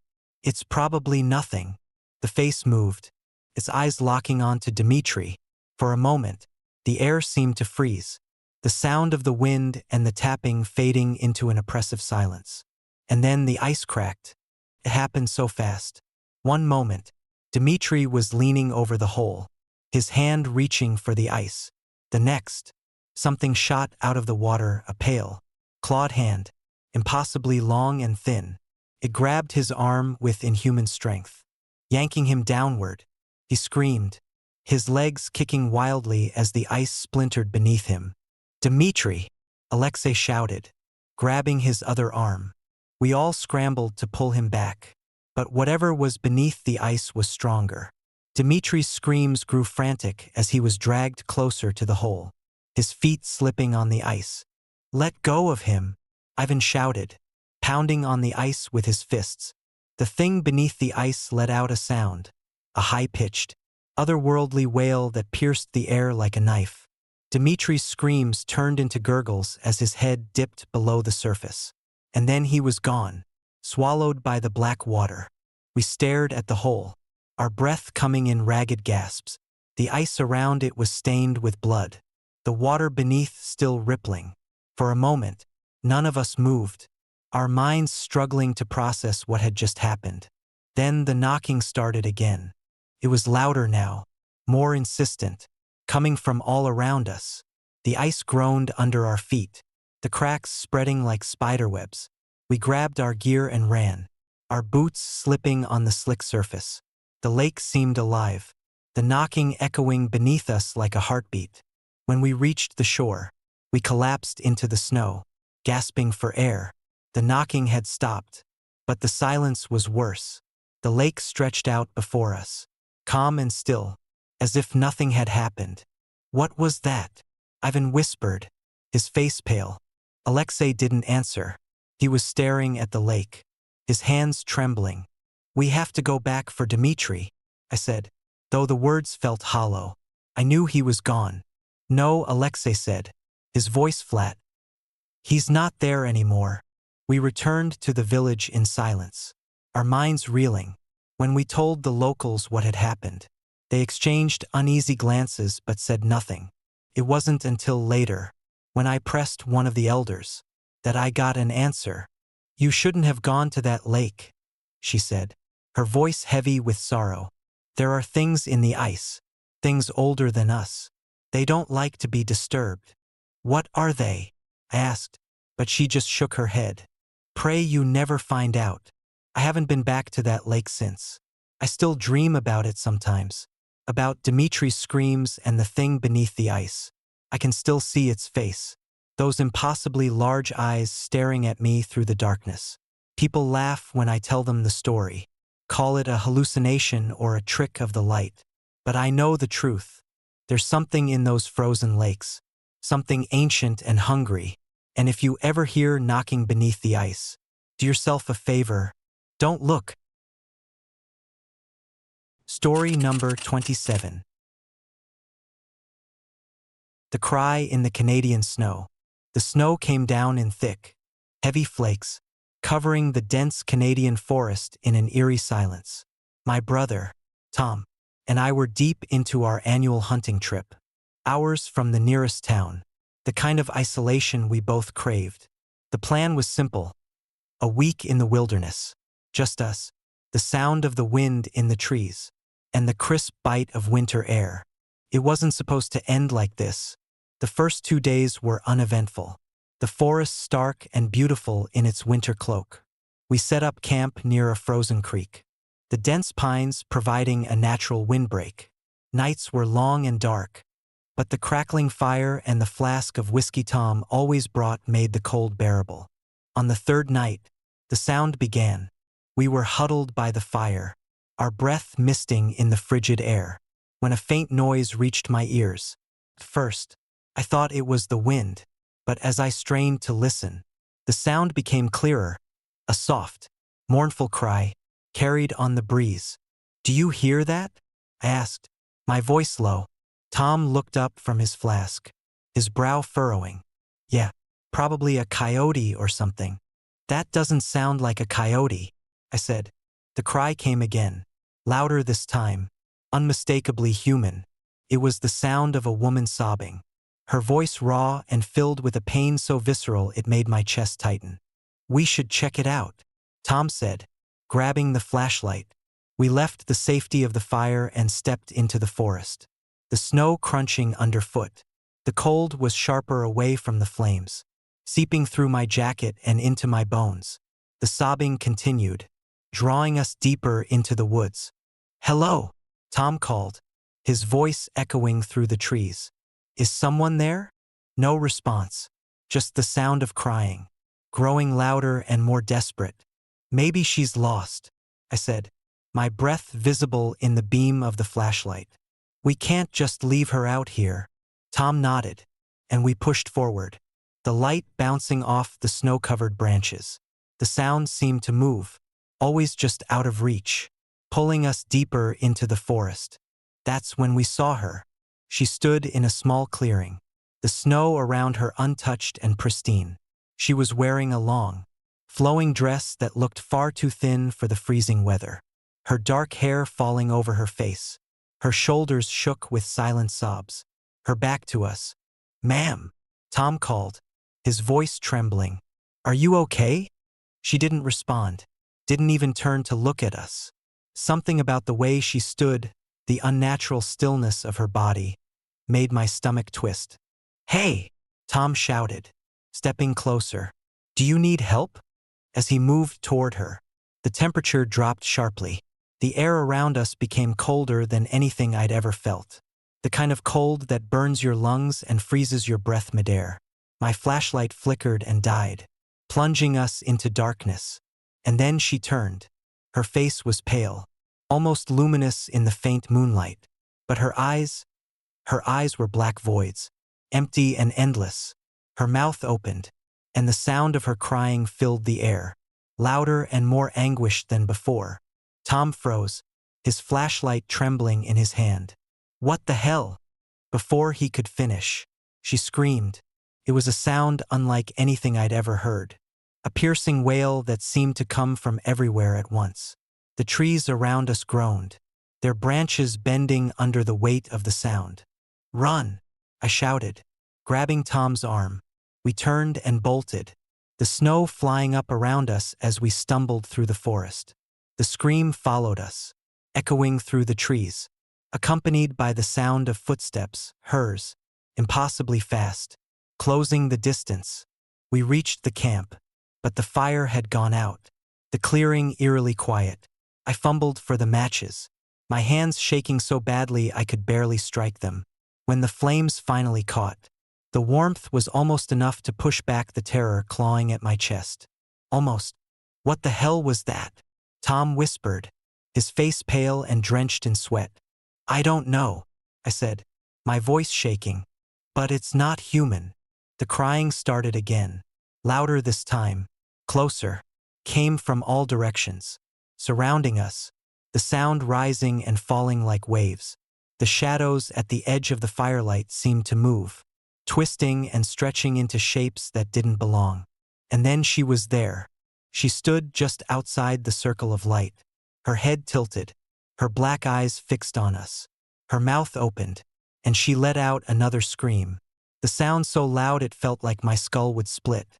Tom grabbed the shotgun from his pack and fired. The blast echoed through the forest. But when the smoke cleared, she was gone. We didn't wait to see if she'd come back. We grabbed what we could carry and ran, leaving the tent and most of our gear behind. The snow was falling harder now, the wind howling as we stumbled through the trees, her cries still echoing in our ears. We didn't stop until we reached the truck. As we sped down the icy road, I glanced in the rearview mirror, half expecting to see her standing in the middle of the road, watching us. But the road was empty. We never went back to the Boundary Waters, never spoke about what happened that night. I still hear her sometimes, though in my dreams, in the quiet moments when the wind is just right. Her cries haunt me, pulling me back to that night, to the endless cold and the dark void of her eyes. If you ever find yourself in the snowy woods of Canada and hear a woman crying in the distance, don't follow the sound. Don't try to help, because some things in the forest aren't meant to be found. And once you see her, she won't let you go. Story number 28. The Ghost on the Snowy Road. They call it Dead Man's Curve. The locals say the stretch of highway just outside Whitefield, Maine, is cursed. It's not the sharp bend in the road or the icy conditions that make it dangerous. It's what people have seen, or think they've seen. I never believed the stories, not until that night. It was mid-January, the dead of winter, and a storm had rolled in, coating everything in a layer of snow and ice. I'd been visiting my parents for the weekend and was driving back to Portland late Sunday evening. The road was empty, the kind of desolation you only find in rural Maine in winter. Just me, the snow, and the low hum of the radio. Dead Man's Curve came into view, the headlights of my old Subaru catching the snowdrifts piled along the roadside. The windshield wipers scraped back and forth, fighting the steady flurry. I slowed down, gripping the wheel tighter as the car rounded the bend. That's when I saw him. He stood at the edge of the road, his figure illuminated by the headlights. He was wearing a long, tattered coat, the kind you'd see on a man from decades ago, and a hat that looked equally out of place. His arm was raised, his hand waving, as if signaling for help. I hit the brakes, the tires skidding slightly on the icy road. My heart raced as the car came to a stop a few feet away from him. Normally, I wouldn't think twice about helping someone on a night like this. No one should be stranded in the cold. But something about him felt wrong. Maybe it was the way he stood, too still despite the wind whipping around him.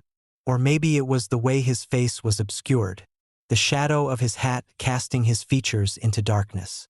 I rolled down the window slightly, the cold air biting at my skin. "Need some help," I called out. He didn't move, didn't speak, just stood there, his arms still raised. "Hey," I tried again, louder this time. "Do you need a ride?" Slowly, he lowered his arm and took a step toward the car. My fingers tensed on the steering wheel as he approached. The closer he got, the more uneasy I felt. His clothes looked ancient, caked with frost, and his movements were slow, almost deliberate. But his face was wrong. It was pale, unnaturally so, like the snow itself had drained him of all color. His eyes were dark, sunken pits that seemed to stare straight through me. His mouth hung slightly open, revealing teeth that looked far too sharp for any human. My stomach twisted as he reached for the passenger door. Panicked, slamming my foot on the gas. The tires spun for a moment before catching, the car lurching forward as I sped down the road. My heart pounded in my chest, my breath coming in short, frantic bursts. The headlights illuminated the empty road ahead, but I couldn't shake the feeling that I wasn't alone. That's when I glanced in the rearview mirror. He was sitting in the back seat. At first, I thought my mind was playing tricks on me, but as I stared, his pale face came into focus, his dark eyes locking onto mine in the mirror. He didn't move, didn't make a sound, just sat there, staring. I swerved, nearly losing control of the car as I turned to look over my shoulder. The back seat was empty. My hands trembled on the wheel as I forced my eyes back to the road. The radio crackled, the faint sound of static filling the car. And then I heard it, a voice, low and raspy, whispering my name. I slammed the radio off, my pulse racing. The temperature in the car plummeted. Frost creeping along the edges of the windshield. I could see my breath in the air, each exhale ragged and uneven. "Leave me alone," I muttered, my voice shaking. The whisper came again, louder this time, echoing in the confined space of the car. "You can't run."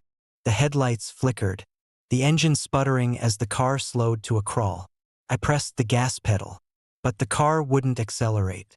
Panic set in as the whispering grew louder, overlapping voices that filled my head like a swarm of angry bees.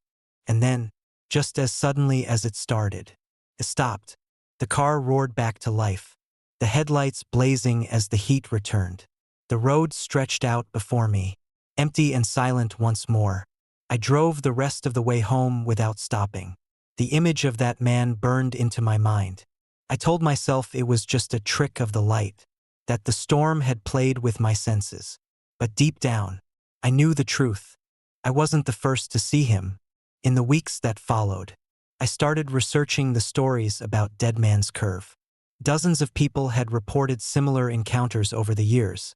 A man in a tattered coat, waving for help, only to disappear or reappear in the back seat of their cars.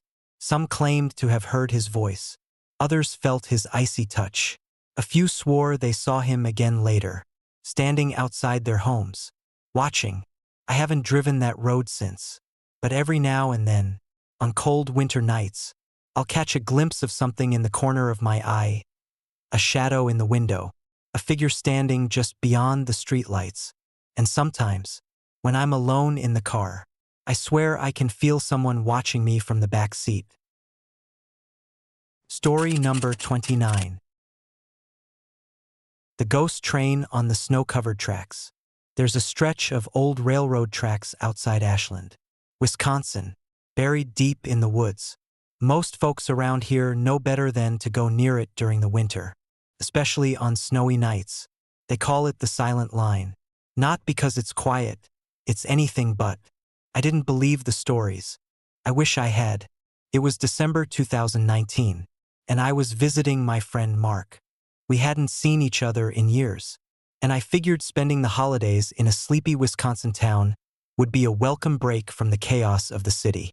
Mark lived in an old farmhouse just outside of Ashland, surrounded by miles of woods and fields. On my second night there, a blizzard rolled in. The snow came down in heavy flakes, and the temperature plummeted. We were sitting by the fire, drinking beer and swapping stories, when Mark brought up the silent line. "You ever hear about the train accident out here back in the 20s? He asked, his voice low and conspiratorial. I shook my head, intrigued. "It was a passenger train," he said, "heading north during a snowstorm, just like this one. The tracks were iced over, and the brakes failed. The whole thing derailed, sent half the train into the woods. They say almost everyone on board died." "That's horrible," I said. Mark nodded, his expression dark. "Yeah, but that's not the end of it. People around here swear the train never really left. They say you can still hear it on snowy nights, the whistle, the sound of the wheels on the tracks. Some even claim they've seen it. An old steam engine lit up like it's still carrying passengers. But when they get close, it disappears." I laughed, trying to mask the unease creeping up my spine. "Come on, you don't really believe that, do you?" Mark didn't laugh. "I don't know what I believe, but I've heard it, Sam. Late at night, when the snow's falling like this, I've heard it. That night, couldn't sleep. The wind howled outside, rattling the windows, and Mark's story kept replaying in my head. At around midnight, I heard it, a faint, distant whistle. I sat up in bed, straining to listen. The sound came again, clearer this time, cutting through the wind like a blade. My heart raced as I grabbed my coat and boots. I don't know why I felt the need to go out there, curiosity, maybe, or just plain stupidity. Either way, I wasn't about to let a ghost story get the better of me. The snow was knee-deep, and the cold stung my face as I made my way through the woods behind Mark's house. The wind carried the sound of the whistle, growing louder with every step. Eventually, I came to a clearing where the old railroad tracks cut through the trees. They were rusted and overgrown, the kind of tracks that hadn't seen a train in decades. But the sound was unmistakable. The whistle, the chugging of an engine, the clatter of wheels on steel, it was all there, growing louder, closer. Then I saw the light. At first, it was just a faint glow on the horizon. But as it approached, it grew brighter, illuminating the snow-covered trees in an eerie yellow light. I stood frozen as the train came into view, a massive steam engine, this black body glistening with frost, pulling a line of passenger cars.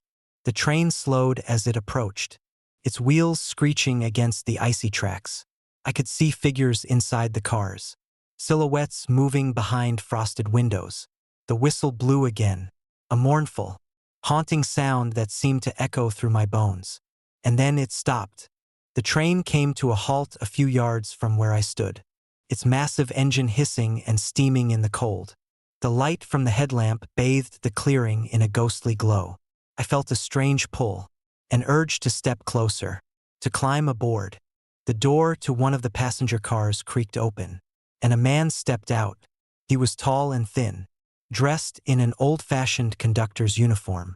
His face was pale, almost waxy, and his eyes were like two black voids, empty and endless. "Ticket, please," he said, his voice low and raspy. I don't have one," I stammered, taking a step back. The conductor tilted his head, studying me with those empty eyes. "All aboard," he said, extending a hand. The cold around me deepened, the air so frigid it burned my lungs. I shook my head, stumbling backward as the pull grew stronger. The conductor's expression didn't change, but his voice grew louder, more insistent. "All aboard." The figures inside the train pressed against the windows now, their faces pale and gaunt, their mouths open in silent screams. The whistle blew again, deafeningly loud, and the light from the train intensified, blinding me. I turned and ran. The snow dragged at my legs, and the wind howled like a living thing. I didn't dare look back, but I could hear it, the whistle, the screech of the wheels, the hiss of steam. It felt like the train was right behind me, bearing down on me, ready to drag me into whatever hell it came from. When I finally stumbled back into Mark's house, I slammed the door shut and collapsed onto the floor, gasping for breath. Mark was there, his face pale. "You heard it, didn't you?" he said. I nodded, too shaken to speak. The next morning, I went back to the tracks. The snow was untouched, pristine, except for one thing, a line of deep, parallel grooves cutting through the clearing, as if a train had passed through in the night. But there were no trains on that line. Not anymore. I left Ashland the next day, and I haven't been back since. But I can still hear it sometimes. In my dreams, the whistle, the clatter of the wheels, the mournful cry of a train that refuses to rest. If you ever find yourself near Ashland on a snowy night, and you hear that sound, do yourself a favor. Don't follow it, because once you see the train, it sees you too. Story number 30. The Haunted House in the Snow. Vermont winters are not for the faint of heart. The snow piles up until it feels like the whole world is buried, and the cold bites deep, wrapping itself around your bones. I moved to the small town of Harrow's End because I thought the quiet would be good for me, a place to escape the noise of the world. But I didn't know about the house, not until it was too late. The locals didn't talk about it much, but you could see the unease in their faces when it came up. Stay away from the old Barrett house. The bartender at the town's only pub had warned me my first week in town. He was a grizzled man, his voice as rough as the whiskey he poured. "That place, it's not right." "Why?" I'd asked, curious but skeptical. "Just don't," he said, his tone final. "Especially not in winter." I should have listened. The Barrett house was just outside of town, a two-story farmhouse sitting alone in the middle of a snow-covered field. The road leading to it was barely more than a trail, and by December, it was nearly impassable. But that didn't stop the stories from spreading. Some said it was haunted by the ghost of Abigail Barrett, the last owner, who had died there alone in the winter of 1912. Others claimed it was something darker, something older than Abigail. But whatever it was, the house had a reputation. No one lived there, and few dared to go near it. I wasn't planning to, either, until the night of the storm. It was mid-January, and a blizzard had rolled in, the kind that makes the world disappear. The power went out early that evening, leaving my small rented cabin in darkness. I lit a few candles, stoked the fire, and tried to settle in for a long, cold night. Around midnight, I saw the light. It was faint at first, a flicker in the distance. But as I watched from my frosted window, it grew brighter. It was coming from the direction of the Barrett house. I told myself it was probably just a trick of the storm, moonlight reflecting off the snow. Maybe, but the light didn't waver, didn't move. It stayed steady, glowing like a lantern in the middle of that empty field. Before I knew what I was doing, I was pulling on my coat and boots. Something about that light pulled at me, tugged at my curiosity until I couldn't ignore it. I grabbed a flashlight and headed out into the storm. The snow was deeper than I'd expected, and the wind howled like a living thing, stinging my face and biting through my coat. It took me nearly an hour to reach the house, though it couldn't have been more than half a mile away. By the time I stood in front of it, my legs were trembling, and my breath came in ragged gasps. The Barrett house loomed before me, this dark silhouette stark against the snow. The light I'd seen was coming from the second floor, spilling faintly through the frosted window. It looked warm, inviting, and completely out of place in the abandoned house. I climbed the creaking steps to the porch, my flashlight cutting through the darkness. The front door was slightly ajar, the wood swollen and splintered from years of neglect. As I pushed it open, a gust of icy wind blew past me, carrying the faint scent of decay. The inside of the house was worse than I'd imagined. The air was heavy, damp, and the walls were covered in peeling wallpaper that hung like dead skin. Snow had drifted through the broken windows, pooling on the warped wooden floors. But the light from upstairs was steady, casting a faint glow down the staircase. "Hello," I called out, my voice echoing through the empty house. No answer. I stepped inside, my boots crunching on the icy floorboards. The air grew colder the farther I went, each step sending chills up my spine. The silence was oppressive, broken only by the faint creak of the house settling around me. And then I heard it. Footsteps. They came from upstairs, slow, deliberate, the sound of boots on wood. My heart pounded as I stared at the staircase, the faint glow of the light spilling down like a beacon. I wanted to leave, to run back into the storm, but my feet wouldn't move. "Is someone there?" I called, my voice trembling. The footsteps stopped. I don't know what compelled me to climb those stairs, but I did. Each step creaked beneath my weight, the sound echoing in the empty house.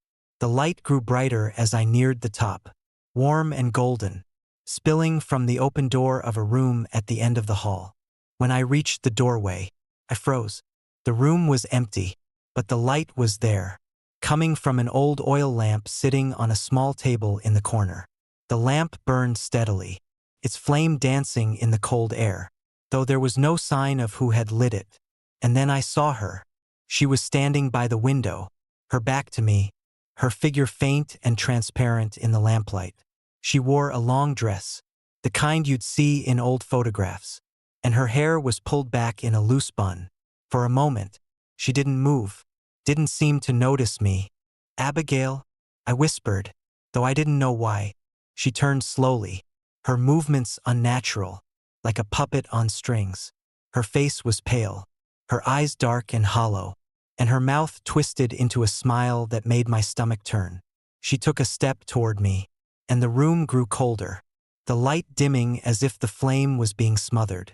I stumbled back, my breath coming in short, panicked gasps. The floor beneath me creaked, groaned, and then gave way. I fell hard, landing in a heap on the first floor.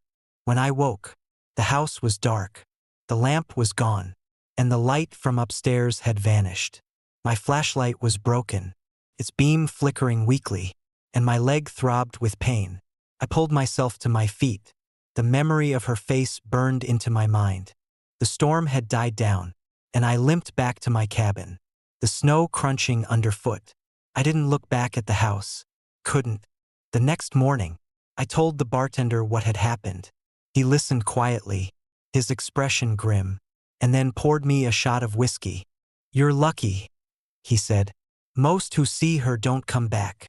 I left Harrow's End that spring, but I can't forget the Barrett house. I can't forget the sound of her footsteps, the way she smiled, or the cold that seemed to seep into my very soul. They say the house still stands, buried in snow, waiting for the next fool to wander in. If you ever see a light in the distance on a stormy night, do yourself a favor. Don't follow it.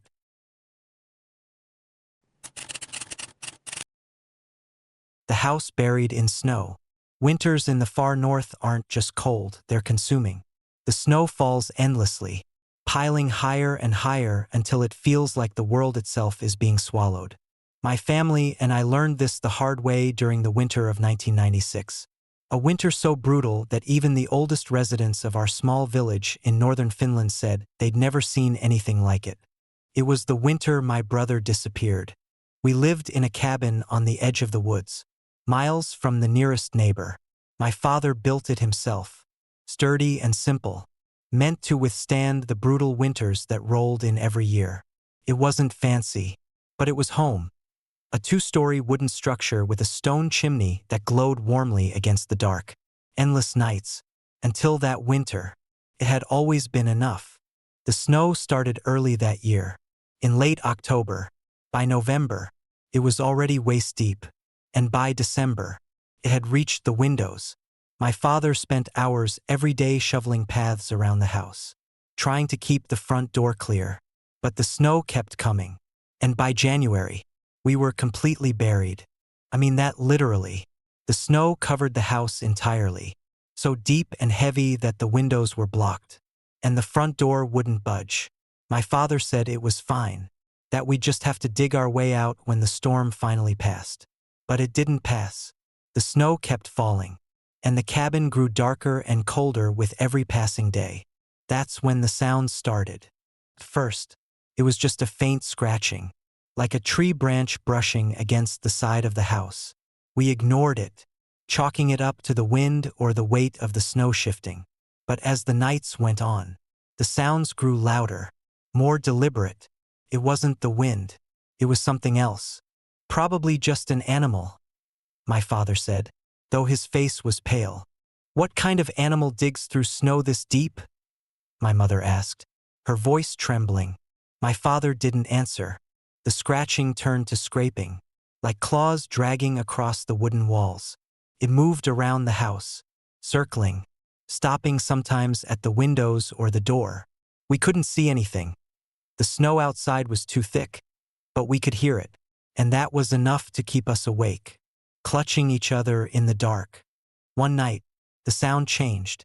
It wasn't just scratching anymore. It was banging hard, deliberate blows against the walls and the roof, as if something was trying to get in. My father grabbed his rifle and stood by the front door, his jaw clenched. "Stay in the kitchen," he said, his voice firm. "Don't come out." We didn't argue. My mother, my brother Oscar, and I huddled together in the kitchen, listening as my father shouted into the darkness. "Who's out there?"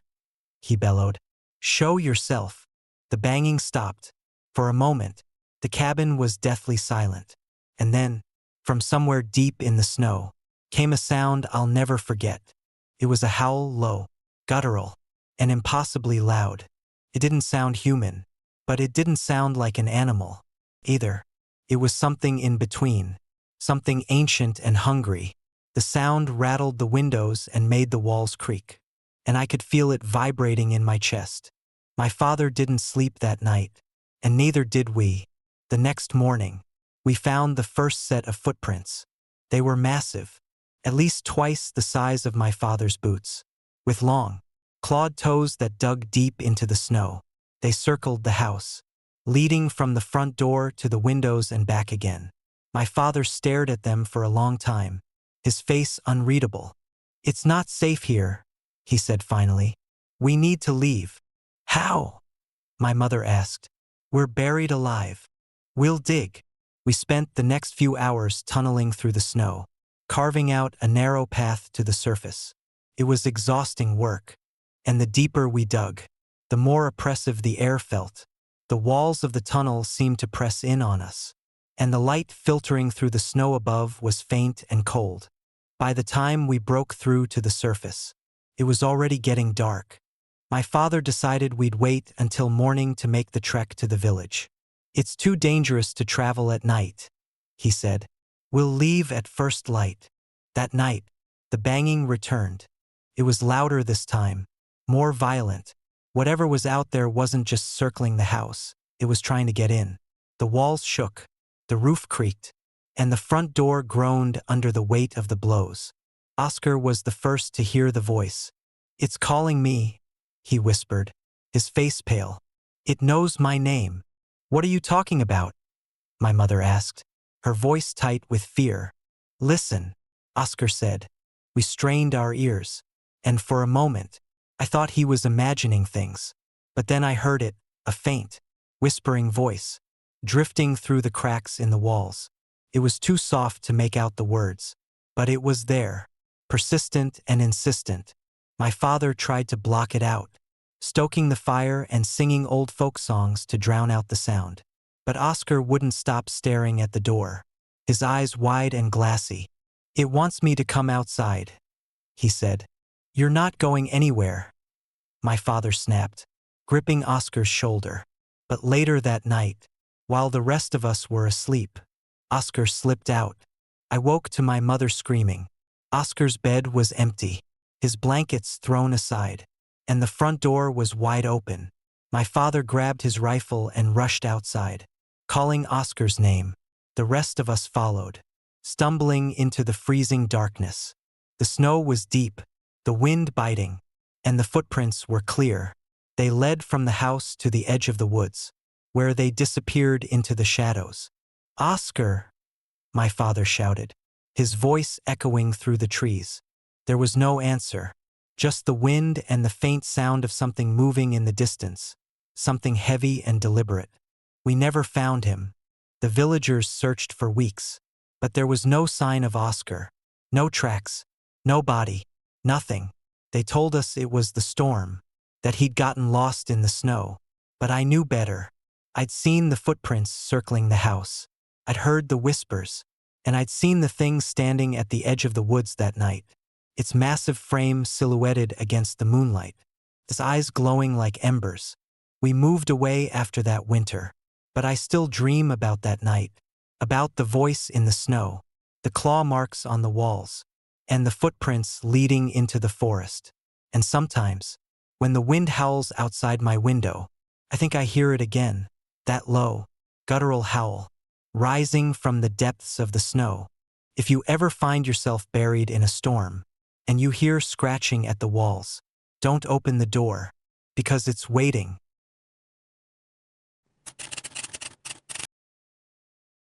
The Snowman in the Blizzard. Alaska is a land of extremes, stunning beauty, brutal cold, and endless wilderness. It's a place that can inspire awe and terror in equal measure. I moved there for the isolation, for the quiet, for the chance to start over. But now, I can't look at the snow without shivering. Not from the cold, but from the memory of him, the snowman. It happened during the winter of 2014, one of the worst winters in recent memory. The snow was relentless, the winds howled like banshees, and the nights were so long and dark they felt endless. I was living alone in a cabin just outside a small town called Whitehaven. It wasn't much, just 4 walls, a roof, and a wood stove, but it was enough for me, or so I thought. The locals had warned me about the winters. The storms here aren't like storms anywhere else. One man told me at the general store, "They'll play tricks on your mind, make you see things that aren't there." But it wasn't my mind playing tricks that night. The storm started late in the afternoon. I was splitting wood out back when the first flakes began to fall. Tiny and delicate, carried on a breeze that was already biting. By the time I had the last log stacked, the snow was coming down in thick, heavy sheets, and the wind had picked up, howling through the trees like a living thing. I hunkered down in the cabin, the wood stove blazing and a pot of stew simmering on the stove. The snow piled up quickly, burying the landscape outside in a blanket of white. I watched from the window as the world disappeared, the trees fading into shadows, and then into nothing. By nightfall, the storm was in full force. The wind rattled the windows, and the snow slammed against the walls like fists. I tried to distract myself with a book, but the words blurred on the page, my mind wandering to the stories I'd heard in town. Stories about the snowman. I'd laughed them off at the time. The idea of a giant man made of snow, wandering the wilderness, seemed absurd. But now, sitting alone in that cabin with the storm raging outside, the laughter felt far away. It started with a sound. At first, I thought it was just the wind, a faint tapping, like branches brushing against the glass. But it came again, more deliberate this time, a soft, rhythmic knock, like someone rapping their knuckles against the window. I froze, my heart pounding. It wasn't possible. The snow was too deep, the storm too fierce. No one could be out there. The knocking came again. "Hello," I called out, my voice trembling. No answer, just the wind howling and the tapping at the glass. I grabbed the flashlight from the counter and walked to the window, my legs trembling with each step. The beam cut through the darkness, illuminating the swirling snow outside. At first, I saw nothing, just the storm, the endless white, and then I saw him. He was standing about 20 feet from the cabin, a massive figure half hidden by the snow. At first, I thought it was a tree, but then he moved. He was tall, impossibly tall, with broad shoulders and long arms that hung at his sides. His body was pale, almost blending into the snow, but his face was what froze me in place. It wasn't a face at all. Not really, just too deep, empty sockets where eyes should have been, and a mouth that seemed to stretch too wide, too thin. He stood there, motionless, his head tilted slightly as if he were watching me. The flashlight slipped from my hand, clattering to the floor. When I looked back, he was gone. I locked the door and bolted it, my hands shaking. The wind howled louder, and the knocking came again, this time from the back of the cabin. "No," I whispered, backing away. "No, no, no." The knocking grew louder, more insistent. I grabbed the fire poker from the hearth, clutching it like a lifeline, and forced myself to look out the back window. He was closer now, standing just at the edge of the porch. The wind whipped around him, but he didn't move. His eyes, or the voids where they should have been, stared straight through the glass, straight at me. "Go away," I shouted, my voice breaking. He didn't move. I stumbled back, my mind racing. The locals had said you couldn't escape him. If you saw him, it was already too late. But they hadn't said what to do. They hadn't said how to make him leave. The knocking stopped. I held my breath, listening to the wind, and then I heard it, a creak, the unmistakable sound of the front door opening. I ran to the kitchen, my hands fumbling for the butcher knife on the counter. The cabin was small, and I could hear every sound, the heavy, deliberate footsteps on the wooden floor, the creak of the boards as he moved. "Stay back," I whispered, clutching the knife. The footsteps stopped. I waited, the silence pressing down on me like a weight. And then, slowly, the door to the kitchen creaked open. He was there, filling the doorway, his head nearly brushing the ceiling.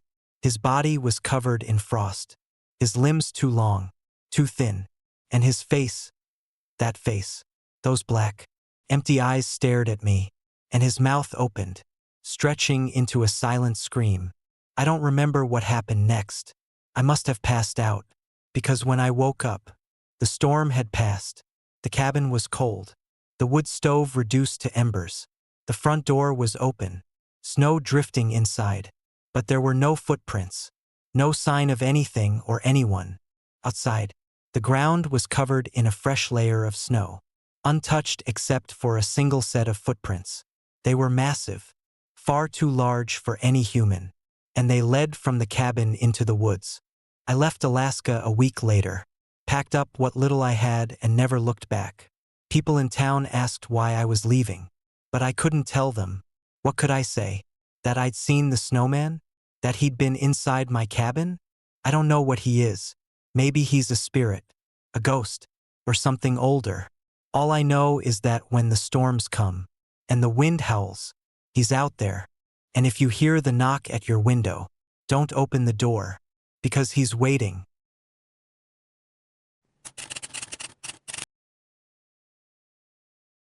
The stranger in the blizzard. Winter storms in Colorado aren't unusual, but the one in January 2013 was different. The snow came down in relentless sheets, the wind howling like a living thing. By the second day, the roads were impassable, and the power flickered off and on, leaving our house in an unsettling silence.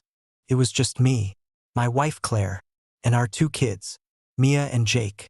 The house was warm, the pantry stocked, and we weren't the type to scare easily. But that storm brought something with it, something that still haunts me to this day. The first night of the blizzard passed uneventfully. We huddled together in the living room, playing board games by candlelight as the wind screamed outside. The kids loved it, an adventure to break up the monotony of winter. By the second night, the storm had worsened. The windows rattled in their frames, and the snow had piled up so high against the doors that we knew we'd be stuck for days. The power went out just after dinner, plunging the house into darkness. We lit more candles and settled in for another long night. That's when the knocking started. At first, I thought it was the wind, a branch tapping against the side of the house. But the sound was deliberate, rhythmic. 3 knocks, a pause, then 3 more. "Did you hear that?" Claire asked, her voice low. I nodded, rising from my seat. The kids were already in their sleeping bags, drowsy from the warmth of the fire. "Stay here," I said, grabbing the flashlight. I moved toward the front door, the beam of light cutting through the darkness. The knocking came again, louder this time. My heart pounded as I reached for the doorknob, my breath visible in the cold air leaking through the frame. When I opened the door, the wind almost tore it from my hands. Snow swirled in the beam of the flashlight, and for a moment, I saw nothing but white. Then, out of the storm, a figure emerged. He stood just beyond the threshold, his body hunched against the wind. He was tall and thin, his frame hidden beneath a tattered coat. A hood covered his head, casting his face in shadow, but I could feel his eyes on me, dark, piercing, and unrelenting. "Can I help you?" I called, my voice barely audible over the storm. He didn't respond. He didn't move. He just stood there, the snow swirling around him. "Do you need help?" I tried again, louder this time. Still nothing. The wind carried a sharp, bitter cold that made my skin crawl. Every instinct in me screamed to close the door, but I couldn't look away from him. Then, as suddenly as he'd appeared, he turned and walked into the storm, his movements slow and deliberate.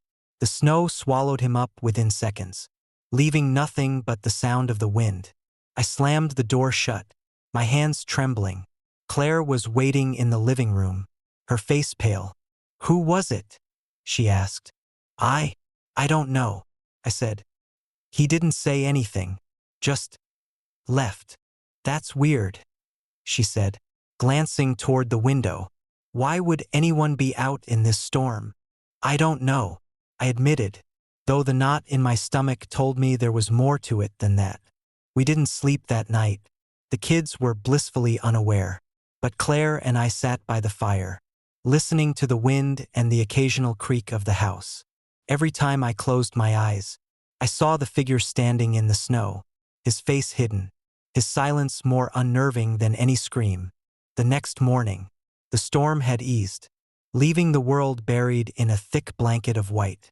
I decided to check around the house, partly to clear my head and partly to assure myself that the night before had been nothing more than a strange encounter. But what I found made my blood run cold. The snow around the house was untouched except for a single set of footprints, large, deep impressions that circled the house. They didn't lead to the road or any discernible path. They simply started and ended at random points, as if the man had appeared and disappeared out of thin air. "Did you see these?" I called to Claire, my voice shaking. She stepped outside, her hand flying to her mouth as she saw the tracks. How does that make sense?" she whispered. "It doesn't," I said. "None of this makes sense." For the rest of the day, I couldn't shake the feeling that we were being watched.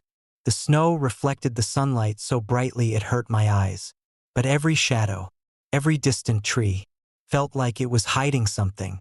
By the time night fell again, I was on edge.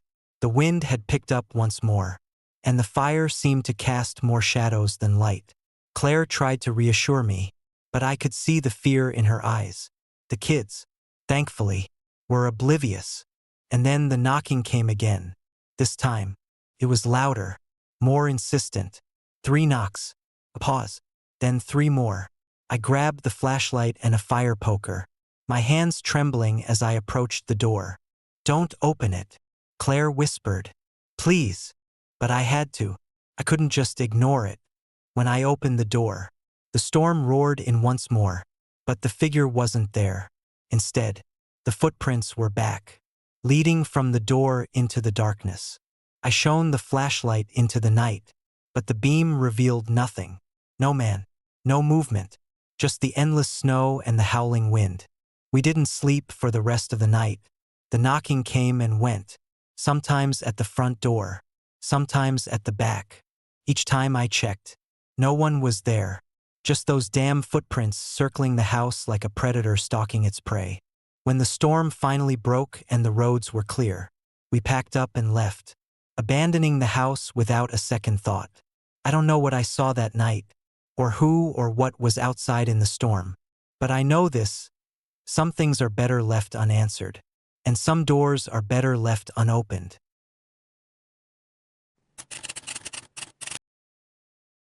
The woman in the snow-white cloak. There are places in this world where the line between the living and the dead grows thin. In the frozen mountains of Japan, where the snow buries the earth for months on end, that line all but disappears.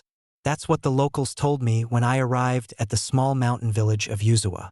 At the time, I thought it was nothing more than folklore, a story to keep travelers wary of the elements. I don't think that anymore. It was January, the dead of winter, and I was there for the peace. As an author, I often sought out solitude to write, and Yuzawa seemed perfect. Nestled in the shadow of Mount Tanagawa, the village was picturesque, with its wooden houses, steaming onsens, and the ever-present blanket of snow. It was the kind of place where time seemed to stand still. I rented a small cabin on the outskirts of the village, surrounded by dense forest. The locals were welcoming enough, though they warned me about venturing out after dark. "It's not just the cold you need to worry about," one old man told me over a cup of sake at the village inn. "The mountains are alive. They watch you, and sometimes they reach out." I laughed it off at the time, but his words stayed with me. The first few days were uneventful. I spent my time writing, walking through the snow-covered woods, and soaking in the hot springs. The air was crisp, the landscape breathtaking, and the quiet was exactly what I needed. But on the 4th day, the storm came.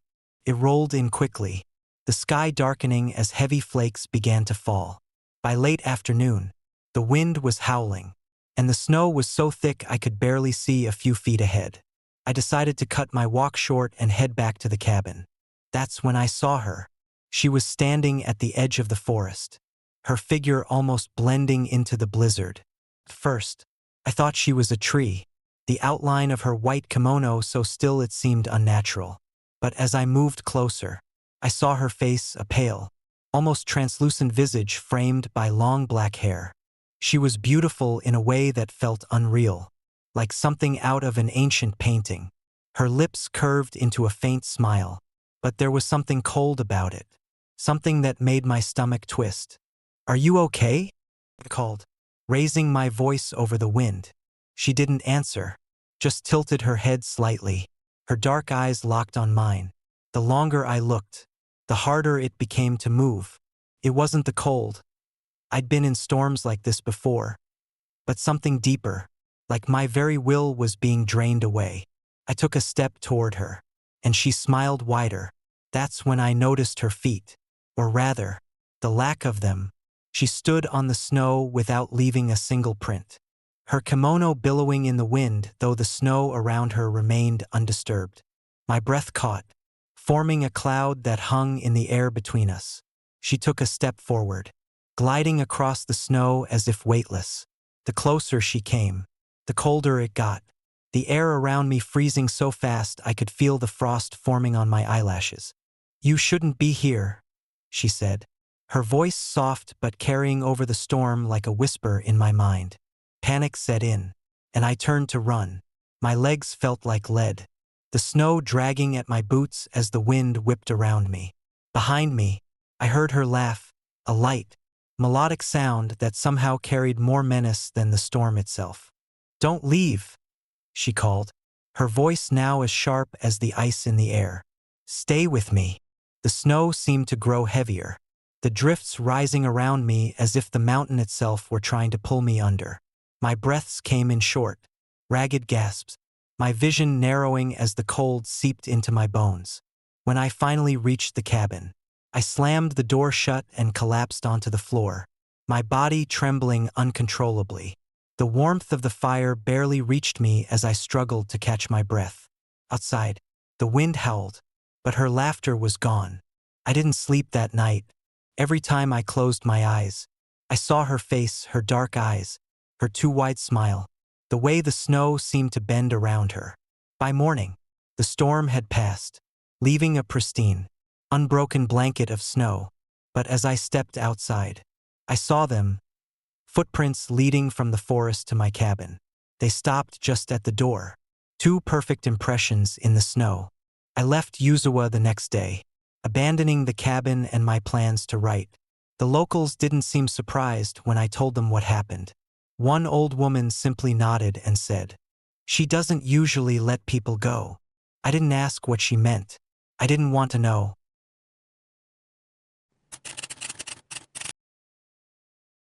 The Yeti. The Himalayas are a place of extremes, an unforgiving land of jagged peaks, endless snow, and a silence so profound it feels alive. People who've been there talk about its beauty, its majesty, but they don't talk about the shadows, about what might be watching from the icy crags, about what might be waiting. I didn't believe the stories about the Yeti when we set out for our trek in Nepal. To me, it was just another legend, a creature born from fear and isolation, a figment of the human mind. But now, I know better. It was late November when we began the climb. Our group consisted of 6 people: me, my best friend Scott, our guide Ram, and 3 others: Anna, Jake, and Laura. We were experienced hikers, all of us, but the Himalayas were unlike anything we'd tackled before. Ram warned us about the dangers: avalanches, frostbite, the thin air.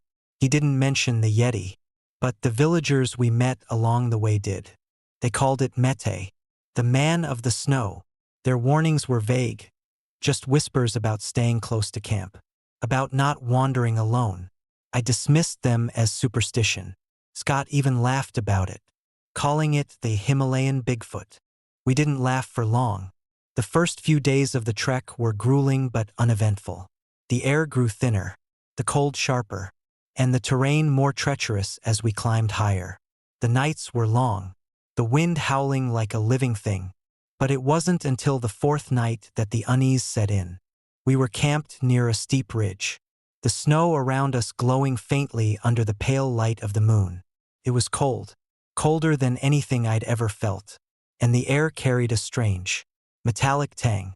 After dinner, we crawled into our tents, the sound of the wind lulling us into a fitful sleep. And then came the howl.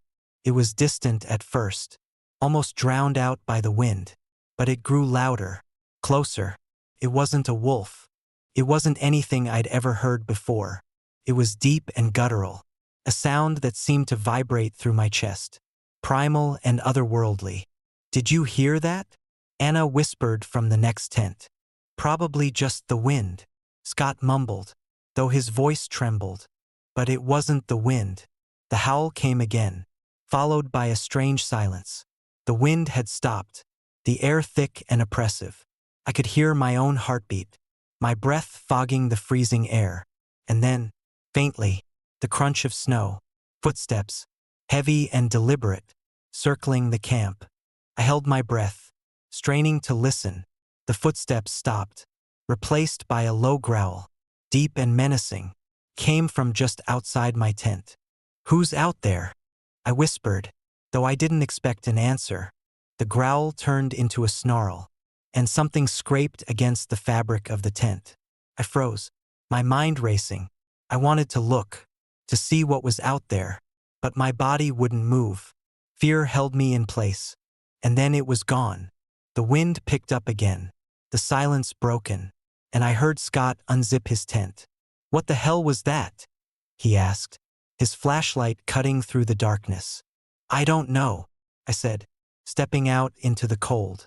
The others joined us, their faces pale and drawn. Ram was the last to emerge, his expression grim. "We need to stay close," he said, his voice low. "Do not wander." The next morning, the camp was a mess. The food supplies were gone, and one of the tents had been ripped open. But it was the footprints that froze us in place. Massive, clearly defined prints in the snow, each one at least 2 feet long. They led from the edge of the camp to the forest below, disappearing into the shadows. "This has to be a joke," Jake said, though his voice lacked conviction. "It's just a bear, right?" "No bear walks like that," Ram said, pointing to the tracks. "This is something else." None of us had an answer. That night, the fear set in. The wind was stronger, the cold biting deeper. But it wasn't the elements that kept us awake. It was the feeling of being watched. We kept the fire burning as long as we could, the flames casting flickering shadows across the snow. Every sound, the snap of a branch, the rustle of the wind, set us on edge. And then, just before midnight, Anna screamed. I turned to see her pointing toward the ridge above us. My blood ran cold. A figure stood silhouetted against the moonlight, tall and impossibly large. Its body was covered in thick, dark fur that seemed to blend into the shadows, and its arms hung low, nearly reaching the ground. But it was the eyes that terrified me, 2 burning red orbs, glowing like embers in the dark. "It's watching us," Anna whispered, her voice trembling. The creature didn't move. It just stood there, staring down at us, its presence heavy and oppressive. And then it howled, a sound so loud and guttural it made the ground beneath us tremble. "Get in the tents," Ram shouted, grabbing a flare gun. The rest of us scrambled inside, our breaths coming in ragged gasps. The next few hours were a blur of terror. The creature didn't leave. We could hear it circling the camp, its growls vibrating through the ground. At one point, something heavy slammed into one of the tents, nearly collapsing it. I thought I heard it breathing, the sound low and wet, like the rasp of a dying animal. We huddled together, clutching whatever we could find, knives, flashlights, anything that felt like a weapon. But none of it would have made a difference. By dawn, the creature was gone. The camp was in ruins, the tents shredded, the snow stained with blood. One of the flares had been fired. But Ram wouldn't tell us what he'd seen. "It is gone now," was all he said. We packed up what little we had left and started down the mountain, our eyes constantly scanning the shadows. No one spoke. The silence between us was heavier than the snow. I left Nepal a week later, but the memories stayed with me. I still see those glowing red eyes in my dreams, still hear the howls echoing in the dark. People laugh when I tell them the story, call it a bear, a trick of the light, but they didn't see what I saw. The Yeti isn't just a legend. It's real. And it's out there, waiting. And if you ever hear its howl, pray it doesn't find you.